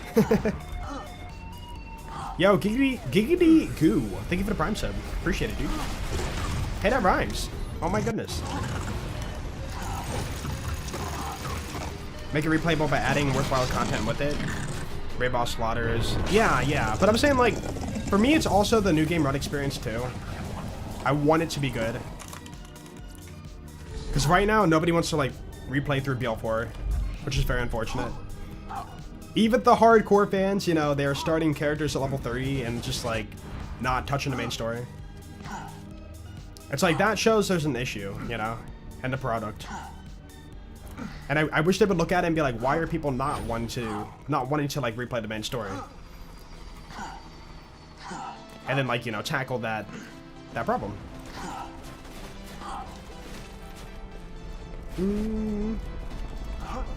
Wish the game wasn't so big and fancy. By big and fancy, are you talking about open world? Because I do agree. Yeah, I really hope for BL5, if we see that we go back to smaller, like, chopped off maps. Like, seamless is cool, don't get me wrong, but, like, we don't need that, you know? It's very dangerous. Like, I'm okay using my imagination, you know? Like, you know, I walked through the bunker door and thinking, like, I climbed up this tower and now I'm here, you know? Or, like, when you head to, like, the bridge, for example, you're supposed to, like, visually look like you're going down an elevator. If you look behind the door, you can see, like, an elevator or whatever. I'm okay with that, like, you know, loading a map as a way of imagining that those travel time, like your character traveling to this new location. But dude, they can do it, like, think about it. All they gotta do is bring back the whole, like, cut off map sections for a game like this. And then if I want to farm bunker, add a big encore in this map, you know? Like, they can combine big encore and have, like, non-open world and make it work fine. In fact, dude, we're kind of doing it for the bounty packs. Think about it. You go to a bounty pack, which is a cut-off section of map. It's not like added to the base game open world, right? And then you have your farms within the map. Like, that's perfectly a-okay. I think the big piece that BL2 does differently than 3 and 4 is multiple story playthroughs per character. Yeah, which most people do agree. This is just the way it is. Most people say it's not good. A lot of people don't want to replay the main story multiple times like that. I get it, you know. So for like BL3, that's kind of what they did. They had the one playthrough and then like optional TVHM. I think I would prefer that. Like, while it is fun for BL2, I think in modern gaming, if they came out with another Borderlands and had 3 playthroughs like BL2, I think that we'd be more annoyed than we are with BL2. Again, a lot of BL2 stuff is, like, not good, but we tolerate it and are okay with it due to our blind love and nostalgia for the game. But yeah, 3 playthroughs is not good. It's not a good design, you know? But to be fair, for us, it's more about not doing a playthrough again. It's more about, like, building our character even further, you know? Like, normal mode, 1 to 30.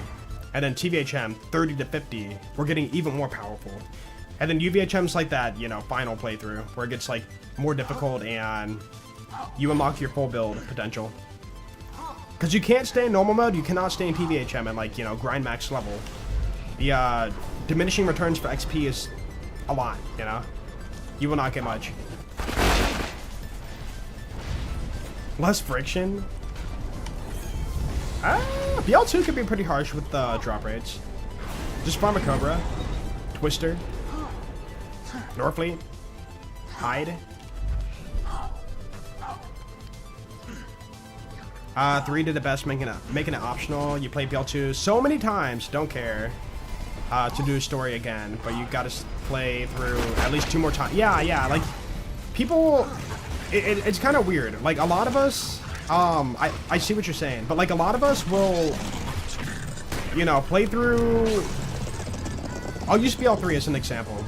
We play through BL3, and then we say, like, thank God we don't have to do another playthrough on this character. You know, ugh. But then next thing we do is start a new character with a new run. Like a new concept of a run, you know? Like we run through and do like Shotgun Amara, and then like it's like, dude, I'm so glad we don't have to do TVHM and UVHM Shotgun Amara. Ugh, that would have been so annoying. But then we jump on a new character and do like, you know, Radiation Flak, you know? It's just like, it's kind of interesting. We don't want multiple playthroughs, but we still play multiple playthroughs in a way. I think it's more of the whole like switching it up situation, you know? You don't want to do the same concept of a run again. So you want to have like a new run experience. Yo, what up, Joshy? Yeah, we farming, dude. It's going pretty well. We got a gub today. You love the new video? Yeah, thank you. I'm really happy with it. That was a very well-made video. Yeah, variable aspect. Yeah. It's like, you know for a fact if you go through TVHM, let's just say, you know, they had 3 playthroughs for BL3, and you're doing TVHM, Amara, Shotgun Run, you're just doing the same thing again that you already just did. You know, you're gonna go grab a, you know, 1 pump chump again, grab the same Hellwalker that you already farmed and normal. And it does get a little bit like, Yeah, see, that's the way I see it for BL2. It's not about playing the story again, like, you know, for fun. It's more about building a character. Like, pushing further with this character to do more with him. And same for BL1. I mean, we do the same thing. Like, you know, playthrough 1, whatever. And in playthrough 2, we do the same thing again, but we get stronger. And, like, you know, legendaries start showing up a little bit more commonly. Just feels better overall, right? Bonker. You're so silly. Don't you do it. Yo, I was about to say, where are you going, bro? BL2 feels like a sandbox game? For how much we know about it now? Define feels like sandbox. I don't understand that. Or you're saying, like, you know, you have the creative freedom to do what you want to do whenever you want to do it, kind of. Like in a sandbox game, it's like, all right, I'm going to build a house right now. It's like, you know what, I'm going to go caving. Like, you don't have to lock yourself to a, like, story, like, push if you don't want to.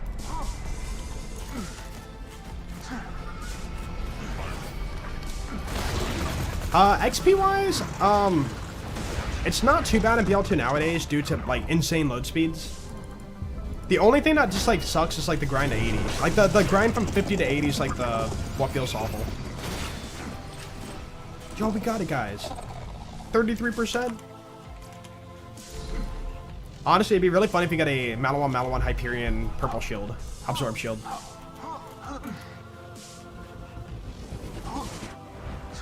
2 barely got away with a smaller story, but 4 is too big for 3 playthroughs.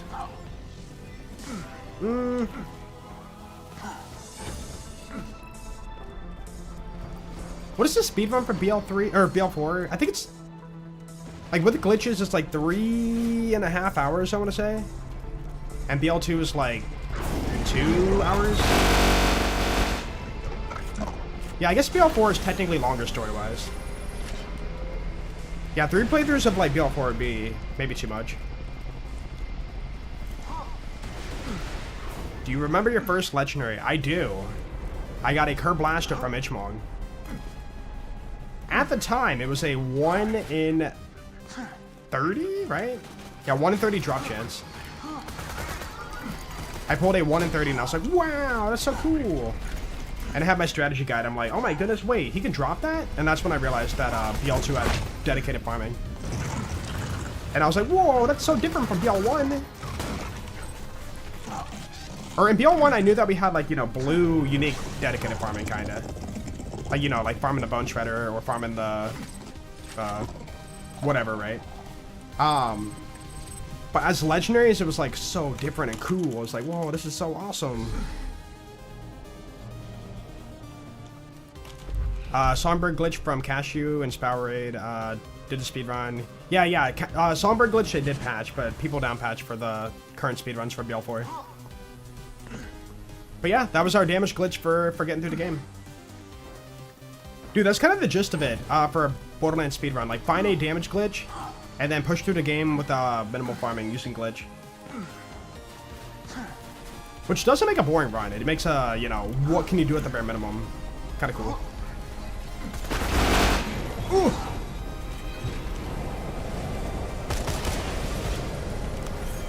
Playing any fighting games? I call my brother. No, we don't fight a lot. I mean, Mugenics? That's a fighting game, kind of, right? It's more like turn-based fighting, but like it's fighting.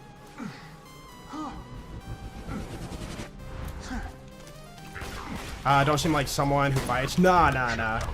I'm the one who will like watch a fight happen, but will never be in a fight. I do remember one time though. I'll tell one story where bad jolts was bad. But in elementary school, me and a friend were fake fighting. We were fake fighting, you know, like swinging our fist around and like acting like we were fighting, but we weren't like hitting each other. And I accidentally swung too close and hit him in the nose, and his nose started bleeding. And then he started crying. Told the teacher, I got in trouble, and yeah, that's kind of it. I didn't get like expelled or nothing. It was just you know, he hit me in the face, and I'm like, I didn't mean to. I'm sorry. We were fake fighting. But teacher doesn't see it that way. It's like, hey, you punched a kid for no reason. I'm calling your parents. You're in trouble. But yeah, it was an accident.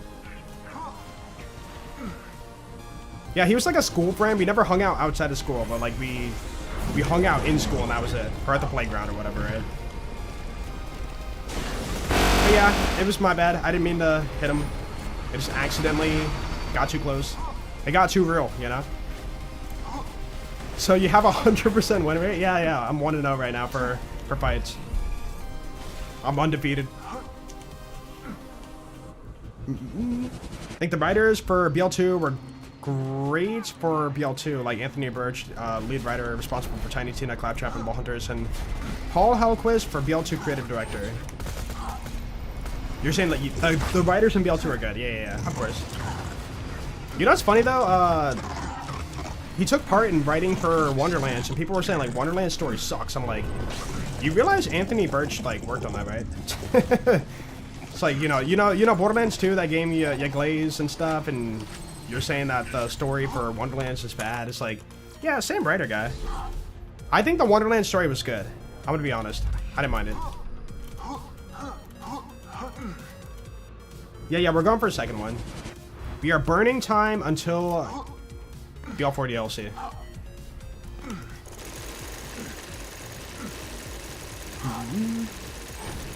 Love Mugenics. Dude, it's so good. I'm at the point now where I've beaten the game fully. I'm at 104% completion. And I'm just like doing solo runs now for fun. Yeah, game too easy now. I have Godcats. But I will say, I hate doing impossible mode because it's unfair. In Act 3, if you're running impossible solo, you can run to the final boss And if they roll the speed modifier, you know, again, this is like one of the modifiers they can roll. If they roll the speed modifier, they get to go first, which means your run's over. They gotta fix that so bad. So yeah, it really sucks that, like, you know, solo impossible runs are like RNG to win. Not a fan of that. Oh dang, it's already 6. Chat, final kill. What do we got?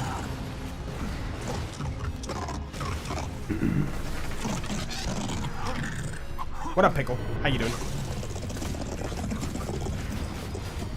No! It's so tragic. Okay, one more, lad. Last one, for real.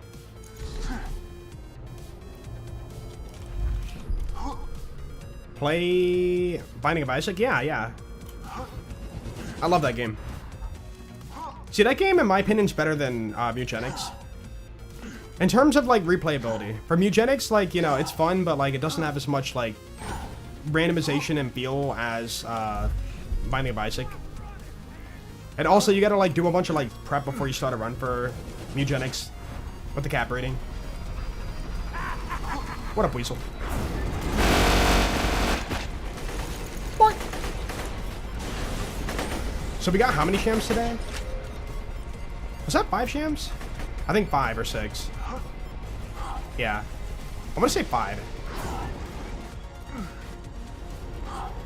Checked out Enter the Gungeon? No, people keep recommending that.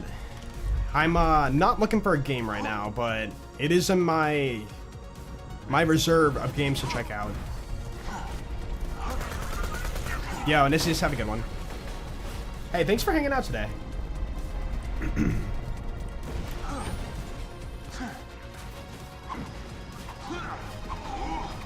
One more.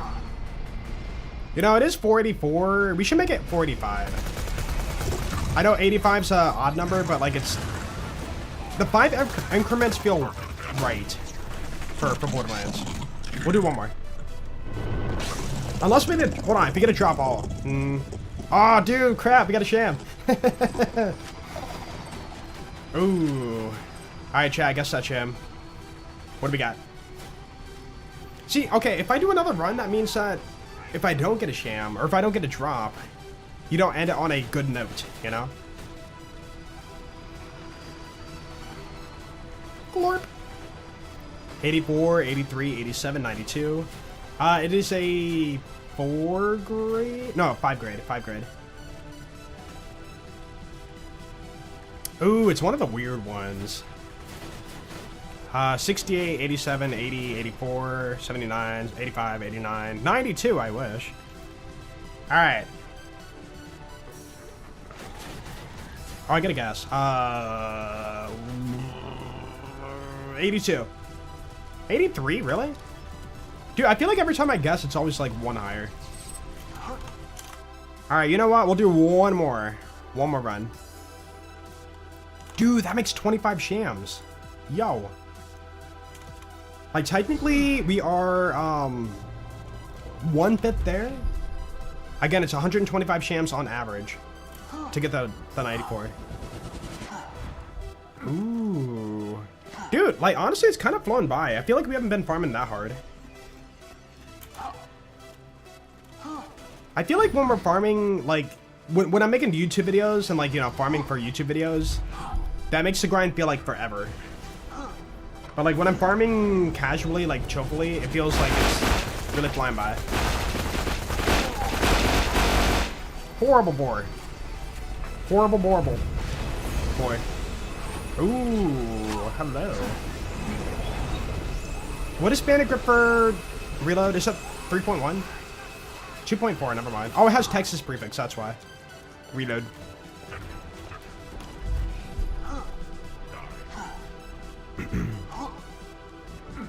Get to hang out with you guys so it goes by faster. That is true.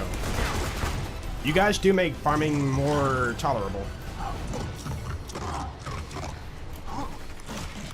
Have you or will you play Reborn mod for BL2? No promises. No. Dude, we're being punished with a punishment. This is very Okay, I gotta make puns, but you're like ruining it. I shot you so many times, bro. Okay, hot loader. Ooh. Boop, boop. Being punished with a punishment. Crap, is that gorilla? Rifle, no, never mind. Which one's gorilla? Is that doll?